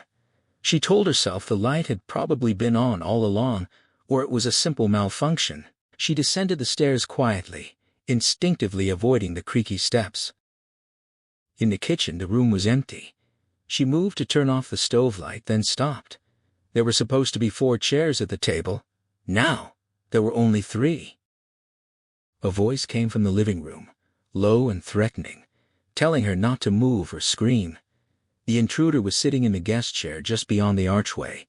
From her angle, she could only see him from the knees down, faded jeans, moccasins, no socks. His ankles were covered in red blotches. His upper body was just a dark silhouette. His shoulders seemed impossibly broad, packed with muscle, and slightly hunched as if he couldn't quite straighten them. This was the man who had killed Frank Peterson, the man who had bitten into him like an animal and raped him with a branch. He was in her house. He asked if she was listening. She whispered yes, but she was already swaying on the verge of fainting. She feared that if she passed out, he would kill her, then go upstairs and kill Ralph. He told her to give her husband a message. The matter in Flint City was finished, and Ralph had to stop his investigation. If he did, things would return to normal. If he didn't, the intruder would kill him and everyone else. His hand emerged into the dim light, closing into a fist. He ordered her to read the faded blue letters tattooed on his fingers. She tried, but her tongue felt like a dead weight in her mouth. He leaned forward, revealing a broad forehead and short, bristly black hair. His eyes, black as pits, seemed to bore into her. He told her the word was must, and she must tell Ralph to stop. If anyone tried to find him, he would kill them and leave their bodies in the desert. She tried to respond, but her knees buckled. She reached out to break her fall, but it was too late. She was gone into darkness before she hit the floor. Jack Hoskins surfaced from sleep at 7, sunlight flooding his bedroom and birds chattering outside. He sat up sharply, disoriented, only half aware of his hangover throbbing behind his eyes. He scrambled out of bed and pulled his .38 Pathfinder from the nightstand drawer. He moved across the room in a half-crouch, the gun held near his cheek, barrel aimed at the ceiling. At the open bathroom door he pressed himself against the wall, listening. The lingering smell of last night's enchiladas was fading proof, at least, that the trip to the toilet had been real. He called out, but silence answered. Gripping the gun tighter, he pivoted through the doorway in a low crouch, sweeping the room. The toilet seat was down. The newspaper lay on the floor, comics page open. The shower curtain was drawn, a line of shapes behind it, all familiar fixtures. He forced himself to step forward, slipped on the bath mat and grabbed the curtain to steady himself. It came free from the rings and draped over his face. He fought it off with a cry, aiming into the empty tub. No one. No footprints in the soap scum. Just a nightmare, a vivid one. He checked the window and all the doors. Everything was secured. He tried to relax, to tell himself it was over. He nudged the fallen curtain with his toe, thinking he'd replace it today. Reaching up to rub the back of his neck, he winced at the contact. He turned to the sink, trying to see the damage over his shoulder useless. He rummaged through the drawers and found a broken hand mirror in the bottom one. Wiping off the dust, he angled it to see the back of his neck. It was bright red, blistered in spots. How could that be? He always used sunblock, and there was no burn anywhere else. The thought hit him like a physical blow. That's not a sunburn. He made a small, frightened sound. Maybe no one had been in his shower, but skin cancer ran in his family. His mother and an uncle had died of it. The image of his uncle's growing black mole and his mother's raw, spreading sores flashed through his mind. The man behind the curtain had said he could take it back. Jack shook the thought away. It was just a nightmare, bad food, a scare in canning. He patted himself down, checking for lumps. Nothing. Just the burn. He'd see a doctor after a few days, if it didn't get better on its own. But he was already thinking about what he'd do if it didn't. If the alternative was being eaten alive from the outside in, no one would hesitate. Jeannie Anderson woke with her hands raised in a warding gesture and the taste of panic on her tongue. She stared at the empty space beside her in bed, listening to Ralph showering. She tried to tell herself it had only been a dream, the most vivid nightmare ever, but still a dream. She didn't feel relieved. The memory wasn't fading. She remembered everything: the light on downstairs, the man in the living room chair, the hand closing into a fist, the faded word on his knuckles. Must. And the message tell him to stop. She threw the covers off and hurried downstairs. The stove light was off. All 4 chairs were in their usual places around the table. She told herself it should have made a difference, but it didn't. When Ralph came down, tucking in his shirt, he found her sitting at the kitchen table, pale and silent. No coffee, no breakfast. She looked up and told him a man had been in the house the night before. He stopped mid-step, dropping his sneakers. The one who killed Frank Peterson. She explained what had happened, the threat, the figure's appearance. Ralph listened, checking her face for signs of doubt. He found none. He went to check the alarm and the doors. Everything was set. He couldn't explain it. She insisted. The man had been there, sitting just beyond the archway, as if reluctant to step fully into the light. She described his broad build, the dark eyes, the bristly hair, the goatee. Ralph searched for physical traces in the living room carpet. Nothing. He noted that a man sitting in a chair would have left impressions in the new nap. There were none. His wife didn't care. She knew what she saw. He tried to reassure her, to suggest it might have been a dream, but she cut him off. He had his own story. The maggots in the cantaloupe, impossible but true. Why couldn't he believe this? He said even if he believed her, he couldn't stop investigating. She looked at him, and the weight of everything she was carrying, Frank Peterson's death, Terry's death, the threat, the impossibility seemed to crush her. She couldn't finish her thought. She just stared at him, her expression crumbling. Jeannie fell silent, reading the look on Ralph's face. Not disbelief, but something worse, a kind of weary disappointment that she could even suggest moving on. He saw himself as the one who had started this whole chain of events, the arrest at the ball field, the first domino, and now they were arguing about a man who, by all physical evidence, had never been there. She shifted tactics. If he wouldn't stop, he needed to carry his gun again. She'd be carrying the little .22 he'd given her years ago, a present she thought was silly at the time. Maybe he was clairvoyant. He started to respond, but she cut him off, asking if he wanted eggs. He said yes, though he wasn't hungry. If eating her cooking was all he could do for her right now, he'd do it. She moved to the fridge and spoke without turning around, requesting police protection at night, regular patrols.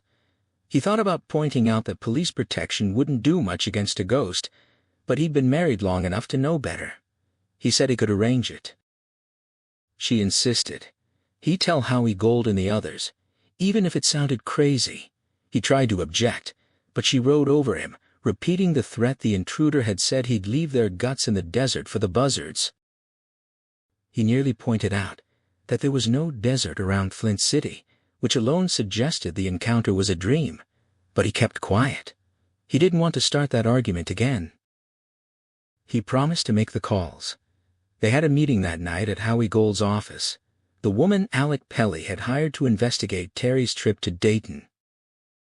Jeannie noted that the woman had categorically stated Terry was innocent. Ralph had to stop himself from comparing Holly Gebney to Uri Geller. He said maybe she was full of shit, but she had a solid background and sounded sure of herself. Jeannie began cracking eggs, and said he'd go on even if she'd found the burglar alarm shorted and the back door hanging open with footprints on the tile. He admitted she was right. She turned, spatula raised, and called him a fool. He told her to hush and listen. He'd played a part in getting Terry killed, guilty or innocent, and if he was innocent, a child killer was still out there. She understood, but warned he was opening doors to things beyond his understanding. He dismissed the supernatural. She told him to believe what he wanted, but the man had been there. She'd seen the word on his fingers, must. Dreadful was the only word she could think of. His disbelief made her want to cry or throw the skillet at his head. He went to her, wrapping his arms around her waist. He believed, she believed, and promised that if the meeting that night yielded nothing, he'd be more open to letting it go. He understood there were limits. She said she guessed that had to be enough for now.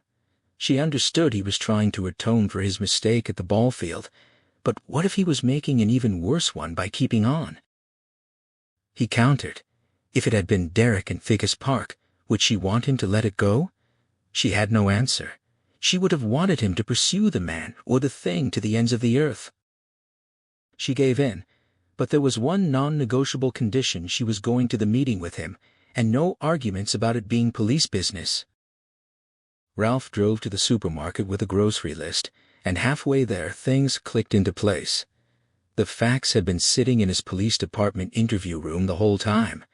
Had he questioned Frank Peterson's real killer as a witness and let him walk free? It seemed impossible given the evidence against Terry, but he couldn't shake it. He pulled over and called Yoon Sablo. Yoon said he'd be at the meeting and had some information on Heath Holmes in Ohio. Ralph explained he was calling for something else. He wanted Yoon to pull Claude Bolton's rap sheet. Bolton was the bouncer at the strip club, a man with a history of drug possession. Yoon asked what was up. Ralph said there seemed to be a chain of events leading from Holmes to Maitland to Bolton, but he wasn't ready to explain yet. He also noted that Bolton was covered in tattoos, and he was pretty sure he'd seen something on his fingers. He should have noticed during the interview. Yoon understood you always watch the face, especially when the guy has a record. He asked if Ralph thought Bolton was lying about seeing Maitland. Ralph admitted he hadn't thought so at the time, but now he wasn't sure. He asked Yoon to check Bolton's fingers and email a picture. Yoon pressed for more details, but Ralph held back. He wasn't ready to say what he suspected, but if he was right, it would be on Bolton's sheet. Yoon agreed to help, and Ralph confirmed they'd talk more that night. He was still waiting on forensics from the barn. He ended the call, and Yoon joked about remembering his wife's coupons. Ralph smiled at the stack on the seat beside him, as if she'd let him forget. Ralph emerged from the grocery store, stowing the bags in his trunk, and checked his phone. 2 messages from Yoon. He opened the photo first, a mugshot of Claude Bolton from years earlier, a younger, thinner man who looked stoned and disheveled, with a distant stare and something dubious on his chin, not the clean, sober man Ralph had interviewed. The second attachment was Bolton's arrest record, a long list of minor busts, identifying scars, and 24 tattoos. Most were unremarkable, but what caught Ralph's eye were the words tattooed on Bolton's fingers: "Can't on the right hand, must on the left." He closed his eyes, trying to visualize the burned man he'd seen at the courthouse. Had those fingers had the same tattoos? He couldn't recall. Finger tattoos were common in the jailhouse crowd: love and hate, good and evil. But there was one thing he was sure of: the burned man's arms had been there. Bolton's were covered in ink, but a fire could have erased them. He opened his eyes and muttered to himself that the man at the courthouse couldn't have been Bolton. Bolton wasn't burned. The weirdness of this case, which Holly Gibney had promised would only get weirder, was settling deep in his bones. Back home, he and Jeannie put the groceries away. He handed her the phone and asked her to look at the photo. She studied it for a long moment, then handed it back, her face pale. It was him, the man from their house last night. Shorter hair now, a full goatee, but the same face. When he told her the name, she asked if he was going to arrest Bolton. He said not yet, not while on administrative leave. She asked what he was going to do. He said find out where Bolton was. He called Betsy Riggins, who had just had her baby. After listening to a lengthy update on the new arrival, he asked if she could make a few calls for him. She asked if it was about Maitland. He gave a non-answer, and she warned it could get them both in trouble. He promised the chief wouldn't hear from him. She thought for a moment, then agreed to try. She knew the strip club owner needed a new license every year that might make him cooperative. 15 minutes later, John Zellman called back. He was willing to help. Yes, Bolton had been at the club on the day of the Peterson murder. He'd come in early, around 2 in the afternoon, asking for time off to drive to Cap City with a stripper named Carla Jepipson. Zellman had made a note because Bolton was already due for a paid vacation in 2 weeks. Ralph asked if he was sure about the date. Zellman was certain. He said Bolton was one of the good ones, tough but not aggressive, able to calm situations down. Ralph asked about his sobriety. Zellman said Bolton was clean, went to NA meetings, and didn't drink. He seemed proud of his recovery. Ralph asked if Bolton was on vacation now. Yes, as of Sunday for 10 days, down in Texas near Austin, where he was from. Zellman read off the address, Marysville, Texas. He sent part of Bolton's paycheck there every other week to support his mother, who had emphysema. Bolton was hoping to get her into assisted living, but money was tight. Ralph thanked him and hung up. He noted the address in his iPad. Jeannie asked what was next. He said he needed to think. She offered iced tea, smiling. He took it. He looked up Marysville, a dot on the map 70 miles west of Austin, with a single claim to fame, something called the Marysville Hole. Ralph finished his iced tea, weighing his options, then called Horace Kinney of the Texas Highway Patrol. Kinney, now a captain behind a desk, had been a trooper logging countless miles across Texas when they'd worked interstate cases together. After the usual pleasantries, Ralph asked for a favor, medium-sized, requiring a bit of delicacy. Kinney laughed, saying Texas didn't do delicacy, and agreed to help. He had a man in the area. That afternoon, Flint City PD dispatcher Sandy McGill looked up to find Jack Hoskins standing at her desk with his back to her. He asked her to look at the back of his neck and tell her what she saw. She stood, peered closer, and told him it was a hell of a sunburn, bad enough to blister, and he should get aloe vera cream. He pressed her. It was just a sunburn, right? She confirmed it, but warned that blondes and redheads got the worst of it if it didn't improve. He should see a doctor. The mention of skin cancer made the burn feel hotter. He thanked her and walked away, thinking of the man behind the shower curtain in his nightmare, offering to take the cancer back. He told himself it would heal on its own like any sunburn, but he couldn't shake the memory of his mother's cancer eating into her flesh, turning her screams into growls, her whispered plea to his father to put her out of her misery. He got in his car and decided he needed a drink.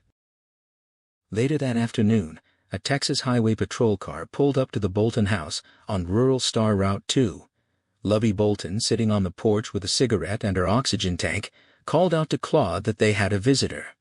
Claude was in the backyard, folding laundry off the line. The dryer had broken before he arrived, and he meant to replace it but kept putting it off. Now the patrol car was here. He walked around front, feeling a knot of tension in his gut at the sight of the gold Texas logo. He hadn't done anything wrong in years, but the reflex was still there. He gripped his 6-year NAM medallion in his pocket without thinking. The trooper, tall and courteous, told Lovey not to get up. He introduced himself as Corporal Owen Sipe. Lovey introduced Claude as her son, down from Flint City to help her out. Sipe shook Claude's hand, noting the tattoos on his fingers. Claude explained. They read can't and must, a reminder of the addict's paradox he couldn't use, and he must use, the knot he'd learned to rise above through meetings and sobriety. Lovey proudly added that he didn't drink or drug anymore. Sipe explained. He wasn't there because anyone thought Claude had done anything wrong. He was following up on a case from Flint City and needed to verify something about a man named Terry Maitland. He showed Claude a photo of a belt buckle and asked if it was the one Maitland had been wearing the night Claude saw him. Claude said he couldn't be positive, but it looked like it. Sipe thanked them, pocketed his phone, and turned to leave. Claude seemed surprised that he'd driven all the way out for just one question. Lovey offered sweet tea, and Sipe accepted a small glass, saying he had to head back before dark. Claude went inside to get it. Leaning against the porch, Sipe asked Lovey how her son treated her. She said she'd be lost without him, that he sent her a regular allotment and came down when he could. He was a hellraiser early, trustworthy later on. Sipe nodded, and asked if Claude ever took her to the Big C, the road to the cafe for breakfast. Lovey offered the suggestion. All outside the cafes, explaining she'd gotten food poisoning in on the back and still avoided them. Her son did the cooking when he was home, nothing fancy, but he knew his way around a skillet and didn't burn the bacon. She winked as she lit another cigarette, and Sipe smiled, hoping her oxygen tank seal was tight. He asked if Claude had made breakfast that morning, and she confirmed he had coffee, raisin toast, scrambled eggs with plenty of butter. Sipe casually inquired if she was an early riser, and she said both she and Claude were up with the sun. Claude returned with 3 glasses of iced tea. Sipe drank his quickly, smacked his lips, and said he had to be going. The Boltons watched him drive away, the dust plume marking his progress. Lovey remarked on how much nicer cops were when you weren't doing anything wrong. Claude agreed, but frowned that wasn't why the trooper had come, though he couldn't say exactly what the real reason was. He looked at his fingers, at the reminder of the knot he'd risen above, and said he needed to finish the laundry, then see about helping a neighbor with roofing work. Lovey called him a good boy and asked for a hug, which he gave her. Ralph and Jeannie were nearly ready for the meeting at Howie Gold's office when Ralph's phone rang. It was Horace Kinney. Ralph stepped aside to take the call, thanking him and ending it quickly. Jeannie, slipping on her earrings, asked what he'd learned. Ralph explained that Horace had sent a trooper to the Bolton place with a cover story. The real purpose was to establish Claude's whereabouts. According to Mrs. Bolton, Claude had made breakfast around 6 that morning. If Jeannie had seen him at 4 and she was sure of the time, 4:06, there was no way he could have driven 430 miles to make breakfast in Texas by 6. The trooper hadn't detected any deception from the mother. Jeannie said it was Terry all over again, a man in 2 places at once. She insisted the intruder had been here. Before Ralph could respond, the doorbell rang. He threw on a sport coat to cover his gun and found District Attorney Bill Samuels at the door, dressed down in jeans and a plain t-shirt. Samuels explained that Howie Gold had called about an informal meeting on the Maitland business and suggested they ride together. Ralph agreed, but asked who else Samuels had told. No one, Samuels assured him. Jeannie joined them, surprised to see Samuels there. He admitted he was surprised to be there himself. The case was like a zombie that wouldn't stay dead. Ralph asked about Samuels's ex-wife's opinion on the case. Samuels said they'd discussed it, and she thought he'd played a part in getting Maitland killed, a judgment he couldn't entirely disagree with. He asked Ralph if, looking back, he'd have done anything different. Ralph said yes, he wouldn't have arrested Terry in front of the whole town, and he would have used the back door at the courthouse. They left, heading to the meeting. Holly had chosen not to fly business class. Instead, she booked a convoluted 3-leg trip on small planes to spend extra time in Ohio, arriving in Flint City at 6 p.m. The meeting was at 7, and she hated being late.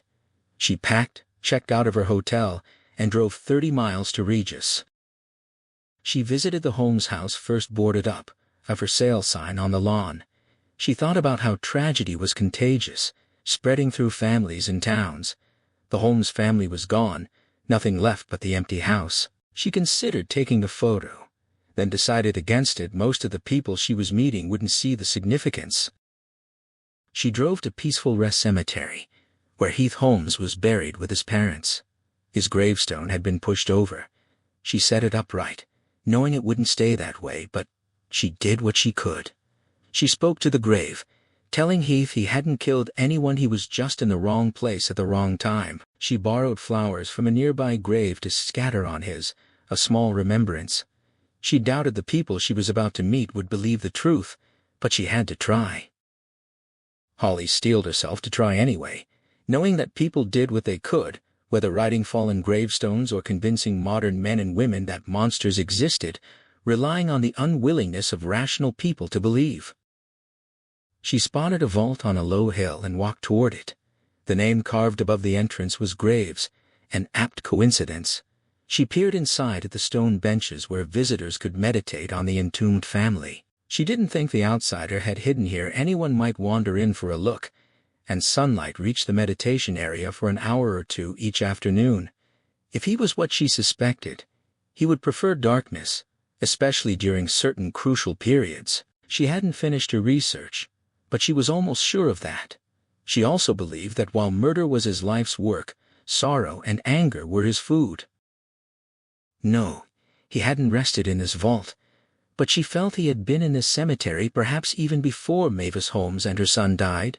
She thought she could smell his presence, that same unnatural stink she remembered from Brady Hartsfield. Bill had known it, the nurses who cared for Hartsfield had known it too, despite his semi-catatonic state.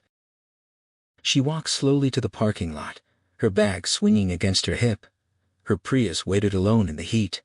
She turned in a slow circle, studying the surrounding area. It was a transitional belt of industrial abandonment, ugly, barren, repellent. The earth itself seemed to say there was nothing here worth seeing. A long deserted train station with boarded windows, rusty tracks, abandoned boxcars with wheels buried in vines, obsolete repair sheds, a broken factory half swallowed by sunflowers, a swastika spray painted on crumbling bricks, a leaning billboard with a pro-life message, a derelict car wash with a for sale sign. She was sure he had been here, not in the vault, but close by, where he could smell tears when the wind was right, and hear the laughter of those who vandalized graves. She felt cold despite the heat. Given more time, she might have investigated these empty places, but there was no danger now. The outsider was long gone from Ohio, likely gone from Flint City too. She snapped 4 pictures: the train station, the boxcars, the factory, The car wash. They would have to do. She had a plane to catch and people to convince. She felt small and lonely, bracing for ridicule, but she had to try. For the murdered children, Frank Peterson, the Howard girls, all the others, and for Terry Maitland and Heath Holmes. She had one more stop.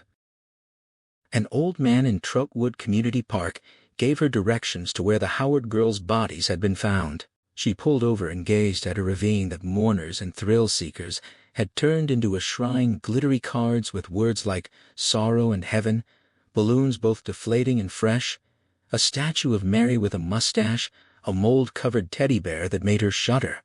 She took a picture.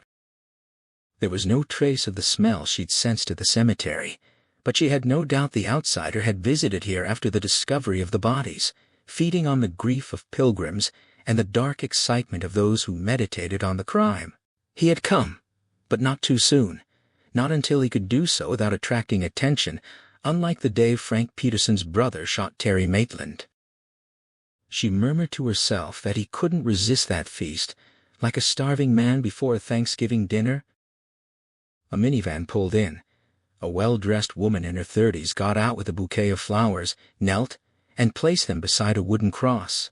She remarked on the sadness of it all. Holly agreed. The woman said she was glad the killer was dead and in hell. Holly told her he wasn't in hell, he brought hell. She drove to Dayton Airport, running a bit behind but resisting the urge to speed. The commuter flights had advantages. The final leg put her down at Kiowa Airfield, saving a long drive, and layovers gave her time to download information. During the flights, she read furiously, barely noticing when the small plane hit air pockets. She arrived only 5 minutes late, sprinted to Hertz, and beat a businessman to the counter. She broke the speed limit on the way into town, but only by 5 miles an hour. Howard Gold and Alec Pelly stood outside the law office building, the day's lingering heat pressing down on them. Gold was pointing toward a slight figure, hurrying up the sidewalk. A woman in a gray suit, a heavy tote bag swinging against her hip, her short gray hair, a bit windswept. As she drew closer, a thin line of sweat traced a path down her cheek, evidence of her hurry and the warmth of the evening. The lawyer stepped forward to greet her, and she confirmed her identity between quick breaths, immediately worried about her timing. Pelly assured her she was early, offering to take her bag. She politely declined, her gaze moving between the two men, taking in the investigator's height and casual attire. She then asked about the others, and Pelly gestured to indicate that most had arrived, mentioning Anderson's approach just as the detective came into view. Turning, she saw a trio approaching a woman whose weary eyes, poorly hidden by makeup, spoke of sleepless nights, and a nervous-looking man with a persistent cowlick. But her attention was drawn most sharply to the tall, broad-shouldered detective at the woman's side. His head was tilted forward, his sharp blue eyes studying her with an intense, eager curiosity. He wasn't Bill, of course. The memory of her late partner was still sharp, but the same probing intelligence was there. He was holding the woman's hand, who she presumed was his wife, an interesting detail that he'd brought her along. Introductions were made, and she learned the man with the cowlick was the county district attorney. The lawyer suggested they go inside to escape the heat, and as they entered the building, she asked the detective's wife about her flight, then turned to the attorney to inquire about audio-visual equipment for her presentation. He confirmed there was a system she could use.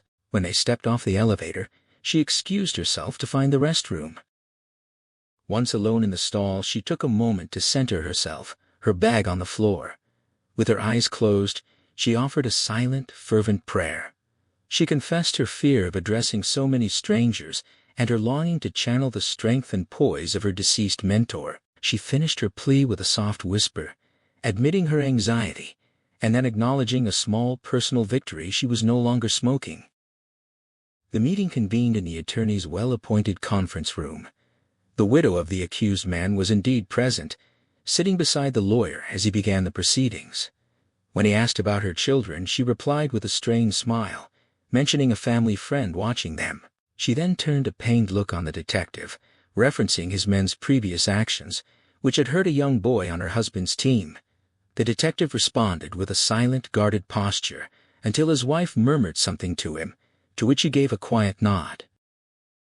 The lawyer introduced Holly, calling her a private investigator sent to look into the Ohio end of the case. She quickly corrected him, clarifying her actual role as a repo agent and skip tracer at her firm, and downplayed her experience, mentioning missing pets, a statement that made her cheeks flush with embarrassment. The investigator, Pelly, countered this modesty by bringing up her involvement in a previous case, and then a state police lieutenant added further detail about her role in stopping a terrorist plot. She felt her face grow hot as she listened, wanting to correct the record, but knowing it was not the time. She deflected the praise by noting the commendation had been a shared one, and stating she preferred to save her full report and conclusions for last. The lawyer, amused by her approach, compared it to a classic mystery's grand reveal. The district attorney quickly dismissed the idea, admitting the case was a headache. Holly, however, insisted they had most of the pieces but not all of them, referencing a bygone era's motto between rival stores to illustrate that different departments held different information. She suggested they were now all assembled. The detective on administrative leave nominated the state police lieutenant to begin the presentation. The lieutenant connected his laptop to a projector and began his report, apologizing for potentially covering ground Holly had already explored. He shared his conversations with police from the relevant Ohio cities and presented his findings. The first image he projected was a mugshot of a man named Heath James Holmes, a man arrested for the murder of 2 young girls. He acknowledged the existence of grisly crime scene photos. He would not show them, as the mutilations were the worst he'd ever seen. A heavy silence fell over the room as the others took in the image of the accused. He noted that, despite this, Holmes had a mostly clean record and glowing work evaluations, a fact that troubled those listening. The lieutenant continued, reading from his notes about the glowing commendations the accused had received. A quiet voice from the widow noted that her own late husband had been described with similar kindness, a comparison the district attorney immediately dismissed with a reference to a notorious serial killer. Resuming his report, the lieutenant explained that Holmes had planned to spend his vacation week with his mother in a nearby town. It was during that week that a postman drawn by a congregation of crows had discovered the bodies of the 2 missing girls, a gruesome find he undoubtedly regretted. The lieutenant then displayed a happier image, the 2 blonde victims, smiling at a carnival, holding cones of cotton candy. He emphasized that while the girls were from a troubled background and known to skip school, a detail that made them vulnerable, they had been seen on the day of their disappearance at a small store. A surveillance still showed them trying to buy snacks, clearly frustrated by the clerk who recognized them and refused service. But the true focus of the image was in the corner, where a man watched them from the sidewalk. The lieutenant zoomed in, revealing the face of the accused, and the widow let out a pained sound. It was Holmes, stalking them even then. Another camera captured him soon after at a gas station, returning to a stolen panel truck with 2 sodas. One of the girls was already in the cab, leaning out to take the drinks. The detective noted the truck had been stolen weeks earlier, confirming the crime was premeditated. The detective's wife expressed disbelief that the girls would willingly go with him, and the lieutenant acknowledged the tragic reality of their dangerous habits. Holmes was next seen hours later at a restaurant, covered in blood he claimed was from a nosebleed.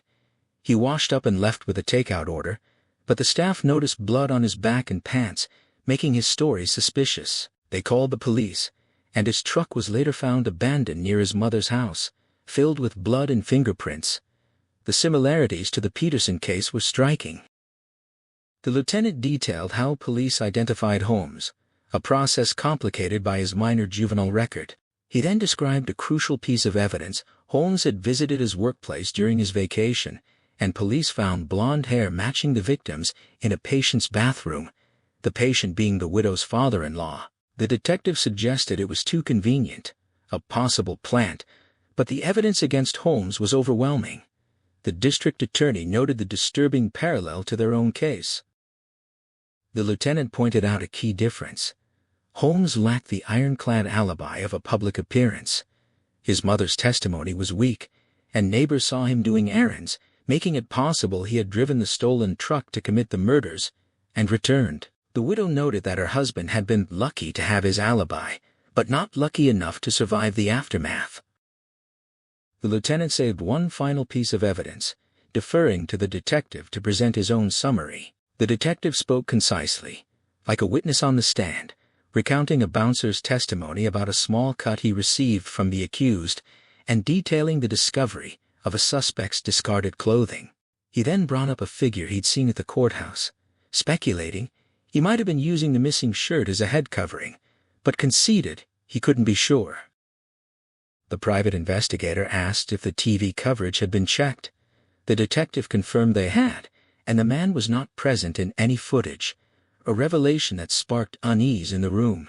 His wife gripped his arm, but his attention was fixed on the investigator from Dayton, who, far from looking puzzled, appeared to have found exactly what she was looking for. The state police lieutenant continued his presentation, drawing a direct parallel between the two crimes. Both killers had used stolen vehicles and then abandoned them in plain sight, even speaking to witnesses afterward. He then moved to the heart of his new evidence: fingerprint analysis. He demonstrated a perfect match for the young van thief, then for the victim, and finally for the accused, Terry Maitland. The widow let out a pained sigh at the confirmation, but then he presented a new, startling match: a print from the van, previously unidentified, aligned with the prints of the Ohio murder suspect, Heath Holmes. Though slightly degraded, the match was convincing enough for him. It was proof that Holmes had been in the van at some point. A heavy silence fell over the room as the lieutenant presented another set of prints.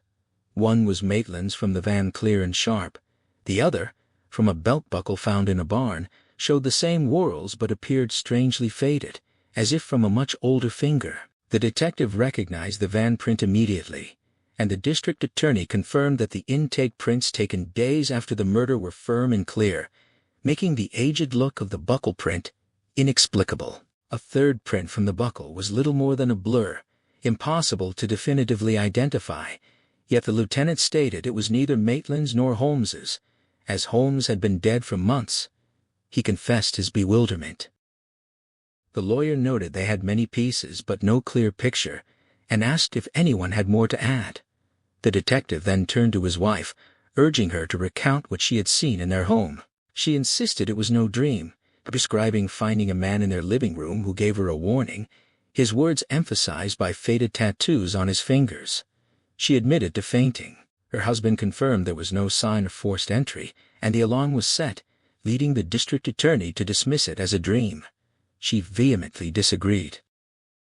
The detective then connected the tattooed description to a bouncer he had interviewed, Claude Bolton, who had also received a small cut from the accused, just as the accused had been cut by the Ohio suspect. The widow immediately made the connection to her husband's encounter with an orderly. The investigator asked if Bolton's whereabouts had been checked, and the detective confirmed he was in Texas, miles away at the time of the alleged visitation. The district attorney suggested his mother might be lying, but the detective noted a police visit had revealed no signs of deception. The lawyer then asked the widow to share her own family's experience. Reluctantly, she spoke of her daughter's disturbing encounters, first a figure floating outside a window with a featureless face and strange eyes. Later, a man sitting on her bed, who had her father's eyes but was still terrifying, with tattoos on his arms and hands. The detective added the girl's description of the man's hair and goatee. The detective's wife, looking ill, declared it was the same man. The widow maintained it must have been a nightmare, noting a detail like a shifting shirt color was dreamlike. She relayed the man's cruel taunts and his final message, a demand for the detective to stop. The detective pointed out the figure's unfinished appearance in the first sighting, contrasting with a later, more distinct form of the bouncer. The district attorney dismissed the idea as impossible due to distance. The lawyer then turned to the private investigator, asking if she could synthesize these bizarre fragments. She seemed momentarily lost, staring at a painting, murmuring the strange description of the eyes. Roused, she declared she could explain everything, asking only for an open mind. She retrieved a DVD from her bag, connecting her laptop to the projector, ready to present her evidence. Jack Hoskins had considered reporting his sunburn as a sick day issue, pointing to his family history of skin cancer, but quickly dismissed the idea. Chief Geller would likely ridicule him, and word would spread a risk he couldn't take, especially when the alternative meant a doctor's visit he wasn't ready for. Fuming over being called back early from his vacation, he felt entitled to squander those lost days. He spent the afternoon moving from bar to bar, the eerie memory of his night in Canning Township fading with each drink. By his fifth stop, at a familiar pub, he asked the attractive bartender to inspect his neck. She confirmed it was a sunburn, though a severe one with blisters, and suggested a remedy he'd already heard of. After what might have been 5 or 6 drinks, he drove home with exaggerated caution. Once there, he stripped down, locked the doors, and checked his neck again in the mirror. For a horrifying moment, he thought he saw black, cracked skin oozing pus, but a second look revealed only a bright red burn with blisters. The pain was dulled by the alcohol in his system. He told himself the hallucinations were a clear warning to cut back on drinking. He applied a stinging gel to the burn, draped a towel over his pillow, and lay down. But the darkness amplified his discomfort and his fears of an unseen presence. He turned on the lamp for comfort, convincing himself a good night's sleep would make everything right. In another location, a private investigator was preparing her presentation. When asked if she needed the lights dimmed further, she declined, emphasizing that her material was informational, not entertainment. She prefaced her remarks with a firm declaration of what she believed: they all must now accept that the 2 accused men were innocent, framed by an outsider who weaponized modern forensics against them, counting on their refusal to believe in anything beyond the conventional. She was interrupted by a question about whether she was suggesting a supernatural creature. She demurred, saying she wanted to show them a film first, a Mexican movie from decades past. A detective scoffed at the idea, but his wife insisted he listen. The investigator explained the movie's Spanish title, and another officer recognized the name El Cuco, the boogeyman from his wife's childhood stories, a figure who drank children's blood and rubbed their fat on himself to stay young. The investigator confirmed the legend, noting its variations across cultures, and recited a chilling rhyme. The widow reacted with horror at the thought of such a thing in her home. The investigator said she would show them the beginning of the film to illustrate her point. That night, the troubled detective Jack fell into a nightmare. He was driving a truck through a desolate landscape with a menacing version of a man he knew in the passenger seat. The man told him his cancer was spreading, and Jack watched his own hands turn black and fall off, causing the truck to crash. He woke up gasping, but the nightmare continued when he saw a figure in his bed, his own mother, her face rotting, her body covered in pus. She told him the cancer was waiting for him, and that a certain figure could take it back if he did what he was told. Terrified, he agreed, and listened to her instructions. The film began without any copyright warning, a detail that didn't surprise the detective. The movie was clearly cheap, its scratchy print and hokey soundtrack a testament to its low-budget origins. He sat there, incredulous at the absurdity of the situation, watching an old black-and-white film about a child stealing monster in a cape. His wife and the widow were watching with intense focus, while another officer wore a faint, nostalgic smile, as if seeing a childhood memory come to life. The movie opened with a woman walking her young daughter through a seedy nighttime district. They were accosted by a drunk, whom she brushed off, before a cloaked figure snatched the child. A streetlight revealed the man's scarred face as the mother screamed. A bystander called out to him by name, Professor Espinoza, as he fled. The next scene showed the mother identifying a mutilated body, leading to the professor's arrest and a swift trial. The proceedings were surreal, featuring a group of women in superhero costumes and masks observing from the gallery. The professor was convicted, and as he stood on the scaffold, the noose around his neck, he saw the cloaked figure in the crowd, his own face grinning back at him. He screamed, but the crowd saw nothing, and the trapdoor opened. The investigator paused the film at the moment the superhero women began chasing the monster. She explained that the professor's dying scream was for El Cuco, the boogeyman from the legend. The officer, who recognized the title, remembered the luchadora movies from his childhood. The investigator noted there were dozens of such films in Mexico, retellings of ancient legends, and asked if they saw the parallels to their case. The district attorney admitted the parallels were perfect, but dismissed the conclusion as insane. The detective, though skeptical, thought the investigator was brave for presenting her case. She explained that the cuckoo fed not just on children, but on the disbelief of people like them. She fast-forwarded to a later scene, where one of the superhero women cornered the monk and pulled off his hood to reveal a blank, featureless face with glowing prongs instead of eyes. The widow begged her to stop, and the investigator complied. She asked if that was what the widow's daughter had seen, and the widow confirmed it's straws for eyes. The detective rose, his voice measured as he dismissed the supernatural theory with a plea for respect. He acknowledged the case's strangeness, but insisted the investigator was leading them down a false trail. His wife interrupted, her anger rising, demanding he let the woman finish. She felt he was dismissing not just the investigator's story, but also her own terrifying experience from the night before, and he knew she was right. He wanted to believe her, as the description fit a known suspect, but he couldn't accept a supernatural explanation. He argued that belief in monsters undermined faith in everything else. He reached for her hand, but she pulled away, her anger palpable. The investigator responded with understanding, acknowledging his disbelief, but asserting that her own experiences had taught her otherwise. She offered to show a timeline she'd prepared, a request the lawyer granted. She projected a neat, clear chart outlining the events in Dayton Devan's theft, the Maitlands' arrival, and the murder of the two girls. She stated her belief that the outsider had eaten of their flesh and drunk their blood. When she asked if this mirrored the Peterson case, the district attorney confirmed it did, describing the missing flesh from the boy's body. The widow let out a pained sound, struggling to compose herself. The investigator continued, detailing how the outsider planted evidence to frame the Ohio suspect, then appeared at the suspect's workplace to mark his next victim and spill the blood needed for his transformation. She speculated that the outsider was in a hibernation-like state while his appearance changed, and that the transformation took weeks, not years. She noted that during this process, his face might appear unfinished or burned. The detective maintained his skepticism, but his wife pressed him on the contradiction of the burned man not appearing in the courthouse footage.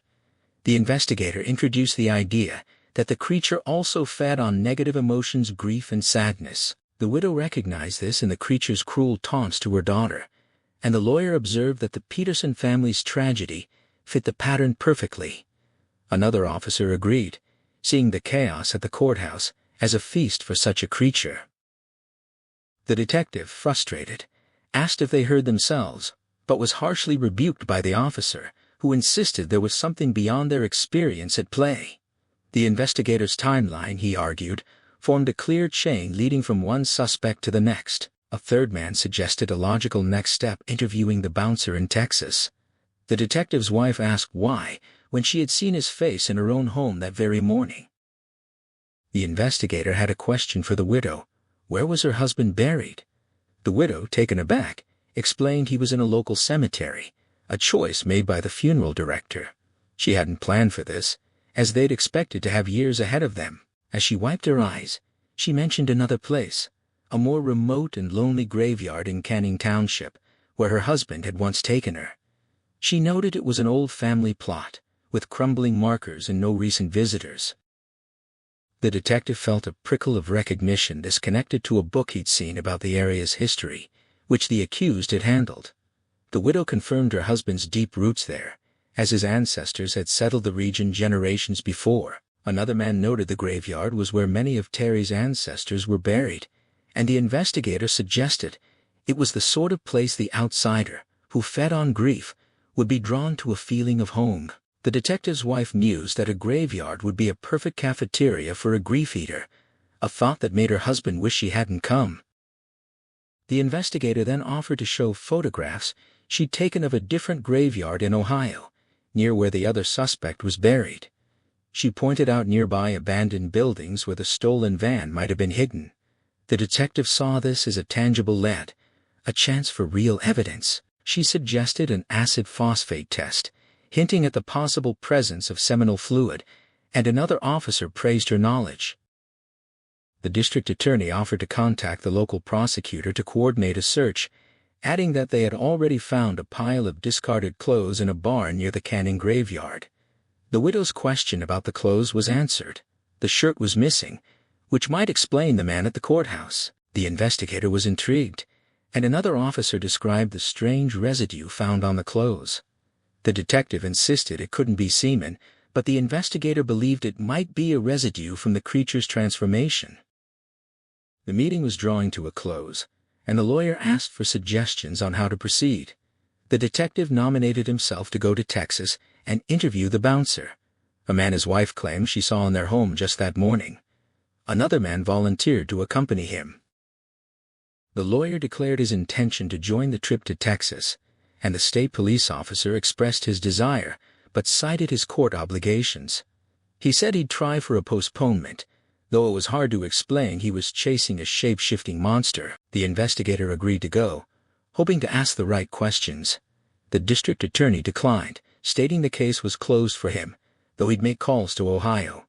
He offered a curt apology to the widow, who replied with cold reproach, and he left, clearly eager to put the entire affair behind him. The lawyer then began arranging travel for the Texas trip, offering to charter a plane and leaving an open seat for the state officer if he could get free. They discussed calling the bouncer to expect them, with the detective's wife and the investigator both insisting he be warned to be careful he was the next in line. As the group dispersed into the night, the detective's wife invited the investigator to stay with them, dismissing her motel as a pit. The investigator hesitated, dreading the unfamiliar environment and the inevitable scrutiny, but the detective's persistent skepticism was the very reason she felt she had to accept. She agreed, but said she had an errand to run first. After parting ways, a resentful detective named Jack watched from his truck, his neck burning. He had been called back from vacation and now saw his rival meddling in a case that should be closed. He decided to follow them, parking up the street to keep watch. He felt a growing unsettling interest in the whole affair. The investigator drove to a Walmart, a place she loved for its anonymity. She moved through the aisles with purpose, buying items from office supplies, menswear, and automotive. At the self-checkout, she pocketed the receipt, hoping to be reimbursed if she lived. The thought was sobering, but she felt it was more likely she would if the detective could bridge the divide in his mind. Back in her car, she said a brief prayer for all of them before driving to the detective's house. The detective's phone rang as he entered the kitchen with his wife. It was the state officer reporting he'd contacted the bouncer in Texas. He relayed the conversation he'd explained they wanted to interview him due to doubts about the accused's guilt, emphasizing he wasn't a suspect, and they were acting as private citizens. The bouncer had specifically asked if the detective would be coming. The detective pressed for more details. The officer mentioned he'd warned the bouncer he might be at risk if the accused was framed, especially given his record. The bouncer hadn't gotten defensive, but it raised a curious point. He wasn't sure the man he saw at the club was actually the accused, as he'd acted like a stranger and given vague answers about the baseball team. He also noted the man wore flashy sneakers he'd never seen the accused wear. The detective recognized the description. Those sneakers matched the ones found in the barn. The officer agreed, then steered the conversation to another point, the hair found in the accused's father's room. He theorized that if they checked the accused's credit purchases, they might find a record of those sneakers, with a signature that matched. The detective countered that the outsider would have needed to steal a credit card, but the officer argued it wouldn't be necessary. The outsider could just walk into a store, sign the accused's name, and no one would question him. This was part of the pattern. The outsider not only used his victim's face to commit crimes, but also wove the evidence that would hang them. The detective was silent for a moment, then admitted the officer was making leaps he wasn't ready for. The officer understood, but urged him to keep the possibility open. The detective asked if he'd warned the bouncer to be careful. The officer had, and the bouncer had laughed, claiming they were well armed. As the call ended, The detective's wife came downstairs with a sheaf of printed papers. She'd been researching the private investigator and was impressed by her resume. The detective only caught a headline about a hero cop before headlights signaled the investigator's arrival, and his wife took the papers back, telling him to read them in bed. He went outside to help the investigator with her bags, a shoulder bag, a small holdall, and a plastic Walmart bag. She kept the shoulder bag close, but he took the holdall. She thanked them for their hospitality, and his wife led her inside, offering cocoa or something stronger. The investigator declined, citing a long day, but paused to look through the archway into the living room, confirming that was where the intruder had sat. She smiled at the confirmation, looking suddenly young, and excused herself to bed. The detective watched his wife lead her upstairs, marveling at her ability to put people at ease. He was left with his thoughts, the investigator's strange ideas echoing in his mind. They fit the facts, but he still found them impossible. He heard the women laughing upstairs and felt a small smile touch his lips. He waited until his wife's footsteps retreated to their room, then went up himself. The door to the guest room was closed. On his pillow lay the sheaf of papers. He undressed and began to read about the investigator's past exploits. Outside, a resentful detective sat in his truck, watching the house. He'd followed them there, nursing a flask and his growing obsession. As he considered leaving, he realized he was no longer alone. A presence had materialized in the passenger seat, a figure he could almost see through. A hand with faded blue letters on the fingers appeared, and a voice told him to take a drive, unless he wanted to die screaming like his mother. The hand touched his thigh, and he knew the poison was spreading. He asked where to go, and the voice told him. Then the presence vanished. He looked at his watch. He'd been asleep. He could almost convince himself it was a dream. Almost. He started the truck, knowing he had a stop to make for supplies. At the first stop sign, he leaned over and wiped the dashboard clean, erasing the word the visitor had left there must.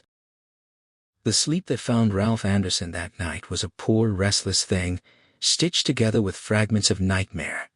In one vivid shard, Terry Maitland was dying in his arms again, but this time the man's final accusation was different, not a denial of the crime, but a declaration of a deeper theft. The weight of those words pressed on Ralph's chest, and he woke at 4:30 with a certain knowledge that more rest would not come. He felt as though he had crossed into an unfamiliar dimension of consciousness, where the usual rules of reality seemed thin and unreliable. He tried to reassure himself with the thought that everyone felt this way in the small hours, and that was enough to get him out of bed and into the bathroom to brush his teeth. Jeannie lay beside him in her customary sleeping position, the coverlet pulled high so that only a vague hump and a puff of graying hair were visible. He noticed the silver threads in her hair, matching the ones that had begun to appear in his own. Not many yet, but more would come with time, and that was simply the natural order of things, a normal mystery, a predictable part of life's passage. The breeze from the air conditioner had scattered some of the pages she'd printed the night before, and he gathered them up, replacing the stack on the nightstand. He grabbed his jeans, decided they'd serve for another day, especially given the dusty Texas terrain ahead, and carried them to the window. Outside, the first pale light was bleeding into the sky, promising heat that would only intensify as the day wore on and would be even worse where they were heading. Without much surprise, though he couldn't quite say why, he spotted Holly Gebney already in the backyard. She was dressed in her own jeans, sitting in the same lawn chair where he'd been perched not much more than a week ago, when Bill Samuels had stopped by to share that strange tale of footprints that simply vanished. A story Ralph had answered with his own memory of the maggot-filled cantaloupe. He pulled on his pants and a Thunder t-shirt, checked on Jeannie one last time, and padded out of the room, his worn bedroom moccasins dangling from his fingers. 5 minutes later, he stepped outside. Holly turned at the sound of his approach, her small face wary and watchful, but when she spotted the mugs on the old Coca-Cola tray, her expression transformed into that radiant smile he was beginning to recognize. She asked if it held what she hoped, and he confirmed it was coffee black for him, but he'd brought fixings in case she wanted them, mentioning that his wife took hers with cream and sugar. Holly accepted a mug, her face lighting up further as she took the first sip and declared it strong and perfect. He asked how long she'd been up, but she dodged the question by commenting on the freshness of the morning air. He admitted it wasn't always so pleasant when the wind shifted from the west. The refineries in Cap City sent their fumes this way, often giving him a headache. He paused, studying her, and she looked away, raising her mug as if to shield her face. He recalled how she'd seemed to brace herself for every handshake the night before, and he guessed that ordinary social interactions cost her a great deal of effort. And yet, she'd accomplished remarkable things. He mentioned that he'd read up on her, that Alec Pelly had been right about her impressive resume. She said nothing. So he continued, recounting how she and her partner, he corrected himself, Detective Hodges, retired, had stopped Hartsfield's bombing plot, rescued a kidnapped girl, survived a shootout with a deranged doctor, and even cracked a dog-napping ring. Holly's blush deepened as he catalogued her achievements, clearly uncomfortable with the attention, insisting that most of the credit belonged to Bill Hodges. Ralph pointed out that the dog-napping case had happened after Hodges had passed, and she conceded that she'd had Pete Huntley by then, but her old partner was the one who truly shaped her. She looked him directly in the eye, her gaze clear and blue, and confessed that she owed Hodges everything, even her life. She wished he were here now. Ralph asked if she meant instead of him, and her silence answered for her. He pressed further, wondering if Hodges would have believed in the El Cuco shapeshifter, and she answered without hesitation that he would have because of certain experiences they'd shared that Ralph hadn't. She suggested that he might gain those same experiences in the coming days, perhaps even before the sun went down that night. At that moment, Jeannie appeared with her own coffee, and Ralph waved her over.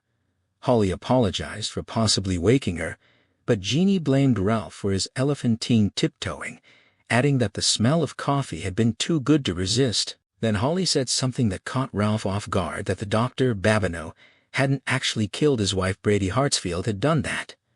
Ralph recalled the news stories that said Hartsfield had died in the hospital before Babineau was tracked down, but Holly insisted those reports were wrong. She offered to tell the real story, even though she disliked recalling it, because they were heading into danger. If Ralph continued to view their quarry as merely a twisted but human man, he'd be putting himself at greater risk. Jeannie protested that the danger was here, that she'd seen the outsider who looked like Claude Bolton right in their home, but Holly countered that while she believed the outsider had been present, it wasn't a complete physical presence, and she didn't think he was here now.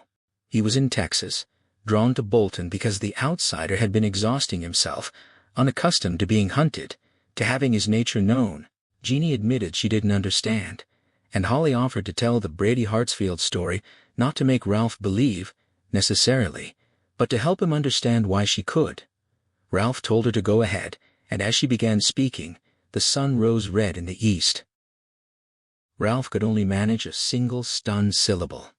Jeannie pressed for confirmation, asking if Hartsfield had somehow transferred his consciousness into the doctor. Holly affirmed it, suggesting that while the experimental drugs Babineau had been administering might have played a role, she believed something darker had already been latent in Hartsfield, and the blows she dealt him had merely awakened it. She turned to Ralph, anticipating his skepticism, and offered to have Jerome corroborate the story, though she knew he wouldn't believe that either. Ralph admitted he didn't know what to believe, then asked if the newspapers had reported on the wave of suicide supposedly triggered by subliminal messages in video games. Holly confirmed that the coverage had been widespread.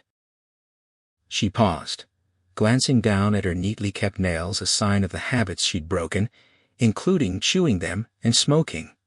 She reflected that shedding those old crutches had been part of her long, difficult journey toward stability, and letting them go had been harder than she'd expected. They had felt like friends. She looked into the middle distance, recalling how Bill Hodges had been diagnosed with pancreatic cancer around the same time as the Hartsfield-Babineau affair.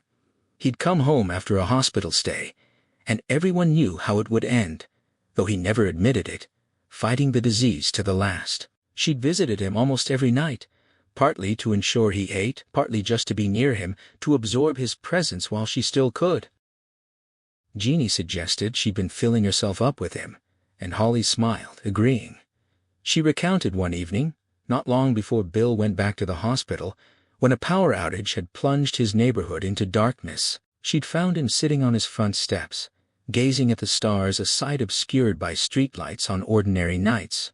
They'd sat in silence for a few minutes, taking in the vast, luminous display, and he'd mentioned reading that scientists now believe the universe was infinite. When you could see all those stars and knew there were countless more beyond them, that idea became easy to accept. They hadn't discussed Hartsfield much after Bill grew truly ill, but Holly sensed he was speaking to that mystery too. Jeannie quoted Shakespeare about there being more things in heaven and earth than philosophy could account for, and Holly agreed, adding that the bard had a way of capturing almost everything best. Ralph suggested Hodges might have been grappling with his own mortality rather than the Hartsfield case, and Holly conceded that was part of it all. The mysteries, really. Before she could say more, her phone buzzed with a text from Alec Pelly. The chartered plane would be ready at 9:30. She confirmed Ralph was still planning to go, and he said he absolutely was, insisting she call him by his first name from now on. He finished his coffee and stood, telling Jeannie he wanted uniformed officers to keep watch on the house while he was gone. She quipped that they'd better be good-looking, and he said he'd try to get Ramage and Yates, the two who'd actually arrested Terry Maitland at the ball field, which felt appropriately symmetrical. Holly requested they go back inside so she could check something before full daylight. Ralph drew the kitchen shades while Jeannie closed the living room drapes. Holly sat at the table with markers and tape she'd bought at Walmart, covering her phone's flash with blue-tinted strips and a purple overlay. She asked Jeannie to confirm the chair where the intruder had sat, then snapped flash photos of the seat and the carpet near the archway, dropping to one knee to get the best angles. Ralph realized she'd turned her phone into a makeshift black light, a trick he'd known about for years, one he could have used himself if he'd fully believed his wife's account. Holly confirmed she was looking for residue, similar to what they'd found in the barn. They gathered around her phone to examine the images, and there they were, faint yellowish spatters on the chair and on the carpet near the archway, one forming a perfect right angle from a chair leg. Ralph murmured his astonishment, and Holly zoomed in to show the drip pattern more clearly. She took another low-angle shot of the chair, revealing where the substance had trickled down the leg. When the room was bright again, Ralph took the phone and cycled through the pictures repeatedly, feeling his disbelief erode with each pass. Jeannie asked what it meant in practical terms, was the man here or not. Holly admitted she hadn't done enough research to be certain, but she guessed both were true. Jeannie shook her head, confused, and Ralph thought of the locked doors and silent alarm, wondering if they were dealing with a projection, an avatar like in the video games his son played. Holly's eyes sparkled at the suggestion, and Ralph sensed she was suppressing a smile, wanting him to arrive at the conclusion himself. Jeannie observed that there was residue but no carpet marks, as if the intruder had been physically present but almost weightless, and she asked if the effort of projection exhausted him. Holly agreed. It seemed logical, and pressed Ralph to confirm that something had undeniably been there. He conceded, and when she didn't correct his use of her first name, he joked that he'd have to arrest her if she didn't call him Ralph. Jeannie wondered how she'd gotten back upstairs after fainting, hoping he hadn't carried her. Holly doubted it, and Ralph speculated it might have been a form of hypnotic suggestion.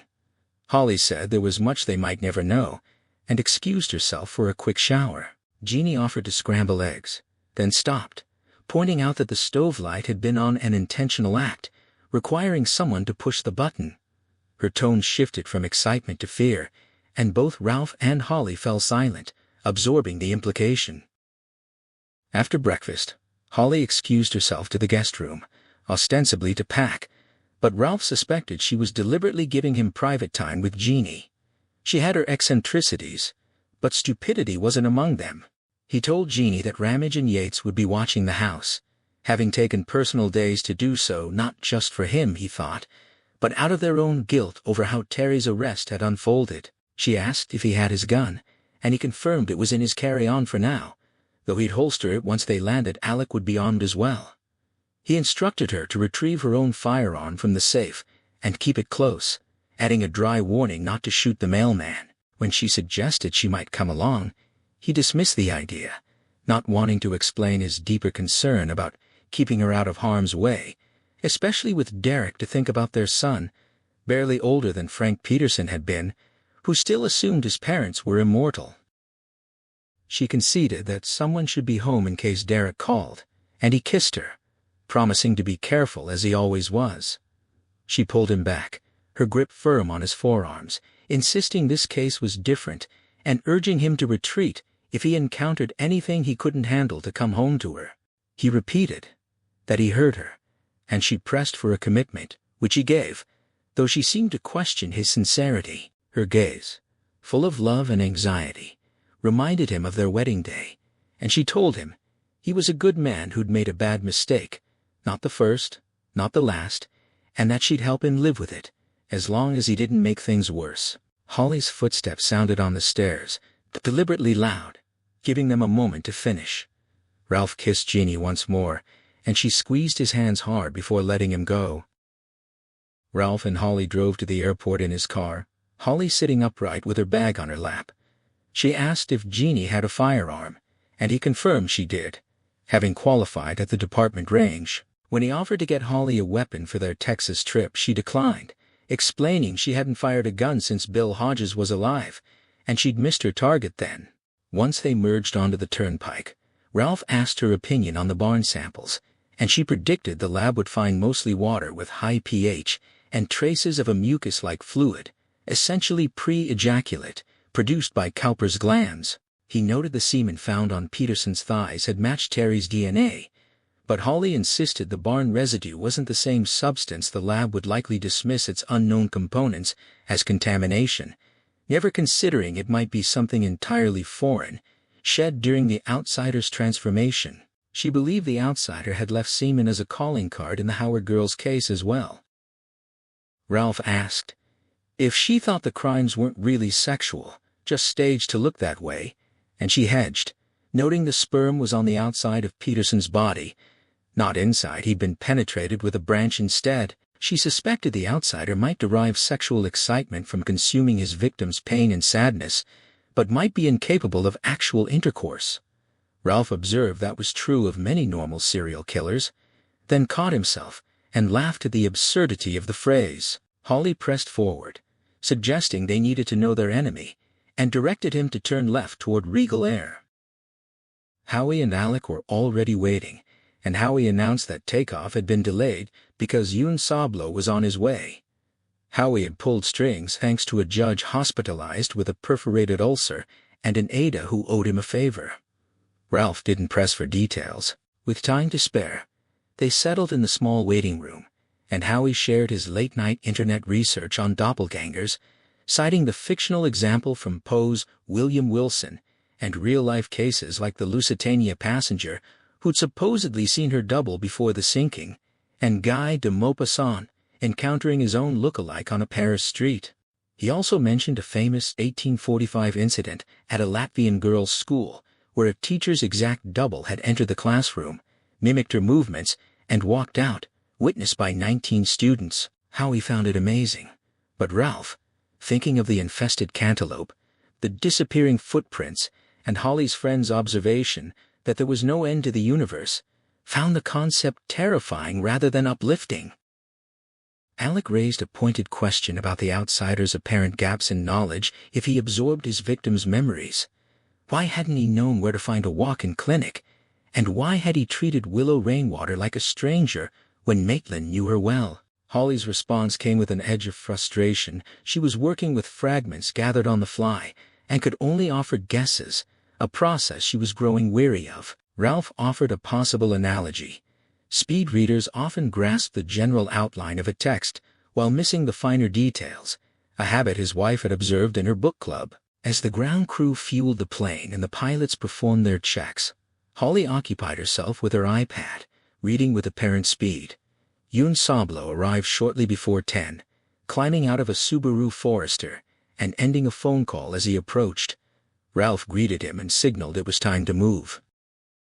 Yoon explained that he'd just spoken with Claude Bolton, who was worried enough to offer meeting them at the Plainville airport, 60 miles from his home in Marysville.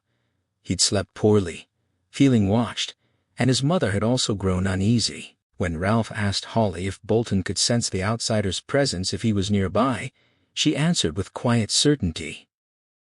Meanwhile, Jack Hoskins had crossed into Texas around 2 in the morning, checking into a rundown motel called the Indian just as dawn broke. He paid for a week with his least maxed credit card and requested a room at the far end of the dilapidated building. The room reeked of stale alcohol and cigarette smoke, with a threadbare coverlet and a yellowed pillowcase on a sagging bed. He briefly scanned the flood of messages from the station, all urging him to respond to a double murder on the west side. He was the only detective available, but he dismissed them with indifference. Lying down, he found that his back hurt too much from the sunburn, so he turned on his side, the bed springs groaning under his weight.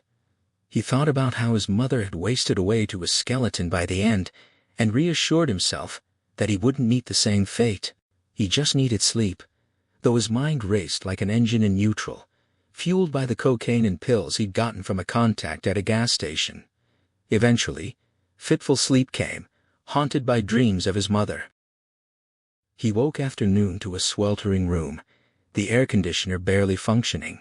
After using the bathroom and failing to get a good look at the throbbing burn on his neck, he sat down to put on his shoes but could only find one. As he groped for the other, it was pushed into his hand, and a voice from under the bed, the same presence that had been in his shower back in Flint City, ordered him to listen carefully. The voice gave him instructions, and when it finished, Jack realized the pain in his neck had subsided. The task seemed drastic but straightforward, and he took grim satisfaction in the thought of stopping Ralph Anderson, the chief meddler who'd brought this on himself. He checked under the bed, and found nothing but disturbed dust, yet he had no doubt his visitor had been there, and that the fingers that had pushed the shoe bore the faded tattoo reading "Can't." Feeling relatively clear-headed, he decided he needed to eat, steak and eggs maybe, to keep his strength up. But when he stepped outside, the sun hit him like a blow, and his neck throbbed in warning he'd forgotten sunblock and aloe cream. As he approached the motel cafe, he froze, peering through the dusty glass. Inside sat Anderson and his group, along with an old woman in a wheelchair and a muscular man with a goatee who was thumping her on the back as they all laughed. Jack watched the goateed man's fingers and saw the faded blue ink spelling "Can't." How he'd gotten from under Jack's bed to the cafe so quickly was a mystery Jack didn't care to solve. He had a job to do: stop Anderson and hopefully cure the cancer eating into his skin. Getting rid of Ralph Anderson would be a pleasure. The small airfield serving Plainville was little more than a strip of tarmac carved from scrub land, and Ralph judged the runway dangerously short. The pilot slammed the brakes the moment the wheels touched, sending loose objects flying as they shuddered to a halt on a yellow line, barely 30 feet from a weed-choked gully littered with stagnant water and beer cans. Alec dryly welcomed them to nowhere, as the King Air taxied toward a prefab terminal that looked like it might collapse in the next stiff breeze. A dusty Dodge van with handicap plates waited nearby, and Claude Bolton stood beside it, tall, muscular, dressed in jeans, a work shirt, boots, and a ranger's cap. Ralph was first off the plane and extended his hand, which Claude took after a moment's hesitation. Ralph couldn't help noticing the faded letters tattooed on the man's fingers. "Can't." He thanked Claude for coming to meet them, introduced the others, and Holly, when her turn came, asked directly if the tattoos were about drinking. Ralph realized he'd forgotten that piece of the puzzle. Claude confirmed it, explaining the paradox he'd learned in prison and AA meetings: you must drink, but you can't drink. Holly admitted she felt the same way about cigarettes, and Claude grinned, asking how she was managing. She said she'd been off them for nearly a year, taking it day by day, and liked the "Can't must" framing. Claude elaborated that breaking the paradox required a higher power, and he kept his sobriety medallion handy. If he wanted a drink, he'd stick it in his mouth, and if it melted, he could have one. Holly's radiant smile appeared, and Ralph was struck by how the least socially adept member of their group had put Claude at ease. The van's side door opened with a rusty screech, and a large woman with a crown of white hair rolled down the ramp in a wheelchair, an oxygen bottle in her lap. Claude introduced her as his mother, and the group exchanged pleasantries. When Holly introduced herself, Lovey joked that they'd see how pleasant the encounter felt once they got to know her. Howie spotted their rental, a dark blue SUV, and Claude offered to lead the way, noting the roads were sparse. Lovey invited Holly to ride with her, and Holly agreed, pulling Ralph aside for a moment to ask what she should tell them about their purpose. He suggested she just hit the high spots, and when she worried they wouldn't believe her, he grinned and said she handled disbelief pretty well. Claude drove the van at a careful 5 miles under the speed limit, and half an hour later pulled into the Indian motel, XIII. He apologized to Howie, explaining his mother needed to eat regularly or her blood sugar would drop, making her faint. Ralph suggested they save the discussion for Claude's house, and they filed into the cafe, which smelled of grease and beans, with a Spanish-language Neil Diamond song on the jukebox and a defaced Trump photo above the kitchen pass-through. They settled at a table, ordering burgers, a wilted salad, and a full Mexican plate. Lovey, studying Yoon with bird-bright eyes, asked about his surname and whether he was natural-born or from the other side. He confirmed he was second-generation American, and she laughed, recalling an Augustin Sablo who'd driven a bread truck in Laredo. Yoon admitted that was his father, and Lovey marveled at the small world. Her laughter turned to coughing, then choking, and Claude thumped her back so hard her oxygen cannula flew into her plate. She retrieved it with a joke about snot on her burrito, and everyone laughed, Ralph reflecting on how laughter drew people together. Lovey leaned forward, eyes still on Yoon, and asked if he believed the story Holly had told them. He admitted he tended to, and she lowered her voice, asking if he'd ever seen the Proceso dos Pasos parade in Nuevo as a boy, and more pointedly, if he'd seen the Farnacoco, the hooded man, Mr. Death himself. Yoon confirmed he had, and when she asked if it gave him nightmares he admitted yes, many. Lovey sat back, satisfied and grave, then told Claude he had a big problem and needed to listen to these folks. As they pulled back onto the highway, Ralph asked Yoon about the Proceso dos Pasos. Yoon explained it was a Holy Week parade, unofficially tolerated by the church, and confirmed that the Farnacoco, the hooded man, Mr. Death himself, was even worse than Holly's El Cuco. They arrived at the Bolton home in Marysville around 3 in the scorching afternoon heat, crowding into the small living room where a noisy ancient window unit air conditioner struggled to keep up. Claude brought out cans of Coke, apologizing that he didn't keep beer, and Howie said that was fine. None of them would be drinking until the matter was settled. Claude began recounting the previous night, though his mother interrupted to insist he hadn't been himself since arriving restless, off his food, talking in his sleep. Claude conceded she wasn't wrong, but said nothing compared to last night. He'd woken around 2 from a bad dream, gotten up to lock the doors, and noticed the coyotes had stopped howling. Usually they were loud once the moon was up. Alec observed that animals go quiet when someone's around, like crickets. Claude then remembered he hadn't locked the windows, and while doing so, woke his mother. He nearly drifted off again, but then recalled the bathroom window over the tub and became convinced someone was climbing through it. He rushed to check, tripping over his mother's hassock and waking her fully. He found nothing, but the overwhelming feeling that someone was still out there, hiding and waiting, persisted.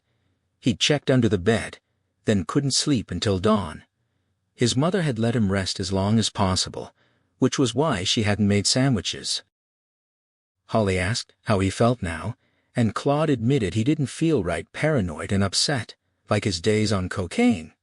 He looked around, asking if they really believed someone was after him, and Holly answered that she did. The room fell silent until Lovey spoke up, recalling that when she was a girl the Mexican kids called El Cuco, Cucuy, and the Anglos called it Cookie or Chuki.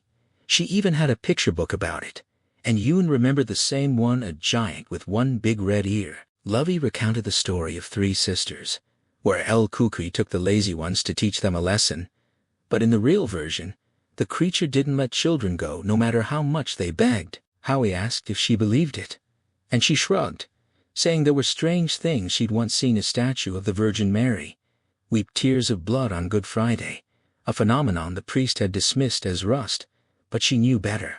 She turned to Holly, who who confirmed she'd seen things too, and believed there was something, if not the traditional El Cuco, then the thing the legends were based on. Alec noted that the outsider might have drunk blood and eaten flesh, based on the crime scenes. Claude asked if the outsider was now him, and if all he'd needed was some blood had he drunk it.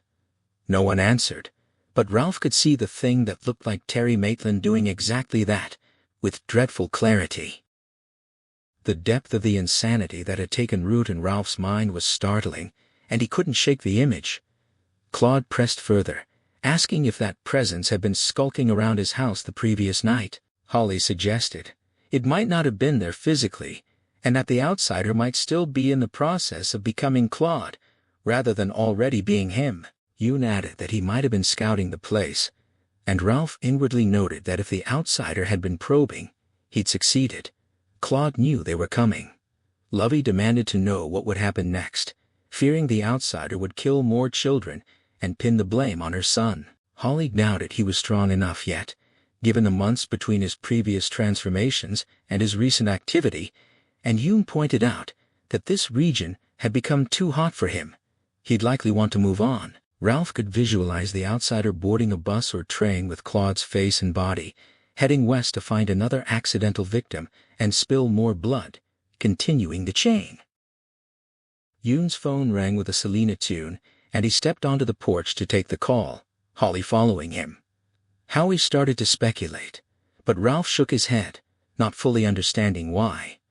Claude asked where Montgomery County was, and Ralph, deflecting, said Arizona, another matter, nothing to do with this. Lovey pressed for a plan, and Holly returned, whispering something in her ear that made Lovey's eyes widen. Claude tried to eavesdrop, but Lovey sent him to the kitchen for cookies, then quietly told him to drive to Tippett and pick up chicken dinners for everyone. Claude protested the distance and cost, but Lovey insisted, and Claude, with a mix of exasperation and affection, gave in. Howie offered to pay, and Claude reluctantly accepted. As he left, Ralph noticed the trust between mother and son. Claude drove past the billboard for the Marysville Hole, a defunct tourist attraction with a faded sign and a dirt road leading to it. He felt a flicker of lightheadedness but dismissed it, turning up the radio and singing along to Waylon Jennings, grateful to be out of the house and away from that unsettling sense of being watched. Meanwhile, Jack Hoskins, holed up in his motel room, watched the van and SUV leave, then went to the cafe for a meal, bought water and overpriced bandanas, and drove southwest toward the billboard and the road to the hole. He bypassed a chained-off ticket booth, navigated the rough terrain in his four-wheel drive Ram, and arrived at an empty parking lot with a boarded-up cave entrance and an abandoned gift shop. He parked near a service shed, tied a bandana over his head and another around his neck to protect his sunburn, and retrieved his prized Winchester .300 bolt-action rifle from the truck bed, along with its high-powered scope. He had no doubt he could hit his targets, and he settled in to wait. Jack spotted a rusty pitchfork among the forgotten tools in the weeds and took it, thinking of rattlers. He found a path leading up the rocky bluff behind the service shed, a route littered with beer cans and graffiti. Part way up, a side path branched off toward the gift shop, marked by a weathered wooden sign featuring an Indian chief with a crude speech bubble added by some later wit.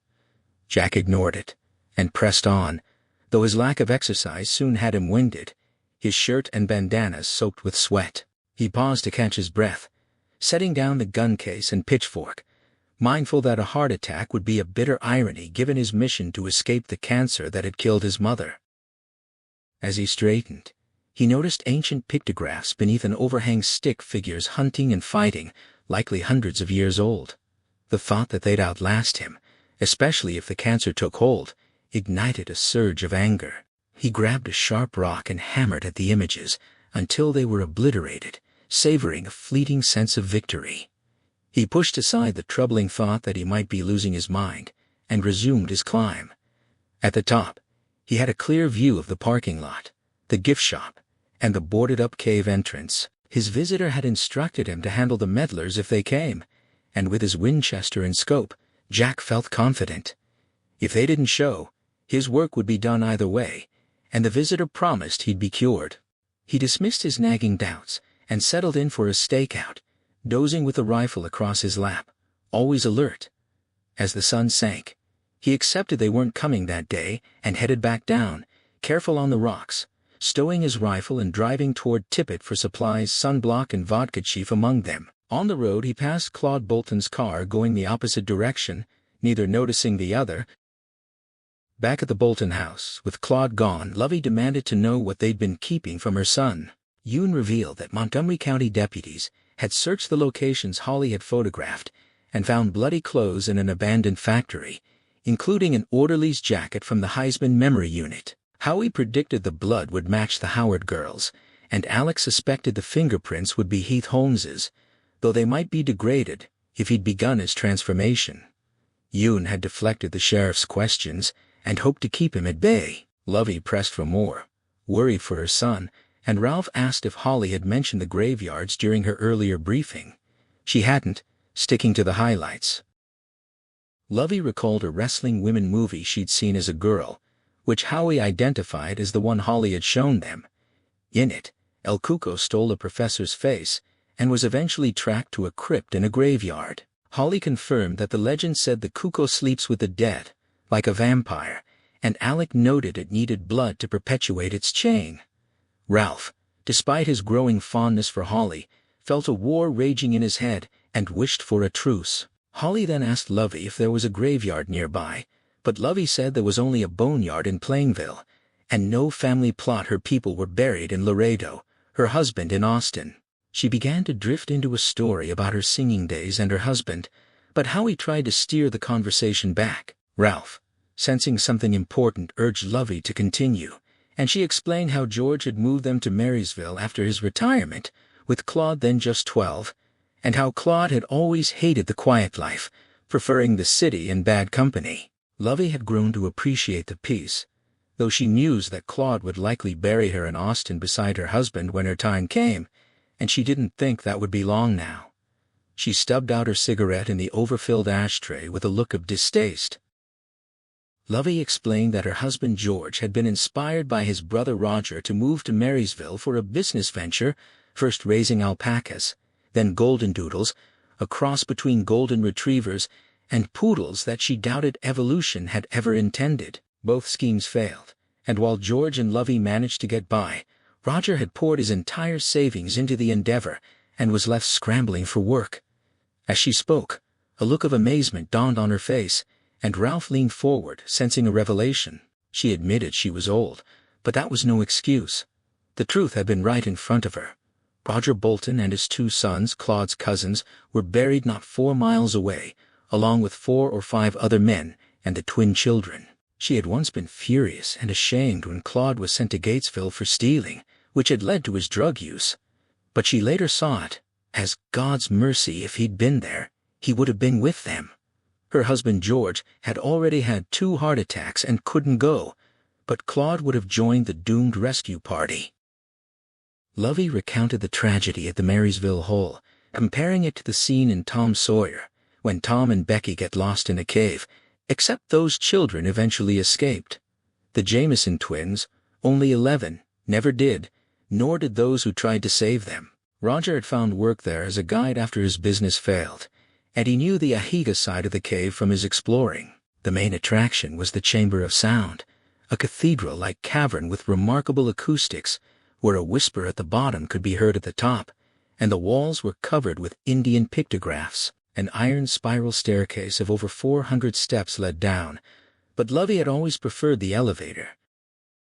At the bottom, there were several passageways to explore the Navajo Art Gallery, the Devil's Slide, and Snake's Belly, which required crawling. The twins had slipped into one of the smaller openings off Snake's Belly, and when they didn't come out with their parents, a search party was organized. They could hear the boys calling, and even spotted a plastic Chief Ahiga toy that had fallen from one of their pockets, but the adults couldn't fit through the narrow opening. The boys' voices seemed to be getting closer, then faded, and eventually went silent. Roger, knowing the Ahiga side, led a rescue party there, but the maze was treacherous, and the acoustics were deceptive. One man, Ev Brinkley, stayed behind to manage the rope. He later heard what sounded like a cherry bomb in a toilet bowl. Likely someone had fired a gun in the cave, hoping to guide the boys to the rescuers, but the sound had triggered a cave-in. Ralph guessed they were crushed, and Alec noted the similarity to firing a shotgun to start an avalanche in the mountains. Lovey Bolton exhaled with a weary rasp, adjusting the plastic tubing that had slipped from her nostrils. She dismissed the notion that the trapped men might have been better off dead, because at least death would have been swift. But no, that mercy had been denied them. Even from the great chamber of sound, the rescue teams could hear their desperate calls echoing, just as they'd heard the lost boys. By then, a small crowd of 60 or 70 had gathered at the site, eager to help. She'd tried to keep her husband George home. His brother and nephews were among those trapped after all. But in the end, she'd given up and gone with him, mostly to ensure he didn't attempt anything reckless that would have killed him outright. Ralph Anderson interrupted to confirm the timing. Claude had been incarcerated at the Gatesville training school during that terrible night. Lovey nodded, confirming it was indeed a reformatory, as Holly Gebney quietly produced a yellow legal pad and began to take notes, her pen moving swiftly across the page. The old woman recalled arriving at the hole after dark, the parking lot already crammed full, bright floodlights mounted on poles, people rushing about with the chaotic energy of a movie set. They entered through the Ahiga entrance, rescue workers armed with 10-cell flashlights, hard hats, and puffy flak jackets, following a rope line through the darkness, wading through standing water. The rockfall had been severe. It took them all night and half the next morning just to clear a passage, but by then the voices from the other side had fallen silent.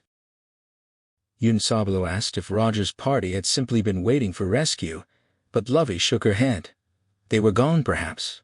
Roger or one of the others believed they could find their own way back, or perhaps they feared another collapse. They'd left a trail at first, marks on the walls, coins, crumpled paper, even a bowling card from Tippett Lanes.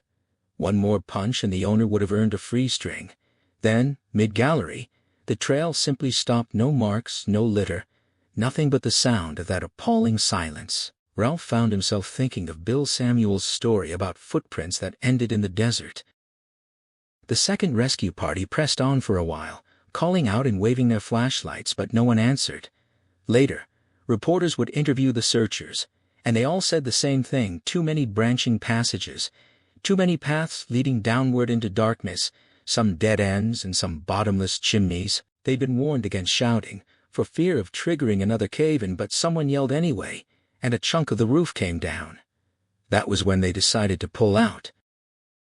Howie Gold asked if they'd really abandoned the search after just one attempt, and Lovey assured him they hadn't.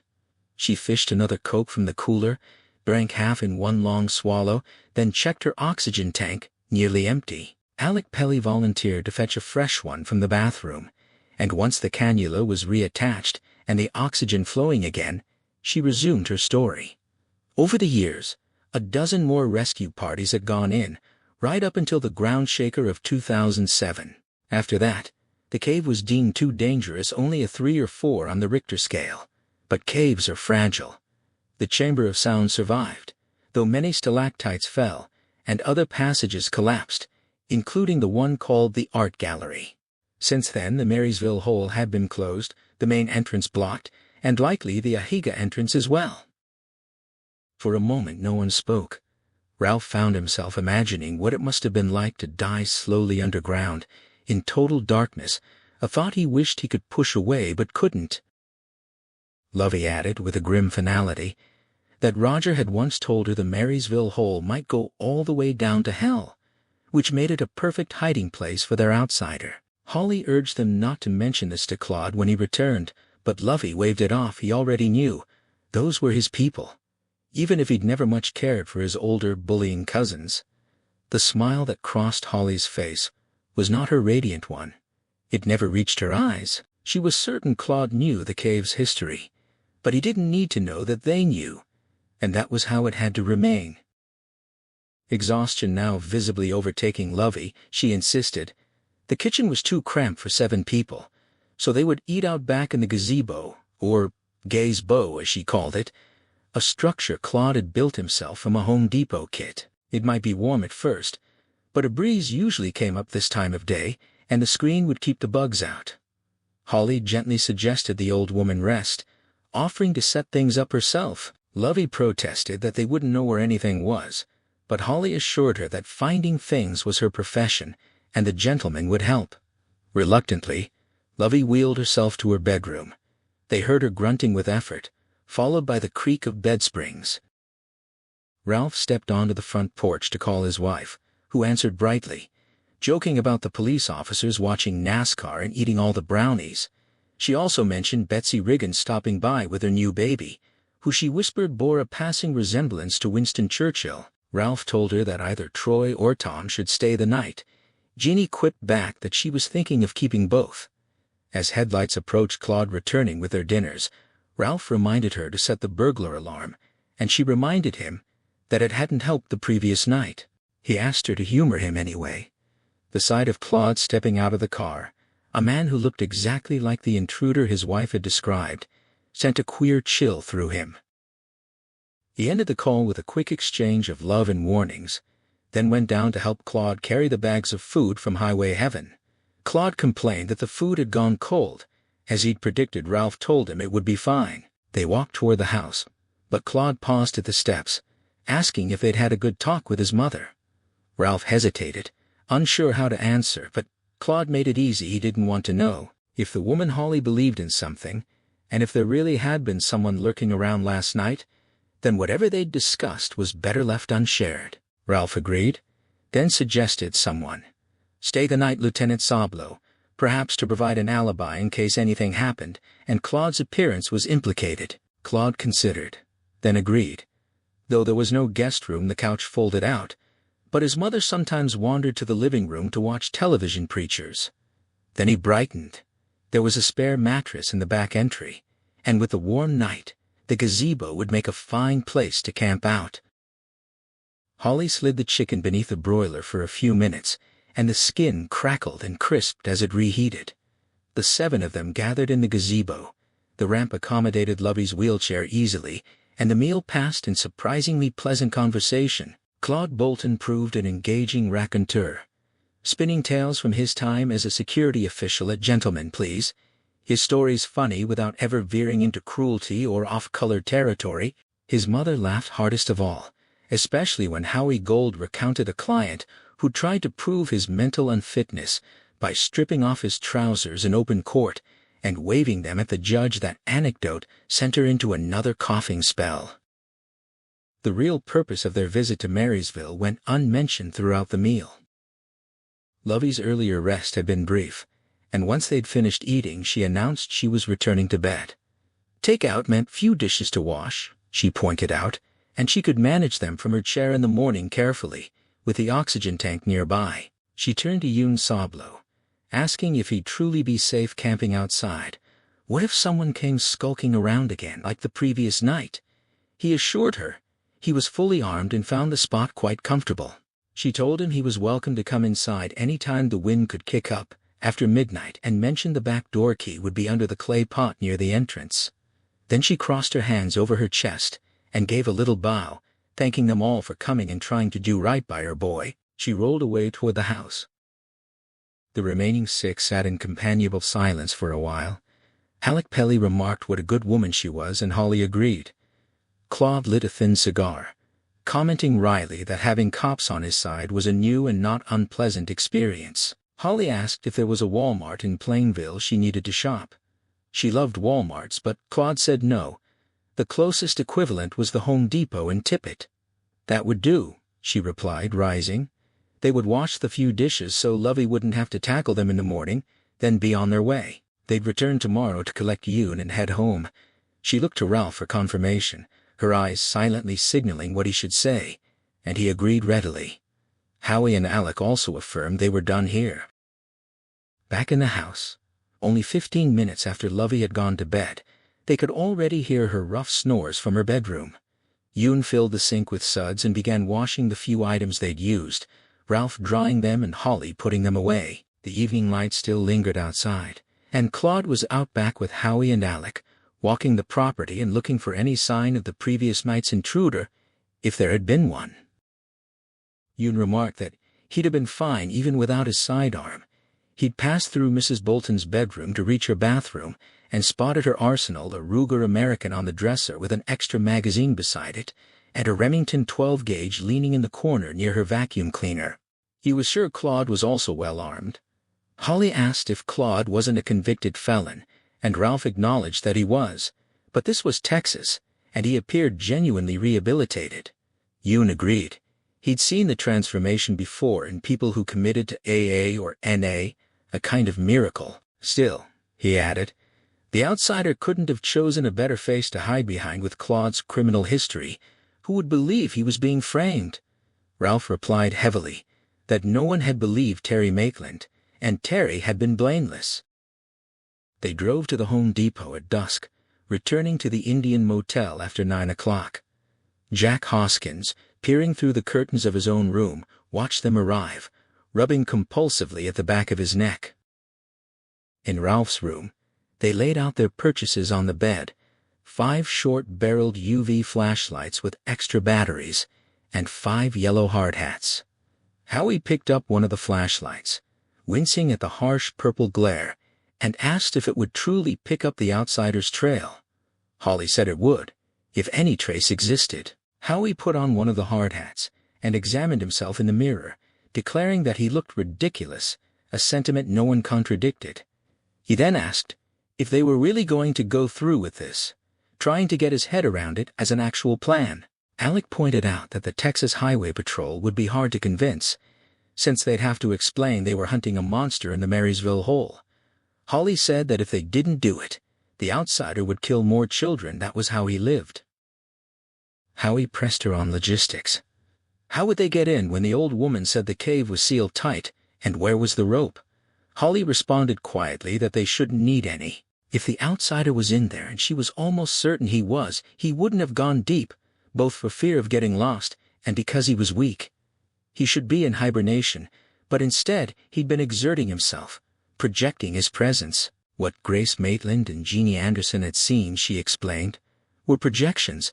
A small part of his physical self had been present, enough to move a chair and turn on a stove light, but not enough to leave impressions in a new carpet. That kind of activity would exhaust him. The only time he'd appeared fully in the flesh, she believed, was at the courthouse on the day Terry was shot, because he'd been hungry and drawn by the feast of emotion. Howie asked if that meant he was supernatural, like a vampire that casts no reflection. Holly didn't deny it. Howie tossed the hard hat onto the bed, dismissing her reasoning as guesswork. Holly looked wounded and unsure how to respond, but Ralph saw what she might not. Howie was frightened. If things went wrong, there would be no judge to object to, no mistrial to request. Ralph spoke up, admitting that he still struggled with the El Cuco theory and shapeshifting, but he now accepted that an outsider had existed, thanks to the Ohio connection and the undeniable fact that Terry couldn't have been in 2 places at once. Alex suggested the outsider had made a mistake, not knowing Terry would be at that Cap City convention. Most of his scapegoats had alibis as flimsy as cheesecloth. Ralph countered that this logic didn't quite hold, and Holly finished his thought. The outsider might have absorbed a terrain map of Terry's consciousness, but could have missed details, like a speed reader skimming too fast. Alec asked why he'd still proceed, and Holly proposed that he might have been too hungry to wait for a better opportunity. Ralph added that serial killers often grew arrogant before being caught. Bundy, Speck, Gacy, and this outsider hadn't overreached by much. They'd still planned to arraign Terry despite his alibi, so convinced were they that it had to be false. Yet part of Ralph still wanted to believe that version, because the alternative upended everything he'd ever understood about the world. The thought made him feverish and queasy. If you accepted Holly Gibney's outsider, then everything was on the table. No end to the universe. Holly's voice dropped to a near whisper as she continued, her exhaustion palpable beneath the words. The outsider, she explained, was accustomed to remaining stationary for months after each kill, using that time to complete his transformation. He only moved on when the change was finished, or nearly so. That was the pattern she'd pieced together from her reading and from what she'd learned in Ohio. But this time his routine had been shattered. He'd been forced to flee Flint City once the boy discovered the barn where he'd been hiding, knowing the police would come. So he'd come south early, settling near Claude Bolton, and found himself a perfect refuge. Alec named it the Marysville Hole. Holly nodded, adding that their advantage lay in his ignorance. He didn't know they knew. Claude was aware of his uncle and cousins buried there. Yes, but he didn't understand that the outsider hibernated in or near places associated with the dead, especially those connected to the bloodline of the person he was becoming. She was certain it worked that way. It had to. Ralph found himself thinking because you wanted to, yet he couldn't find a flaw in her reasoning. Assuming, of course, that one accepted the basic premise of a supernatural being bound by certain rules, whether from tradition or some unknown imperative none of them could ever comprehend. Alec wondered if they could trust Lovey not to tell Claude. Ralph believed she'd keep quiet for her son's own good. Howie picked up one of the flashlights, shining it at the rattling air conditioner and revealing a constellation of ghostly fingerprints on its surface. He snapped it off and raised a new concern. What if the outsider had a helper, a Renfield, or an Igor figure? Holly corrected him on the Frankenstein trivia. The assistant was actually named Fritz, but Howie pressed on, asking if an accomplice keeping tabs on them wasn't a reasonable possibility. Even if the outsider didn't know they'd discovered the Marysville Hole, he knew they were getting too close. Alec countered that serial killers tended to be loners, especially the ones who remained free longest. They drifted.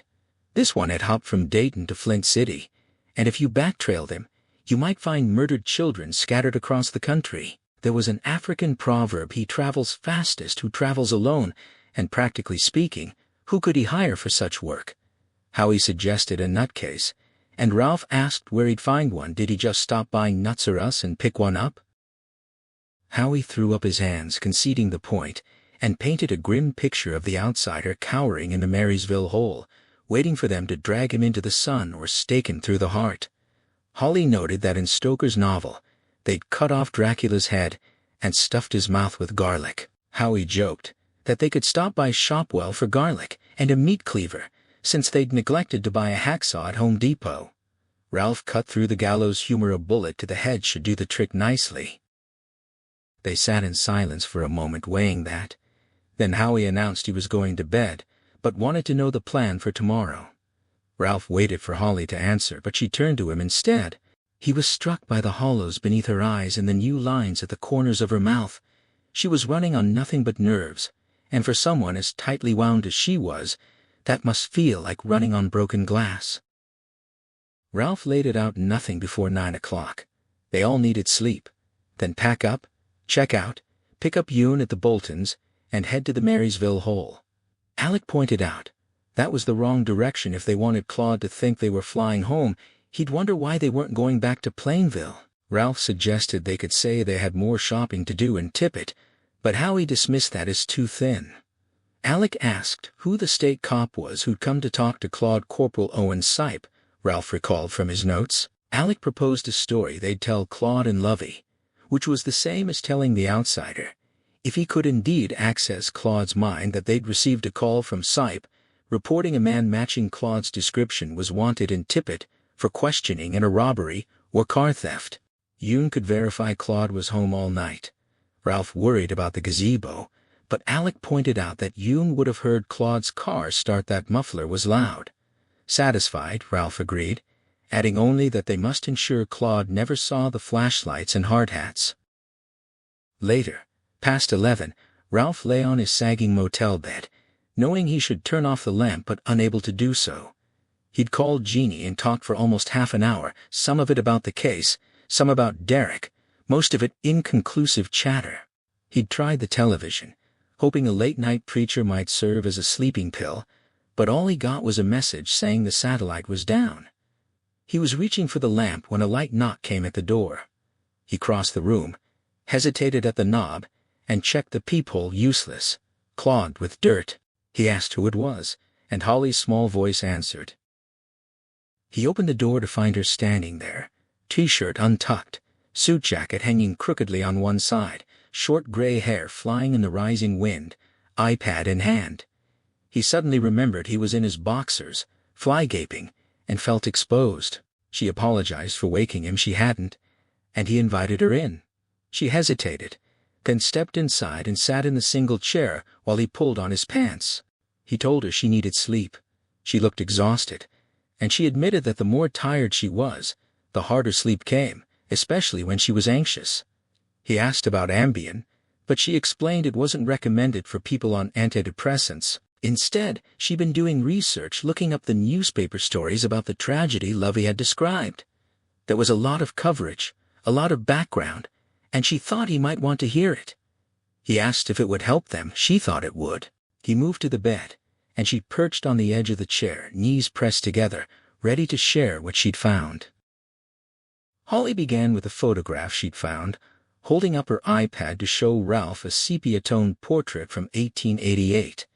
The image captured a noble-looking Native American man in profile, a magnificent headdress cascading halfway down his back. Chief Ahiga himself. She explained how the chief had lived for a time with a small Navajo contingent on the Tigua Reservation near El Paso, then married a white woman, and moved first to Austin, where he'd been treated poorly, and eventually to Marysville, where he'd been accepted after cutting his hair and professing his Christian faith. His wife's modest savings allowed them to open a Marysville trading post, which would later become the Indian Motel and Cafe. Ralph glanced around their shabby room and muttered a wry, "Home, sweet home." Holly then showed him a second photograph, this one from 1926, 2 years before the chief's death. By then he'd changed his name to Thomas Higgins, and the transformation was startling. The same noble profile, but now deeply lined with age, the headdress replaced by rimless spectacles, a white shirt, and a tie. Ralph exclaimed at the reversal of the usual trope. This was the opposite of going native. Holly added that in addition to running Marysville's only successful business, Chief Ahiga, Thomas Higgins, had discovered the Marysville Hole and organized the first tours, which had been quite popular. Ralph noted that the cave had been named for the town rather than its discoverer, a telling detail. Despite his Christian faith and business success, he'd remained a redskin to the community. Still, the locals had treated him better than the Christians in Austin, and Ralph supposed that counted for something. She showed him a third image, a wooden sign featuring the chief in his headdress, with the caption, "Best pictographs this way," below it. Zooming out, Ralph could see a path winding through the rocks. Holly explained that while the cave bore the town's name, the chief had received a different recognition. The Ahiga entrance, less glamorous than the Chamber of Sound but directly connected to it, that was where staff brought in supplies, and it served as an emergency exit. Ralph asked if that was where the rescue parties had gone in, hoping to find an alternate route to the trapped children, and Holly confirmed it. She leaned forward, eyes bright with the thrill of discovery. The main entrance wasn't just boarded up but cemented over to prevent further tragedies. The Ahiga entrance, the back door, had also been boarded, but none of the articles she'd read mentioned it being sealed with cement. Ralph pointed out that didn't prove it wasn't. She tossed her head impatiently, acknowledging that, but if it wasn't, then that was how the outsider had gotten in. That was what she believed. Ralph agreed. It sounded like a plan, and told her she was a hell of a detective. She thanked him with downcast eyes and a voice uncertain how to receive praise. He insisted it wasn't kindness. She was better than Betsy Riggins, and far superior to the waste of space known as Jack Hoskins. If the job were his to give, he'd offer it to her. Holly shook her head, smiling despite herself, and said bail jumpers, repos, and lost dogs were enough for her. She never wanted to be part of another murder investigation. He stood up, ready to send her back to her room, warning that if she was right about any of this, tomorrow would be a John Wayne day. But she asked him to sit down again. She had another reason for coming. Despite the strength she'd gained since meeting Bill Hodges, Holly still struggled with confrontation. The younger woman she'd been was a terrified, scurrying mouse, sometimes believing suicide might be the only escape from her terror and shame. On the day Bill had found her outside a funeral parlor, she couldn't bring herself to enter. She'd felt she'd lost something essential, not just a purse or a credit card, but the life she could have lived. If only things had been different.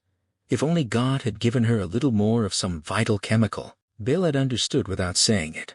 "I think you lost this. Here, better put it back in your pocket." Now Bill was gone, and here was this man so like him, intelligent, good-humored, and above all, dogged. She was certain Bill would have liked Ralph Anderson, who also believed in chasing the case. But there were differences. True, Ralph was 30 years younger than Bill had been at the end, and his public arrest of Terry Maitland had been a terrible mistake, one that haunted him. Yet that wasn't the most important difference, no matter how heavily it weighed on him. She prayed silently for the strength to tell him what he needed to hear, and for him to hear it. Then she spoke every time they talked about the outsider. It was conditional. If he exists, supposing he exists, assuming he exists. Ralph was silent, and she pressed on, fierce now. She knew it sounded crazy. But was the idea of El Cuco any more inexplicable than the monstrous things people did to one another? Ted Bundy was a kind of shapeshifter, with one face for the world and another for his victims. The last thing those women saw was his inside face, the face of El Cuco. There were others like him, walking among them, aliens and monsters beyond understanding, yet Ralph believed in them. He'd arrested them, maybe seen them executed. She asked him a question: if it had been Terry Maitland who'd killed that child, torn off his flesh, and violated him with a branch, would that be any less inexplicable? Would he be able to say he understood the darkness behind the coach's mask? Ralph admitted he wouldn't. He'd arrested terrible criminals and never understood them. Most of the time they didn't understand themselves. Holly pressed her point. She'd never understood why Brady Hartsfield tried to kill himself and take 1,000 children with him. What she was asking was simple. Believe in this, if only for the next 24 hours. Could he do that? He asked if she'd be able to sleep if he said yes. She nodded, her eyes never leaving his. He promised for the next 24 hours. At least, El Cuco existed. Whether or not he was in the Marysville hole remained to be seen, but he existed. Holly exhaled, stood up, looking windswept and fragile in her rumpled suit coat. She was ready for bed. He saw her to the door, and as she stepped out into the night, he murmured a phrase that had been echoing in his mind. No end to the universe. She turned back, solemn, and agreed no end to the fracking thing. Good night, Ralph. Jack Hoskins jolted awake at 4 a.m, the wind howling outside, and pain radiating through his entire body, not just his neck, but his arms, legs, belly, and backside, all of it burning like a sunburn that had somehow settled deep beneath his skin. He sat up, turned on the lamp, and examined himself, but found nothing visible. The pain was internal, a creeping poison he now recognized as cancer. He spoke aloud to his visitor, promising to do what was asked, to stop the meddlers. No answer came. The visitor might not be present, not now, but he had been there, out at that barn, and that single light caress had been enough. Jack was filled with poison now, and sitting in this cheap motel room before dawn, he wasn't sure the visitor could take it back. But he had to try. If that failed, there was always the option of shooting himself and escape his mother hadn't had. The thought of a bullet brought him a grim comfort. No more hangovers, no more careful driving to avoid dues, no more calls from his ex-wife demanding late payments. She'd have to get a job, see how the other half lived. He dressed and stepped outside. The wind was chilly, cutting through his shirt. He'd left Flint City unprepared. No jacket, no change of clothes, not even a toothbrush. His ex's voice echoed in his head. That's you all over. A day late and $1 short. He walked along the covered walkway to confirm the meddler's blue SUV was still there, tucked up with its occupants dreaming pain-free dreams. He entertained a fantasy of going room to room and shooting them all, but dismissed it. He didn't know which rooms they were in, and someone would shoot back. This was Texas after all. Better to wait where the visitor had said they might come. If he could take out the meddlers from a distance, and the visitor could remove the poison, all would be well. If not, he'd take his own life rather than suffer his mother's fate, skin splitting, flesh rotting. He climbed into his truck, shivering violently, and headed for the Marysville hole. The moon hung low and cold. His shaking grew so bad he swerved across the lines, but the roads were empty. Once the engine warmed, the heater helped, and the pain in his lower body subsided, though his neck still throbbed, and when he rubbed it, his palm came away covered in dead skin. He wondered if it was just a sunburn, if everything else was psychosomatic, like his ex-wife's so-called migraines. Could psychosomatic pain wake you from a sound sleep? He didn't know, but he knew the visitor behind the shower curtain had been real, and you didn't cross someone like that. You did exactly what he said. And there was Ralph Anderson, the source of all his troubles. Mr. No Opinion, who'd gotten him yanked back from his fishing vacation. Ralph Anderson was the reason Jack had been out in Canning Township instead of relaxing in his cabin. As he turned in at the billboard, a paranoid insight struck him. Maybe Anderson had sent him out there on purpose, knowing the visitor would be waiting. It all fit. Ralphie boy wanted him gone. The only thing Anderson hadn't counted on was being double-crossed by the man with the tattoos. Jack saw 3 possible outcomes. The visitor could remove the poison, it was psychosomatic and would fade, or it was real and incurable. But no matter which, Ralph Anderson was going down, and the others with him. Clean sweep. Jack Hoskins, American Sniper. He detoured around the chain at the abandoned ticket booth. The wind was still blowing hard, sending dust and grit across the ground. Good. It would hide his tracks. He asked aloud if the visitor could still fix him if the meddlers didn't show, and a voice answered in his head.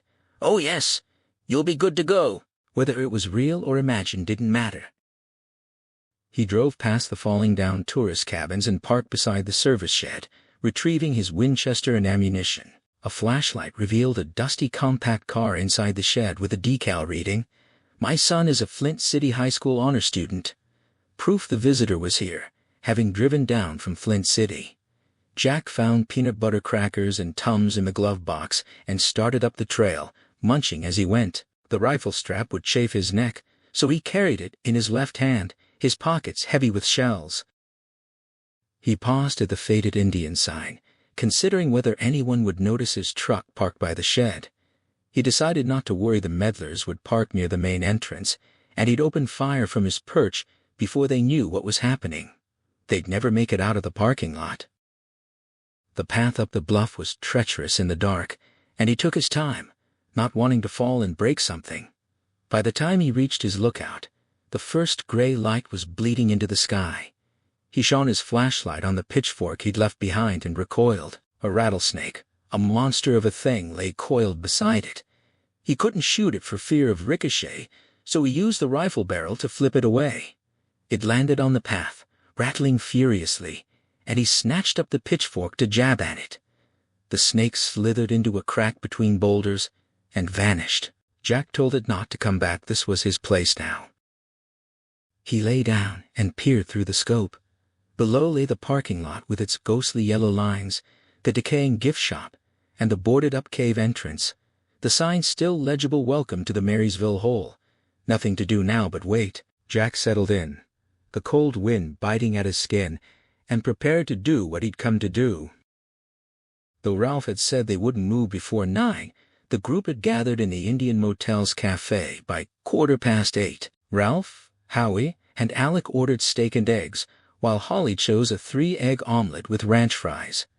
Ralph noticed with satisfaction that she cleaned her plate. She wore her suit jacket over her t-shirt and jeans again, and when he observed it would get hot later, she acknowledged the wrinkle factor but insisted the pockets were useful for her things. She'd also brought her shoulder bag, though she'd leave it in the car if they had to hike. She leaned in conspiratorially, explaining that maids sometimes stole in places like this. Howie covered his mouth, maybe to hide a belch, maybe a smile. They drove to the Bolton house and found Yoon and Claude on the front porch steps, sipping coffee. Lovey was in her side garden, weeding from her wheelchair with her oxygen tank in her lap, a cigarette between her lips, and a wide straw hat shielding her face. Ralph asked if all had been quiet, and Yoon reported that the wind had been noisy but he'd slept fine. Claude confirmed he hadn't felt any creeping presence, nor had his mother. Alec then shared a fabricated story about a home invasion in Tippett. A man had heard breaking glass, grabbed his shotgun, and scared off an intruder matching Claude's description. Black hair, goatee, tattoos. Claude protested his innocence, and Ralph assured him they didn't doubt it. This could be the man they were looking for. They were heading to Tippett to investigate, and if that led nowhere, they'd fly back to Flint City. Howie added that they had no other leads, and Claude asked if there was anything else. Alex said no. Lovey rolled over and offered to make sandwiches from leftover chicken if they stopped by on their way to the airport. Howie thanked her, and Claude shook hands with each of them.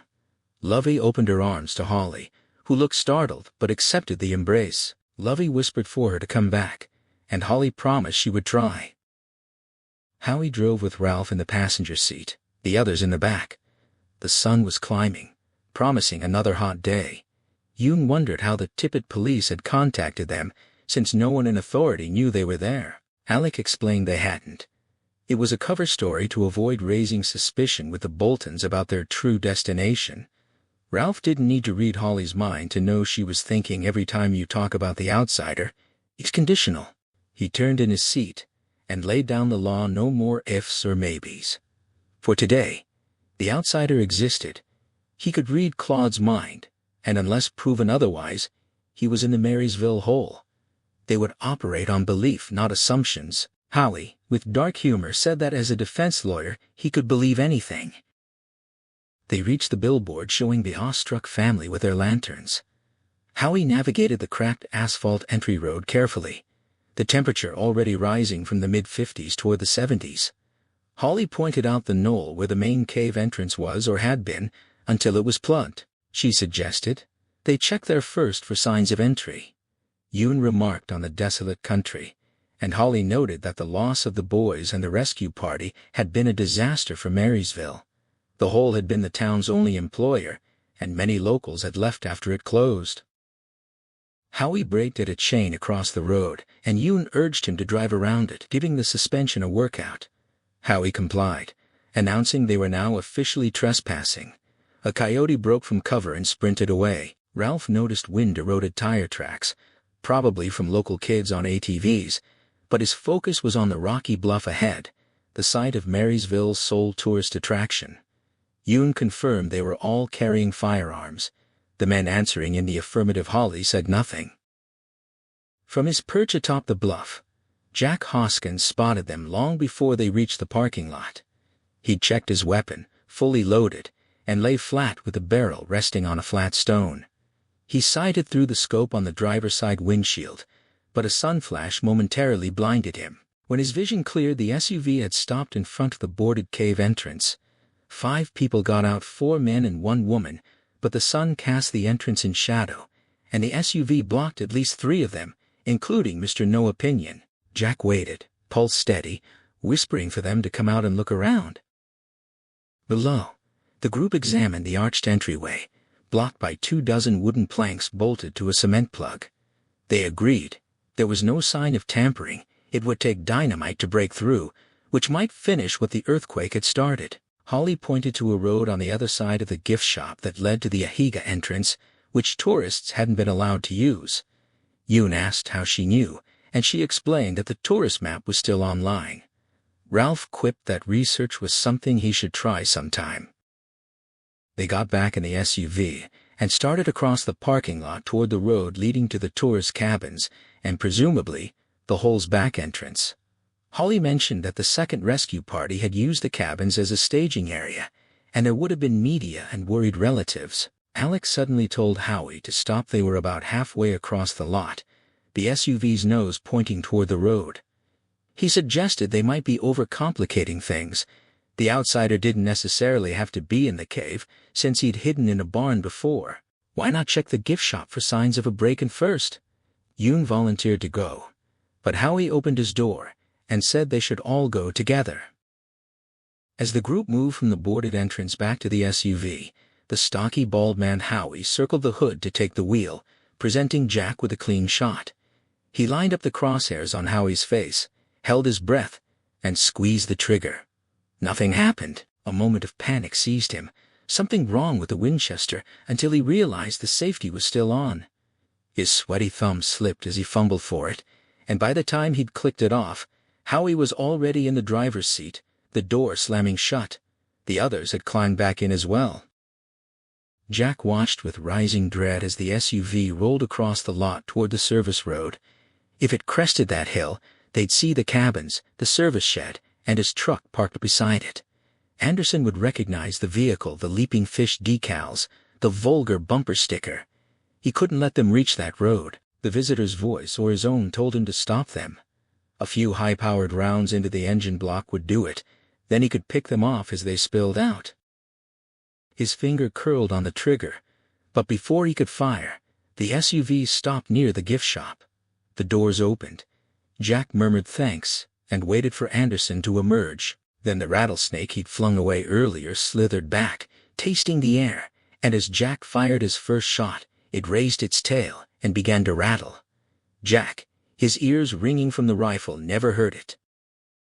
Below, Howie was the first out, hands on his hips, surveying the fallen gift shop, sighing. Alec and Yoon exited on the driver's side. Ralph stepped out to help Holly with her door, and as he bent down, he noticed something on the pavement, maybe an arrowhead. Before he could say more, a rifle shot cracked past his head, close enough to feel shattering the side mirror. He grabbed Holly and dragged her down, shouting a warning. Howie turned, startled, and the second shot took the top of his head. He stood for a moment, blood streaming, then collapsed. Alec rushed toward him, and the third shot threw him back against the hood, blood blooming through his shirt. Yoon moved to help, and the fourth shot tore through Alec's neck. He dropped behind the car. Ralph screamed at Yoon to get down. The shooter was on the bluff. Yoon scrambled to his knees, and 3 more shots punched through the SUV, a tire hissing, the windshield cracking, a rear panel exploding. They crouched behind the vehicle, Holly pinned between them. Holly, eerily calm, said they couldn't stay. The shooter would hit the gas tank. Yoon asked if there was any chance for Alec and Howie. Ralph said no more shots came, another tire hissing. They had to run for the souvenir shop. Ralph offered to cover them, but Yoon insisted on covering while Ralph and Holly ran. A scream echoed from the shooter's position, pain or rage, Ralph couldn't tell. Yoon stood, pistol raised, firing space shots toward the knoll, shouting for them to go. Ralph and Holly sprinted, his arm around her waist. Time seemed to stretch, every detail sharp, a circling bird, the hissing tires, the SUV settling on its suspension. The rifle scope flashed at the top of the knoll, erratic. Another scream, then a third. Holly grabbed Yoon's arm and jerked him from his trance. He'd been ready to die, and the 3 of them ran for the gift shop, past the bodies of Howie and Alec, through puddles of fresh blood. Another shot rang out, and Yoon shouted he was hit, collapsing. Up on the bluff, Jack was reloading, ears ringing, when the rattler struck his calf. He screamed at the sight of it slithering up his leg, its forked tongue flicking, beady eyes intent. It struck again, in his thigh, and kept climbing. He dropped the rifle and seized it with both hands, twisting until its skin split. He flung it away, and it slithered back into the rocks. The voice in his head told him to get rid of them, and he grabbed the rifle again, peering through the scope. The 3 survivors were running for the gift shop. He aimed for Anderson, but his hands were trembling. One of them punctured by snake fangs, and he hit the olive-skinned man instead. The man's arm flew back, and he went down.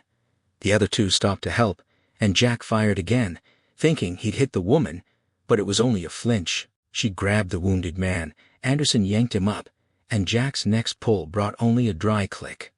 He fumbled for more shells, loaded 2, dropped the rest. His hands were going numb, his leg was swelling, his tongue felt thick in his mouth.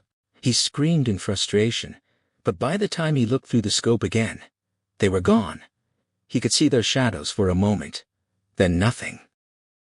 With Holly supporting him on one side and Ralph on the other, Yoon managed to stumble to the splintered side of the gift shop, where he collapsed against the wall, his face ashen and beaded with sweat. His left sleeve was soaked in blood down to the wrist. He groaned at the pain, and another shot from the knoll whined off the asphalt nearby. Ralph examined the wound, gently unbuttoning the cuff and rolling up the sleeve despite Yoon's yelps of protest. The damage wasn't as severe as he'd feared. The bullet had mostly creased him, but the high-powered round had done real harm to his elbow. The flesh around it was already swelling and purpling, as if he'd been struck with a club. Yoon asked if it was only dislocated. Ralph admitted it was likely broken, but he'd been lucky anymore and the arm might have been torn off entirely. Yoon added that his shoulder was dislocated from the impact, and asked what they were going to do. They were pinned. Holly had her phone out, but there was no signal. She'd had bars at the Boltons, but none here. Another shot rang out, and Alec's body jumped. The shooter's voice echoed down from the knoll, promising to get Anderson and all of them. Yoon looked at Ralph, startled. Holly realized the outsider had his Renfield after all, and whoever it was knew Ralph personally. Ralph couldn't identify the voice. Echoes made it impossible. Yoon's arm continued to swell. Soon he'd have no elbow joint left. The pain was worse than his wisdom teeth, and he begged Ralph for a plan. Ralph scooted to the far end of the building and shouted up at the shooter, bluffing that the highway patrol was on the way, that they'd shoot him like a rabid dog if he didn't run. A scream answered him, followed by 2 shots, one thudding into the building above his head, sending splinters flying. The response was clear. That was a no. Holly observed that the shooter sounded hysterical, and Yoon agreed, noting the heat would only get worse as noon approached. Holly asked if Yoon shot with his right hand. He did, and proposed a plan. Yoon would move to Ralph's end of the building, while Ralph joined her at the other. When Yoon started firing, they'd run for the road leading to the tourist cabins and the Ahiga entrance, exposed for no more than 50 yards. Ralph worried about the 12 to 15 seconds they'd be in the open. Holly insisted they could make it. Her calm was remarkable. Ralph realized she'd been through situations like this before, and it was in moments like these that the real Holly Gibney emerged. More shots came, and Yoon noted the shooter was aiming for the gas tank. Holly urged them to move, her eyes locked on Ralph's with fierce intensity. If they let the outsider's protector succeed, he'd go on to kill more children, more Frank Petersons, more Howard girls. Ralph asked what they'd do if the shooter came down to meet them. Holly said he might stay on high ground, and if he came down, Ralph could shoot him. She suspected something was wrong with him. Those screams. Yoon had heard "Get off me too." Another shot ruptured the gas tank, gasoline pooling beneath the SUV. One more hit and it would blow. Ralph saw no alternative.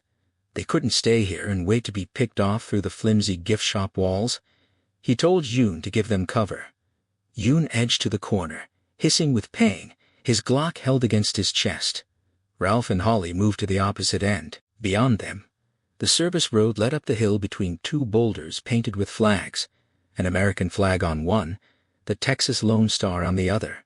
If they could reach that cover, they'd be safe. But 50 yards had never seemed so vast. Ralph thought of his wife and son, and wondered who Holly was thinking of. Apparently, him. She asked if he was ready. Before he could answer, the shooter fired again, and the SUV exploded in a ball of orange fire. Yoon leaned out and began firing at the knoll. Holly sprinted. Ralph followed. Jack saw the explosion and screamed in triumph, though it made no sense.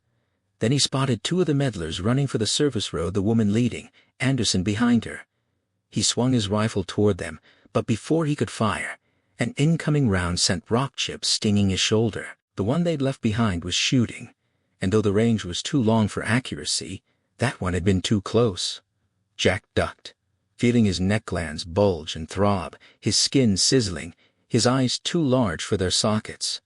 By the time he peered through the scope again, Anderson had disappeared behind one of the boulders. He'd lost them.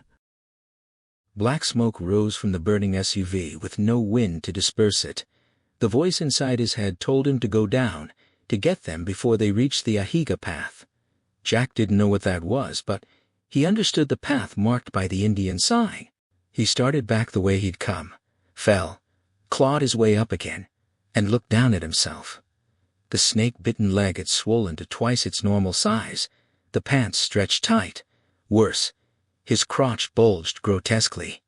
The voice promised to take the cancer away and the snakebite poison too if he got them. Jack wasn't sure he could trust Tatman, but he had no choice. And Anderson wasn't walking away from this. It was all his fault, and he wasn't getting away. Jack started down the path in a shambling trot, using the rifle as a cane.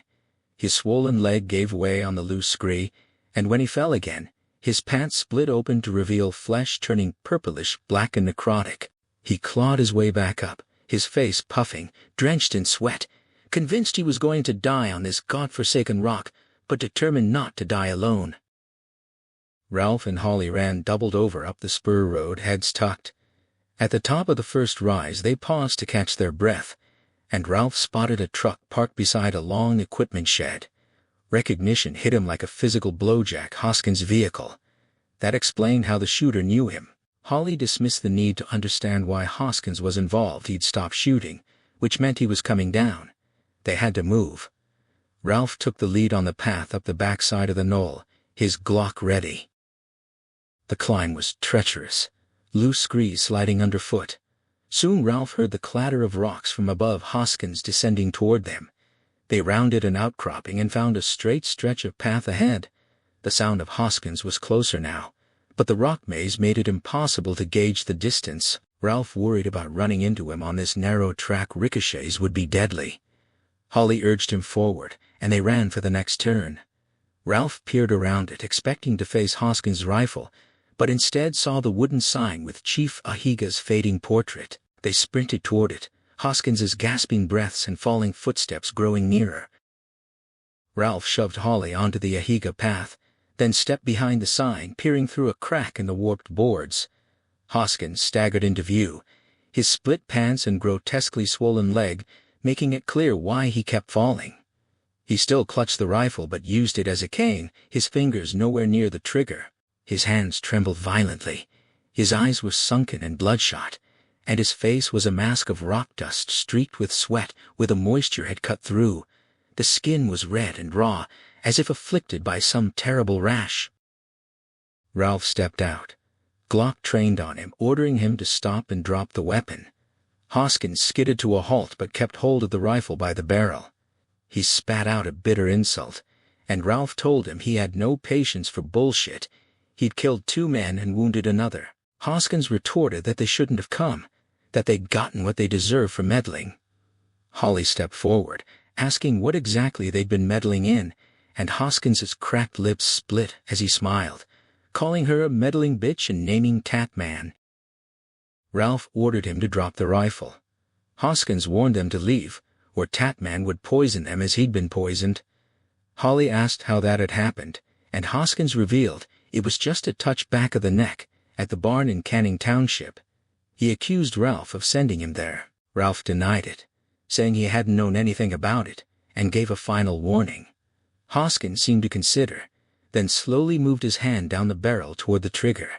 He declared he wouldn't go the way his mother had, and threatened to shoot Holly first, then Ralph. Ralph stepped in front of Holly and fired 3 times, 1 for Howie, 1 for Alec, 1 for Yoon. Hoskins went down, and the expression on his dying face looked like relief. Ralph sat heavily on a rock, breathing hard. Holly examined the body and confirmed he'd been bitten multiple times by a rattler, but something else had poisoned him first. Something worse. The outsider. They needed to finish this. Ralph thought of Howie and Alec, dead on the other side of this god-forsaken rock, leaving behind families.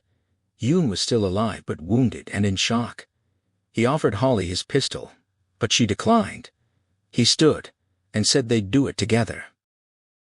The path beyond the first turn opened up, sloping downward into the earth.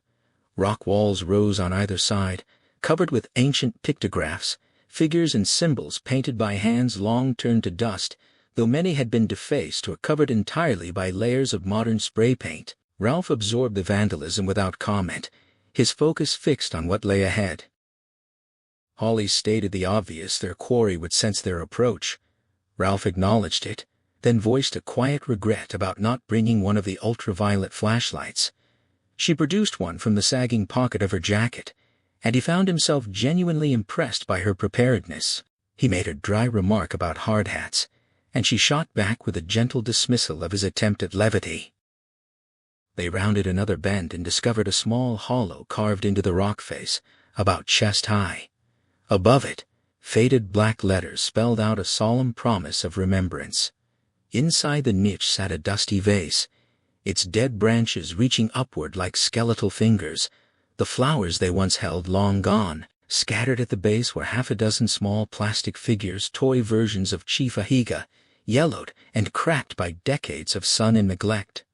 Holly noted that while vandals had clearly passed through this place, they had left the shrine untouched. Ralph agreed, then pressed them onward, reminding her of Yoon's condition on the other side. She acknowledged the urgency but urged caution, and they continued. He caught her arm, suggesting she turn back. If the outsider got them both, Yoon would be left alone. She pointed to the column of black smoke rising from the burning SUV, visible even from here, and argued that someone would eventually see it and come. But if something happened to them, Yoon would be the only one who could explain what had really happened. She pulled free and moved ahead. Ralph lingered for just a moment, studying the untouched memorial, then followed. The path took a sharp turn and ended at what appeared to be a weathered tool shed, its paint blistered and peeling. The door stood slightly ajar, flanked by warnings that time had faded but not rendered illegible. Ralph approached with his weapon drawn, motioning Holly to take cover against the rocky wall.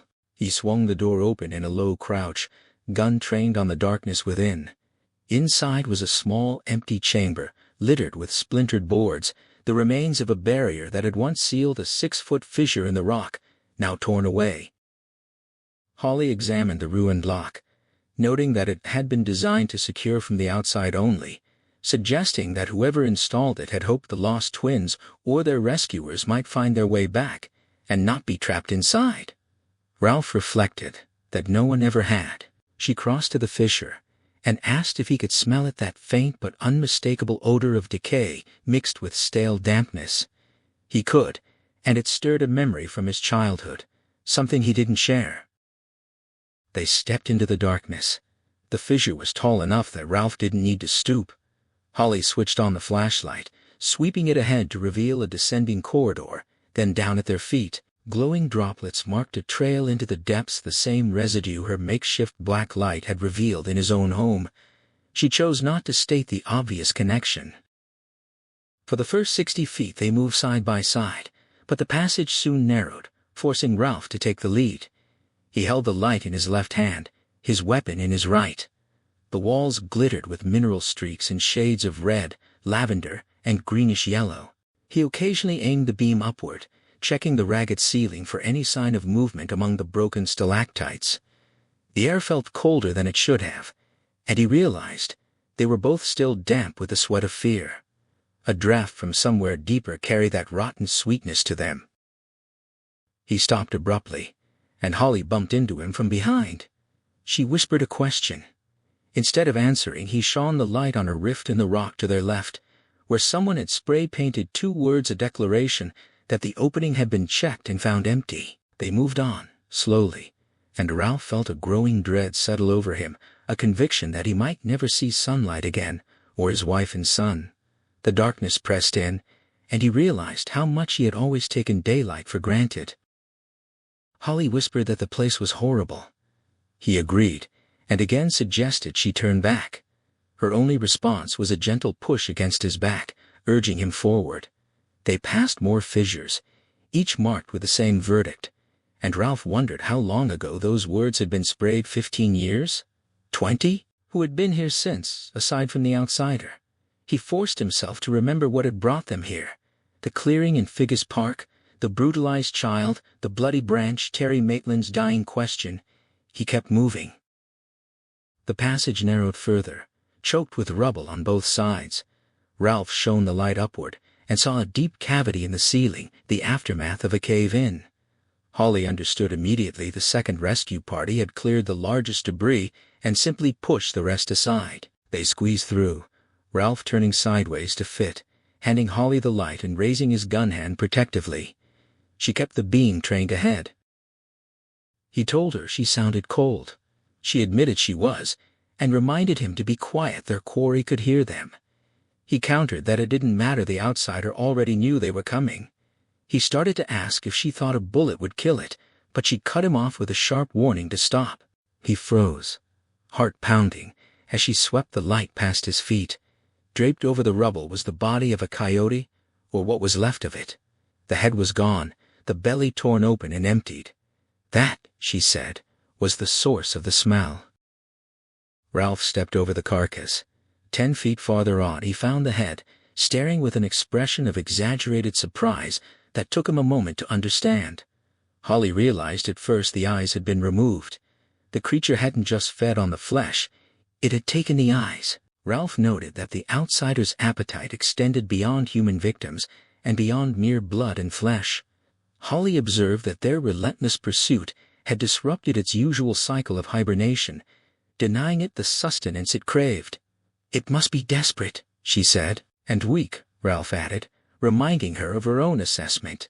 She agreed, but confessed her fear of enclosed spaces. He started to suggest again that she turn back, but she cut him off with another nudge to his back, urging him to keep moving. The luminous trail continued deeper into the earth, and Ralph had begun to think of those glowing droplets as the creature's fear sweat. He hoped, evidence that their quarry was as terrified as they were. More fissures appeared, but these were mere cracks, too narrow even for a child to slip through. The passage widened enough for Holly to walk beside him again, though barely, and the sound of dripping water echoed from somewhere distant. A new draft brushed against his left cheek, carrying a hollow, glassy moan that reminded him of breath blown across a bottleneck.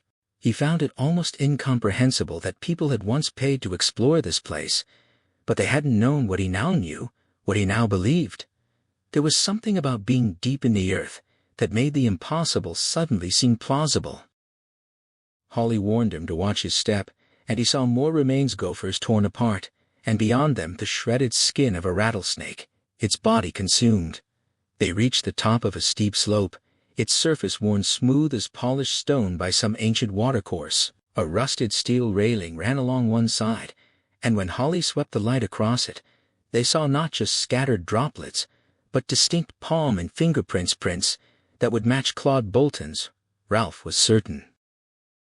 They descended carefully, avoiding the handprints left by their predecessor, and reached a sign welcoming them to the Devil's Slide, urging caution and the use of the handrail. Beyond, the passage opened into a wider space, and they found another arched entryway, its wooden facing partially collapsed, leaving only a jagged opening. Holly called out softly, and her voice returned in layered echoes, confirming what she had suspected. This was the Chamber of Sound, the great cavern Lovey had described. Then a voice answered, quiet, but unmistakable, and Ralph froze mid-breath. Holly gripped his arm tightly. The voice continued, acknowledging their arrival and inviting them to come in, its words overlapping strangely in the cavern's acoustics. They stepped through the arch side by side, Holly clinging to Ralph's arm. Before them, a stone balcony overlooked the main chamber 70 feet below, with a spiral metal staircase descending into the darkness and rising far above toward a high opening in the roof. Part of the upper staircase had broken away from its bolts and hung precariously. At the bottom, in the circle of light cast by a single standing lamp, the outsider waited. He appeared gaunt and worn, dressed in jeans, a rawhide vest, and scuffed boots, unarmed. He looked up at them with Claude Bolton's face. The black hair, the high cheekbones, the goatee, but something was wrong. The features didn't quite align. Ralph couldn't see the tattoos on his fingers from this distance, but he knew they were there. The outsider spoke, his voice carrying a strange overlay of echoes, as if multiple versions of him were speaking at once. He acknowledged the stairs were unstable, but suggested they come down anyway. Holly started forward, but Ralph stopped her, insisting he would go first. She argued that she was lighter, but he repeated his decision and instructed her to stop at least a dozen steps from the bottom. He glanced at her, and she understood his unspoken intention. There would be no conversation, only a single shot to the head, and then they would leave. She agreed and told him to be careful. The staircase groaned and shuddered under his weight, but he made it to the bottom, where the outsider stood motionless near his generator-powered lamp. Behind him, the stairs complained again as Holly began her descent. Standing on equal ground, Ralph studied the creature more closely. It looked human, but something was off, like a picture viewed with slightly crossed eyes. The face was Claude Bolton's, but the chin was wrong. the jawline uneven, the black hair streaked with reddish-brown. Most striking were the eyes, one brown, one blue. Ralph recognized those features: the cleft chin, the long jaw, the reddish-brown hair, and especially that blue eye, which he had seen fade as Terry Maitland died on the hot pavement weeks ago. He realized the transformation wasn't complete. The projection his wife had seen might have looked exactly like Bolton, but the physical creature hadn't caught up yet. He raised his Glock, bracing his wrist, intending this to be the outsider's last moment. The creature lifted his arms, presenting himself as a target, and warned that firing would be a deadly risk not just for Ralph, but for Holly as well. He claimed to have a sense of Ralph's intentions and then shouted Bolton's name at full volume. The echoes were immense, and a piece of stalactite broke free from the ceiling and crashed to the floor near the lamp. Ralph understood the threat. A gunshot in this acoustically volatile space could bring the entire ceiling down on them. The outsider lowered his arms and began to explain, referring to the two boys who had been lost here, and how a gunshot had triggered a cave-in during the rescue attempt. Holly interrupted from the stairs, confirming that they already knew that story.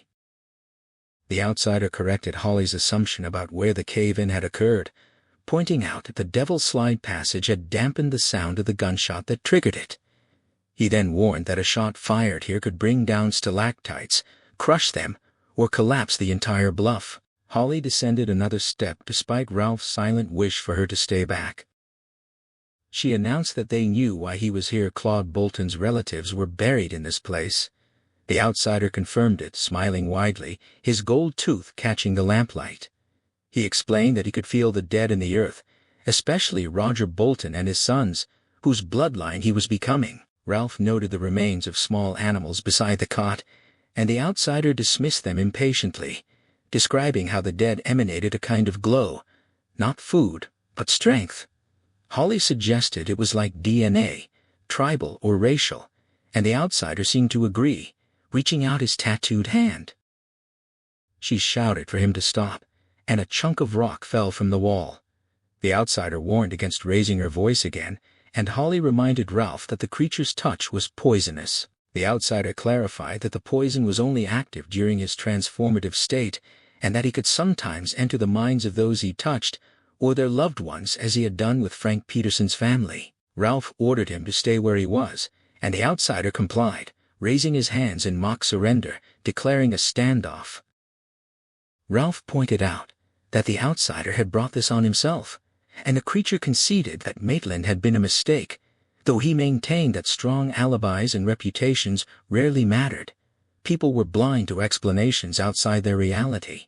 He asked if their pursuit had been triggered by his appearance at the courthouse, and when Ralph didn't answer, the outsider admitted it had been a gluttonous error. Ralph added overconfidence to the list, and the outsider accepted the assessment, turning his attention to Holly with hungry curiosity about what had made her believe. Holly stated flatly that they hadn't come to answer questions but to kill him. The outsider countered that Ralph wouldn't risk her life with a gunshot, and that he was still strong enough to resist a physical attack. Ralph tried to bluff about Yoon calling for help, but the outsider knew there was no cell reception out here. Then Ralph played his final card. Hoskins had destroyed their vehicle, and the smoke would draw attention. For the first time, the outsider showed real alarm, realizing he would have to flee in his weakened state, and he was angry. Holly interrupted the outsider's line of questioning, dismissing his claims of otherworldly necessity.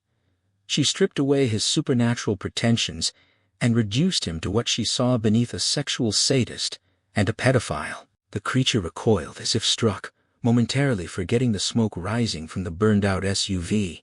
He protested that he only killed to survive, comparing his victims to cattle, but Holly pressed forward, her pale cheeks flushing with color. She accused him of always targeting children, even though he could have chosen any of Maitland's friends or even his wife.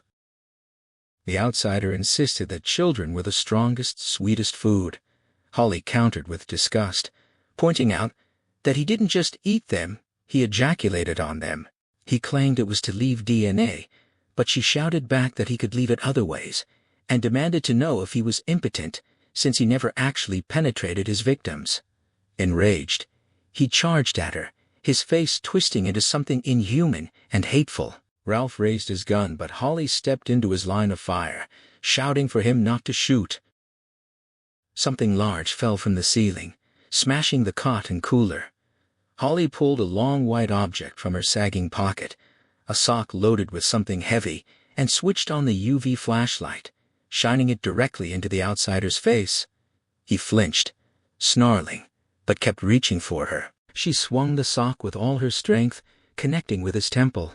The left side of his head caved in like papier-mâché, and the creature dropped to its knees. His face began to liquefy, features shifting rapidly, high foreheads giving way to low ones, bushy brows to nearly invisible blonde ones, deep-set eyes to bulging ones, lips and chins changing constantly. The final face that lingered, the one Ralph believed was his true face, was utterly nondescript, the face of anyone, seen and forgotten in an instant. Holly swung again, striking his cheekbone and driving the forgettable face into a grotesque crescent.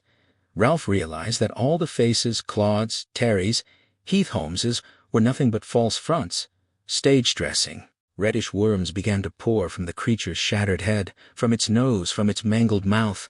They spilled onto the stone floor in a squirming flood. The body of Claude Bolton's likeness began to tremble, buck, and shrivel inside its clothes. Holly raised the sock in both hands and brought it down one final time, splitting the creature's face like a rotted gourd. Inside was not a brain, but a writhing nest of worms, a sight that reminded Ralph of the maggots he had found in a cantaloupe as a child. The released worms began to squirm toward Holly's feet. She backed away, stumbled into Ralph and buckled at the knees. He caught her, holding her upright. The color had drained from her face, and tears streamed down her cheeks. He told her to drop the sock, and when she only stared at him dazed, he pried it from her death grip, knowing he would break her fingers if necessary to prevent those things from touching her. The sock hit the floor with a clunk. He pulled her backward, away from the worms that were still blindly seeking them. She looked down, saw the danger, and drew a sharp breath. He warned her not to scream, and began pulling her up the stairs. After a few steps, she was able to climb on her own, moving backward to keep watch on the worms, which were still spilling from the creature's ruined head. She whispered for him to stop, pointing out that the worms were milling aimlessly and couldn't climb the stairs. They were already dying. But the body itself was still moving, twitching and humping, the neck shortening, the head drawing back into the collar of the shirt, the black hair disappearing. Holly asked what the worms were, and Ralph admitted he didn't know or care. He told her she would never have to buy a drink for the rest of her life, at least in his company. She mentioned that she rarely drank, then leaned over the railing and vomited. He held her, and she apologized. He told her not to be, and she finished his thought they needed to get out of there. Outside, sunlight felt impossibly good. They made it to the Chief Ahiga sign before Holly needed to sit down. She saw Hoskins's body and began to cry, her sobs choked and reluctant at first, as if she had been taught that weeping in front of others was wrong. Ralph put an arm around her thin shoulders, and she buried her face in his shirt, sobbing in earnest. He knew they needed to get back to Yoon, but she had earned this moment. Within a minute, the storm had passed. She looked up, eyes red and swimming, momentarily disoriented, calling him by her dead partner's name and insisting she couldn't do this again, that she would kill herself if this creature ever came back the way Brady had. Ralph shook her gently and promised her it wouldn't come back. She blinked, recognizing him, and asked if he had seen the worms. He had. She made a retching sound at the memory. He asked, who had taught her to make a blackjack from a sock the long ones hit hardest, and she confirmed it was Bill Hodges, loaded with ball bearings from a Flint City Walmart. She hadn't planned to use it, she said. It had been an impulse. Ralph called it intuition. She called it the Happy Slapper, Bill's name for it, and urged him to get back to Yoon. Ralph agreed, but first he went to Hoskins' body and found the truck keys in the dead man's pockets. He returned to Holly, ready to move. They moved down the path together, each stumbling at different points, catching each other, a pair of battered survivors propping one another up. Ralph couldn't help thinking of them as cripples, but the thought was swallowed by the enormity of what they had just witnessed. Holly voiced the questions that hung between them: where the creature had come from, whether the worms were a disease or something alien, how many victims there had been, not just the children killed, but the innocent people blamed for those murders. She asked if he had seen the creature's face shift at the end. He had, and knew he would never forget it. They didn't know how long it had lived, how it projected itself, what it truly was, except for one thing. Ralph declared it was El Cuco, and more importantly, it was dead. A horn began to beep in short blasts from ahead. Holly tensed, but Ralph recognized the signal and reassured her it was Yoon. The path widened and they moved faster, coming around the storage shed to find Yoon sitting half in and half out of Hoskins' pickup, beeping the horn with his good hand, his injured arm lying in his lap like a dead weight.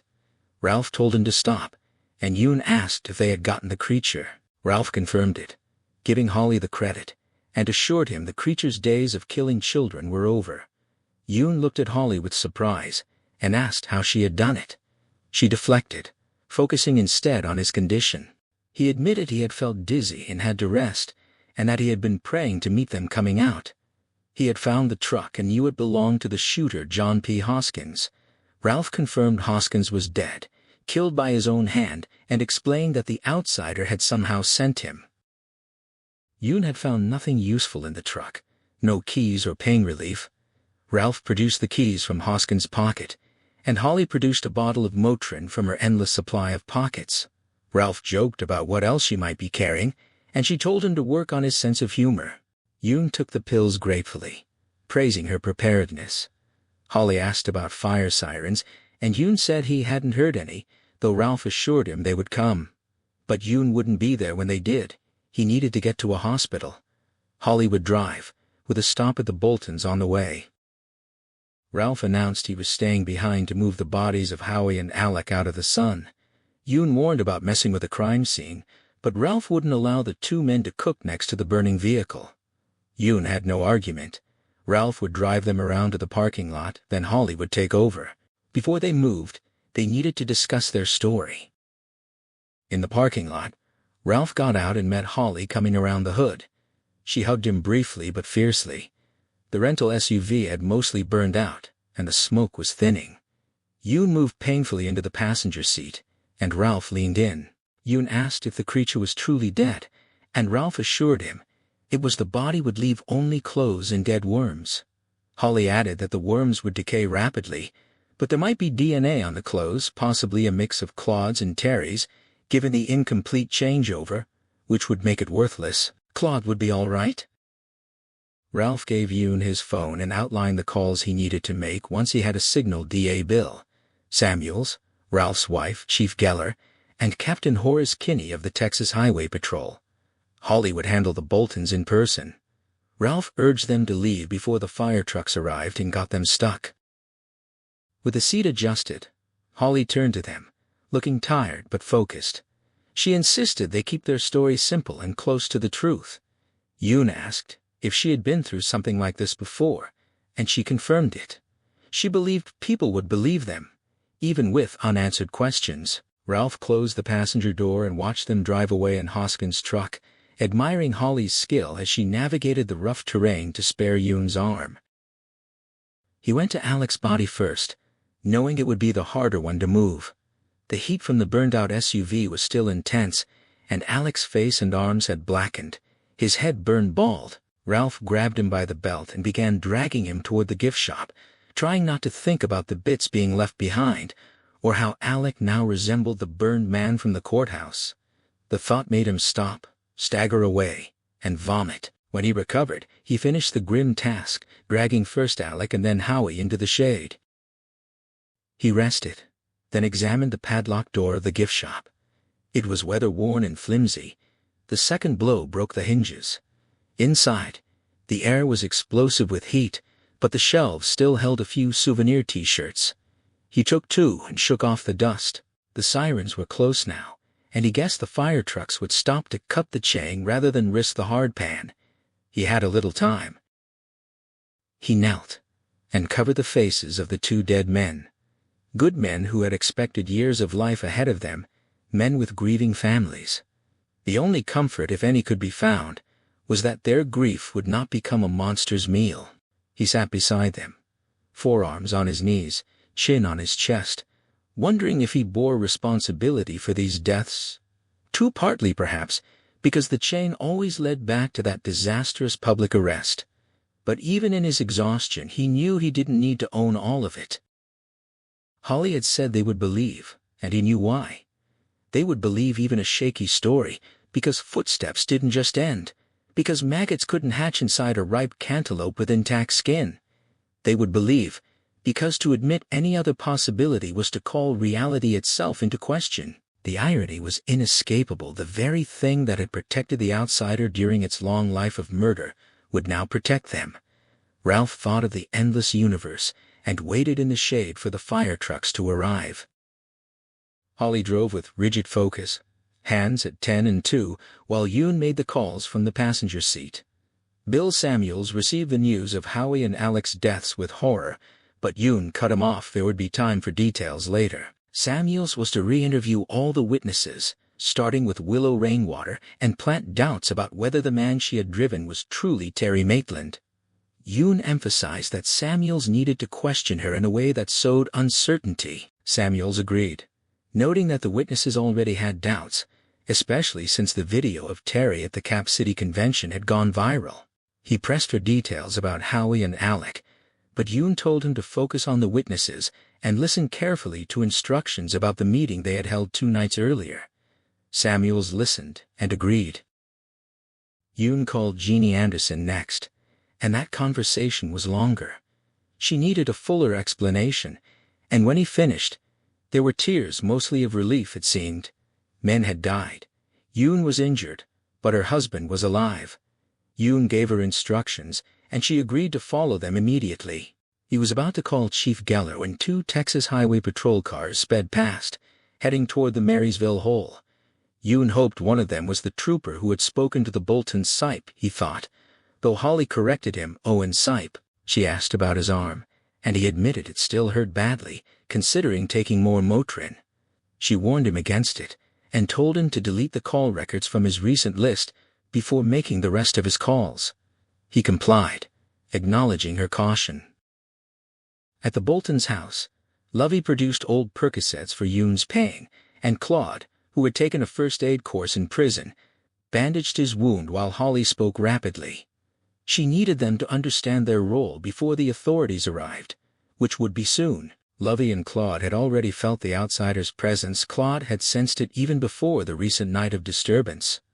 Holly confirmed that the creature had been plundering Claude's mind. Claude asked if Holly had seen him, and she confirmed it. He asked if the creature had looked like him, and she said almost exactly. Lovey asked if she would have known the difference, and Holly assured her she would have, at a glance. Holly outlined their story. The Flint City DA was reopening the Maitland case, and they had come down to question Claude. Claude confirmed his part, that he was now sure the man he had seen wasn't Coach Terry, just someone who looked like him. Lovey added the crucial detail. While they were saying goodbye that morning, a phone call came on the landline from a man who claimed to work with Detective Anderson. The caller told Anderson that the real killer was hiding in the Marysville Hole. Holly thanked them both, and Lovey embraced her. Holly stayed in the hug as long as she could. Marcy Maitland, wary of callers, peeked through the curtains when she heard a knock and saw Jeannie Anderson on the stoop, looking like she had been crying. Marcy hurried to open the door. Jeannie's tears started again at the sight of her concern. Marcy asked if everyone was all right, and Jeannie stepped inside, asking where the girls were. Marcy told her they were out back playing cribbage. Jeannie led her to the living room and suggested she sit down, but Marcy demanded to know what was happening. Jeannie delivered the news. Ralph and Holly were all right. Yoon was shot but not life-threatening, but Howie and Alec were dead, shot by a detective Ralph worked with Jack Hoskins. Marcy sank into Terry's chair, uncomprehending, and put her hands over her face. Jeannie knelt beside her, pulling her hands away and urging her to pull herself together. Marcy protested that she couldn't, that she would never be together again. Jeannie's voice hardened, telling her that 2 good men had died to redeem Terry's name and give her girls a chance in this town. This part wasn't about Marcy's pain. Ralph needed her help, and so did the others. Marcy agreed to listen. Jeannie explained that everything Holly had told them was true. There was an outsider, something beyond human, and they had found and killed it in a cave. Ralph had said it looked like Claude Bolton, though the real Bolton was miles away. Samuels believed that if they all told the same story, they could clear Terry's name. Marcy's eyes filled with hope, and she agreed to do whatever was needed. Jeannie laid out the story. The meeting had been only about clearing Terry's name, with Samuels agreeing to rue all witnesses. Howie, Alec, Holly, and Ralph had gone to Texas to question Claude Bolton, and Yoon had joined them. They had never discussed shape-changers or anything supernatural, only the idea that someone who looked like Terry had killed Frank Peterson and tried to frame him. That was the story they would tell. Marcy agreed, squeezing Jeannie's hand. That was what they would call him, the outsider. The chartered plane touched down in Flint City just after 11 in the morning, carrying Ralph, Yoon, and Holly, but not Howie or Alec, whose bodies had already been transported back by hearse. The three of them had shared the cost, including a second hearse for Jack Hoskins, with Yoon speaking for all of them, when he said the son of a bitch wasn't going home with the men he had murdered. Waiting on the tarmac were Jeannie Anderson and Yoon's wife, Gabriella, with their 2 sons. The boys rushed past Jeannie, one of them nearly knocking her over, and bolted for their father, whose arm was in a cast and sling. He embraced them with his good arm, then beckoned his wife. She ran to him, and so did Jeannie, her skirt flying, throwing her arms around Ralph in a fierce embrace. The family stood together near the terminal door, hugging and laughing, until Ralph noticed Holly standing alone by the wing of the plane, watching them in a new pantsuit she'd had to buy at a Plainville shop. Ralph beckoned her, and she approached shyly, stopping a few feet away. Jeannie reached for her hand, pulled her close, and hugged her, with Ralph joining them. Jeannie whispered her thanks to Holly for bringing Ralph back. Holly explained that they had wanted to come home right after the inquest, but the doctors had kept Yoon an extra day to dissolve a blood clot. She pulled back, flushed but pleased, as Gabriella scolded her sons for roughhousing with their injured father. Ralph asked Jeannie what Derek knew. She told him their son knew about the shootout, and that Ralph was all right, and that 2 other men had died. He had asked to come home early, and she had agreed he would be back next week. Ralph was relieved. It would be good to see his son healthy and whole, on the right side of the ground. That evening they gathered in the Anderson backyard for a barbecue. Ralph grilled steaks, with salad, corn, and apple pie for dessert.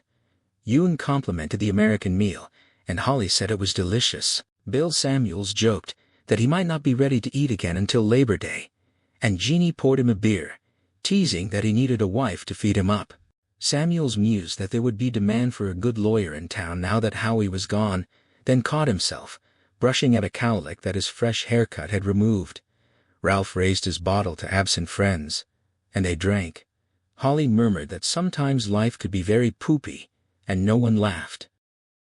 The evening was pleasant, the oppressive July heat finally lifting. After the meal, Yoon's boys and Marcy's girls drifted to the basketball hoop. Marcy lowered her voice and asked about the inquest. Did the story hold up? Ralph confirmed it did.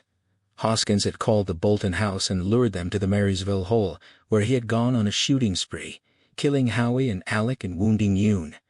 Ralph had stated his belief that Hoskins was really after him, fueled by years of resentment and drink. The assumption was that Hoskins had an unidentified accomplice who supplied him with drugs and alcohol, feeding his paranoia. The Texas Highway Patrol had searched the cave but found only some clothes. Jeannie pressed to be sure the outsider was truly dead, and Ralph and Holly both confirmed it. Gabriella asked if it was really over, but Marcy said it wasn't for her and her girls not until Terry was cleared. Samuels assured her they were working on that. On the first morning of August, Ralph's first full day back in Flint City, he stood at his bedroom window and saw Holly sitting in the backyard again. He checked on Jeannie, still asleep, and went downstairs to find Holly's bag already packed in the kitchen. He brought orange juice this time, wanting a private moment with her before she left. She thanked him, drinking half the glass, and told him coffee could wait. Her flight was at 11:15, and she would leave by 8. They admitted they had both only slept a little. He asked about bad dreams, and she confirmed it, those worms. She had had bad dreams after Brady Hartsfield too, but they had grown fewer over time. She didn't think they ever went away entirely, but dreams were a way to touch the unseen world, even the bad ones. He asked if she would stay in touch, and she looked surprised, saying of course she was very curious, and sometimes that got her in trouble. She smiled, and said she liked to think so, finishing her orange juice. She observed that Samuels reminded her a bit of Scrooge after the ghosts, and so did Ralph, actually. That made him laugh, and he acknowledged they both had a lot to make up for, but they would do everything they could for Marcy and her daughters. She nodded, urging him to do what he could, but then to let it go. The past would eat him alive if he couldn't. She gave him one of her direct looks, speaking from experience. The kitchen light came on, signaling Jeannie was up, but Ralph had one more thing to say before their private moment ended. He thanked Holly for coming, for believing, for making him believe. If not for her, the creature would still be out there. She gave him the radiant smile and said she would be very happy to go back to finding deadbeats and lost pets. Jeannie called out for coffee from the doorway, and Ralph answered for both of them. Holly lowered her voice, speaking of the creature's pure evil, and Ralph agreed. But she had been thinking about that scrap of paper from the van, the Tommy and Tuppence menu, and how unlikely its presence had been. It should never have been there. But it was. And without it, the link to Ohio might never have been made. Her point was simple. If there was evil in the world, there was also a force for good, some attempt to restore balance. When the bad dreams came, she said, he should remember that little scrap of paper. The screen door slammed as Jeannie arrived with coffee, and their time alone was ending. Ralph said he was thinking about the universe, no end to it, and no explaining it. Holly agreed there was no point in even trying. On August 10th, Bill Samuels strode to a podium in the courthouse conference room, a slim folder in hand, and addressed the assembled reporters. He laid out the case. A videotape existed, proving Terry Maitland was in Cap City during the abduction and murder of Frank Peterson, along with corroborating statements from his colleagues and fingerprints found at the hotel. When a reporter asked about Maitland's prints at the crime scene, Samuels explained that the department now believed those prints had been planted, a technique that, while uncommon, was far from impossible and easily found on the internet. He acknowledged that the murderer was crafty, perverted, and extremely dangerous. He addressed why they had proceeded with the case. They hadn't had all the facts at the time of the arrest, and the DNA evidence had seemed to match Maitland.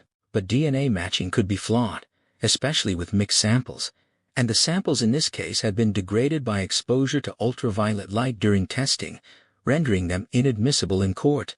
He touched briefly on the events in Marysville, suggesting that Detective Jack Hoskins had been in a twisted partnership with the real killer, helping him hide and planning further crimes. Thanks to the heroic efforts of Detective Ralph Anderson and those with him, those plans had been thwarted. He mourned the loss of Howard Gold and Alec Pelly, but took comfort in the fact that somewhere a child would never suffer Frank Peterson's fate. Samuels declined to answer questions about Marysville, citing the ongoing investigation. He announced he was not running for re-election, and was therefore free to be entirely honest. Given more time, the office would have dropped the charges against Maitland, and he would have been found innocent. He declared that Terry Maitland had nothing to do with Frank Peterson's death, and announced the investigation was being reopened. Questions followed, and there were many. He waited, but she didn't continue at first, letting the silence stretch between them. When she finally spoke, her voice was gentle, and knowing she understood the weight he carried, the dreams that visited him in the dark hours, she knew what it was to have seen things that didn't fit neatly into the world as most people understood it. She told him he would be all right. That time would soften the edges of what they had witnessed. She reminded him that the things that came out of the creature had never touched either of them. A small mercy, but a real one. She spoke of her own experience with the aftermath of violence, how the memories lingered but eventually became less sharp. She encouraged him to hold on to the moments of light, the scrap of paper that had led them to the truth, the small signs that the universe sometimes nudge things back toward balance. He thanked her for that reminder, and she told him to call any time, that they would always have this connection, this understanding of what lay beneath the surface of ordinary life. He promised he would, and she said goodbye with a warmth that carried across the miles. He put the phone down and sat for a moment in the early morning quiet, letting her words settle. The nightmare had been vivid, but it was just a dream. The creature was dead, its body left only clothes and decaying worms. The story they had told had held, and Terry Maitland's name would be cleared. There would be more nightmares, probably, but Holly was right. They would come less often with time. Downstairs, Derek was starting to stir. Ralph could hear the floorboards creaking above as Jeannie moved around their bedroom. He stood up, went to the window, and looked out at the familiar view of his backyard, the sky turning pale with the approaching dawn. The world was still there, ordinary and unchanged on the surface, but he knew now that beneath that surface lay depths he had never imagined. No end to the universe indeed. He would carry that knowledge with him, along with the memory of a small scrap of paper that had changed everything. He went downstairs to join his family, ready to face another day. She asked if he knew those things that had come out of the creature had never touched either of them. He confirmed he did, and suggested his dreams were more about that childhood cantaloupe, the one he had cut open to find it full of maggots, than about what they had seen in the cave. She remembered him telling her about it, and he smiled at the thought of her hearing his voice across the miles. He admitted he sometimes thought he was losing it, but she assured him he wasn't, reminding him that next time it would be her calling after a nightmare, and he would be the one to say he slept fine. He knew she was right. It had already happened that way. She said what they were feeling was normal. Reality was thin ice, and most people skated across it their whole lives without breaking through until the very end. They had fallen through, but they had helped each other out, and they were still helping each other. He thought she was helping him more than she knew. She was better at this than he was. He asked if she was really all right, and she said she was, and that he would be too. He told her to call if she heard the ice cracking under her feet, and she agreed, saying he would do the same. That was how they would go on. Jeannie called from downstairs that breakfast was in 10 minutes. Ralph said he had to go, thanking Holly for being there. She told him to take care, to be safe, to wait for the dreams to end. He said goodbye, and then, after ending the call, added that he loved her, something he always did, knowing she would be embarrassed and tongue-tied if he said it directly. He went to shave, seeing the first gray speckles in his stubble, but it was his face, the one his wife and son knew and loved. It would be his face forever, and that was good. The end. Thank you for staying until the very end. The Outsider leaves behind more than a mystery. It leaves us questioning how easily certainty can crumble when the impossible stands before us. Stephen King wrote this novel by blending his lifelong fascination with crime fiction and supernatural horror, exploring what happens when undeniable evidence collides with something reason cannot explain.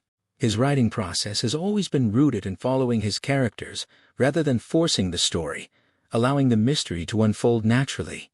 That instinctive approach has also shaped classics like The Shining, It, and Misery. At its heart, this story is about fear, grief, justice, and the limits of what we believe to be true. It reminds us that the greatest horrors are often the ones that challenge our understanding of reality. In 2020, HBO adapted the novel into a critically acclaimed series developed by Richard Price. Jason Bateman not only played Terry Maitland, but also directed the opening episodes, establishing the show's slow-burning atmosphere. Ben Mendelsohn delivered a deeply human performance as Ralph Anderson, while Cynthia Erivo's portrayal of Holly Gebney became one of the adaptation's highlights. The series stayed faithful to the novel's central mystery while expanding a few supporting characters and giving Holly a larger role. Rather than relying on constant visual effects, the filmmakers built suspense through quiet performances, careful cinematography, and an unsettling atmosphere that echoed the spirit of King's novel. If this retelling drew you into the mystery, the original book is well worth reading. It offers even more depth, detail, and psychological tension than any adaptation can capture. If you enjoyed this journey, I'd love to hear your thoughts. Share your interpretation of the ending, and if you'd like to experience more stories like this, consider liking, subscribing, and sharing the video with someone who loves unforgettable mysteries. Some stories end on the page. The best ones stay with you long after you've closed the book.